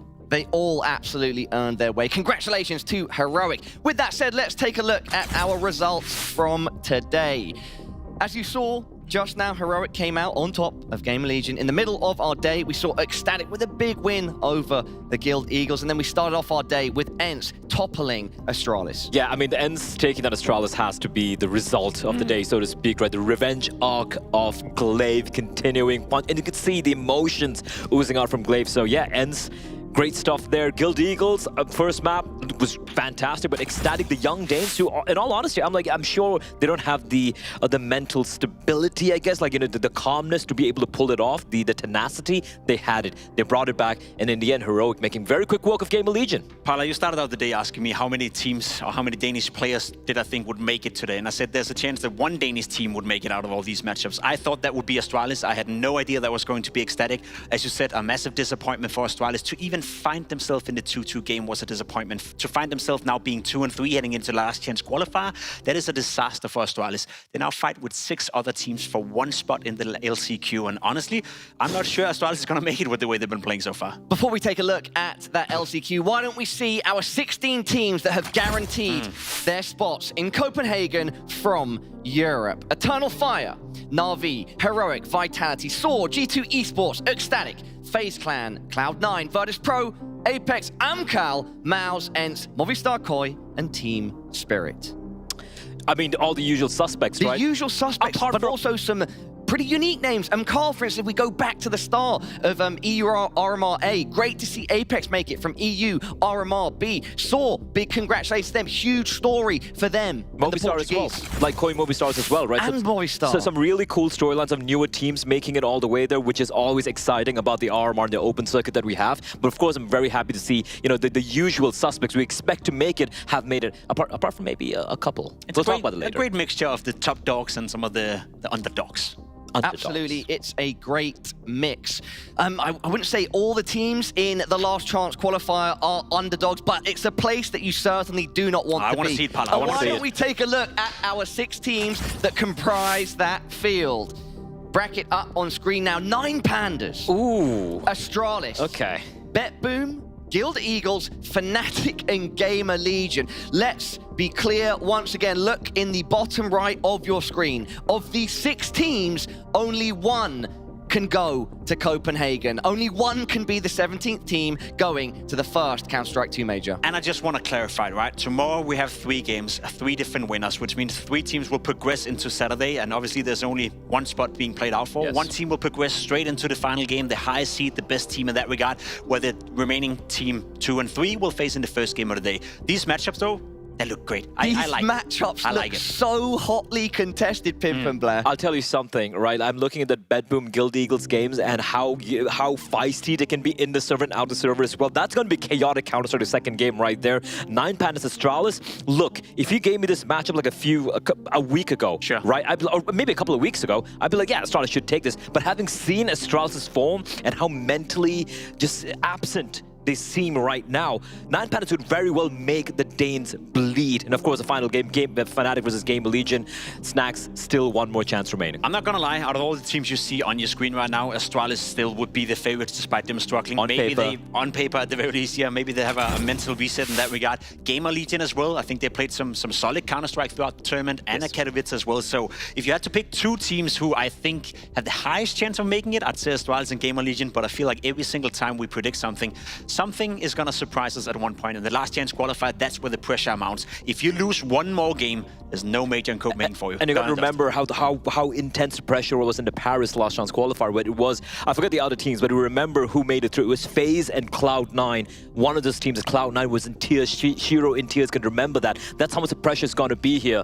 So yeah, I mean, it's do or die time. This is do or die. 6 teams, 1 spot. You think someone's going to cry tomorrow? 100%. 100%. Yep. Last chance qualifier looking scary, but also exciting. Any final thoughts, Blair and Pimp, before we close out the show? No, I think it's just been 2 great weeks of Counter-Strike. It's not even over yet. We still have one more team. Listen, it's been a pleasure working with you again, Paula. I know Thank that you so much, you're about to leave us. Unfortunately, you got somewhere else more important to be than watching the last chance qualifier. I'm going to miss some absolutely incredible Counter-Strike action. Where are we going? From tomorrow, Veracity will be taking over. And yes, it's the last chance qualifier taking place tomorrow and the day after. But guess what? After that, we have the Asia RMRs and the Americas RMRs as well. So much still to happen. It's been a pleasure to have you all here. Blair, thank you as always, and Pimp, thank you.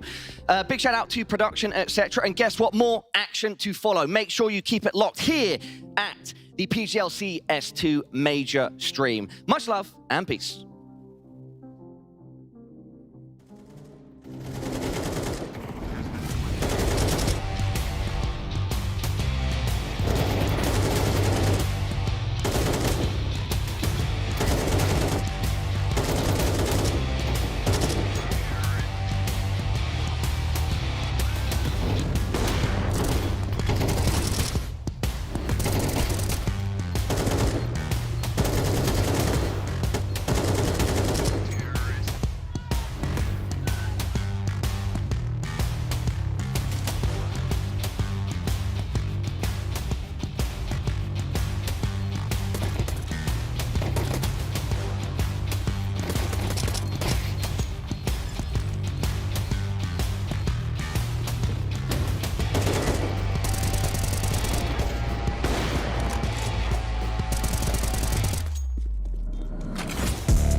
Made in hell.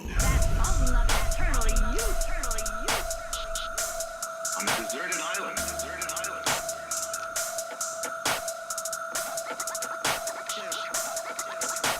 Hold on to your bitch.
Bitch.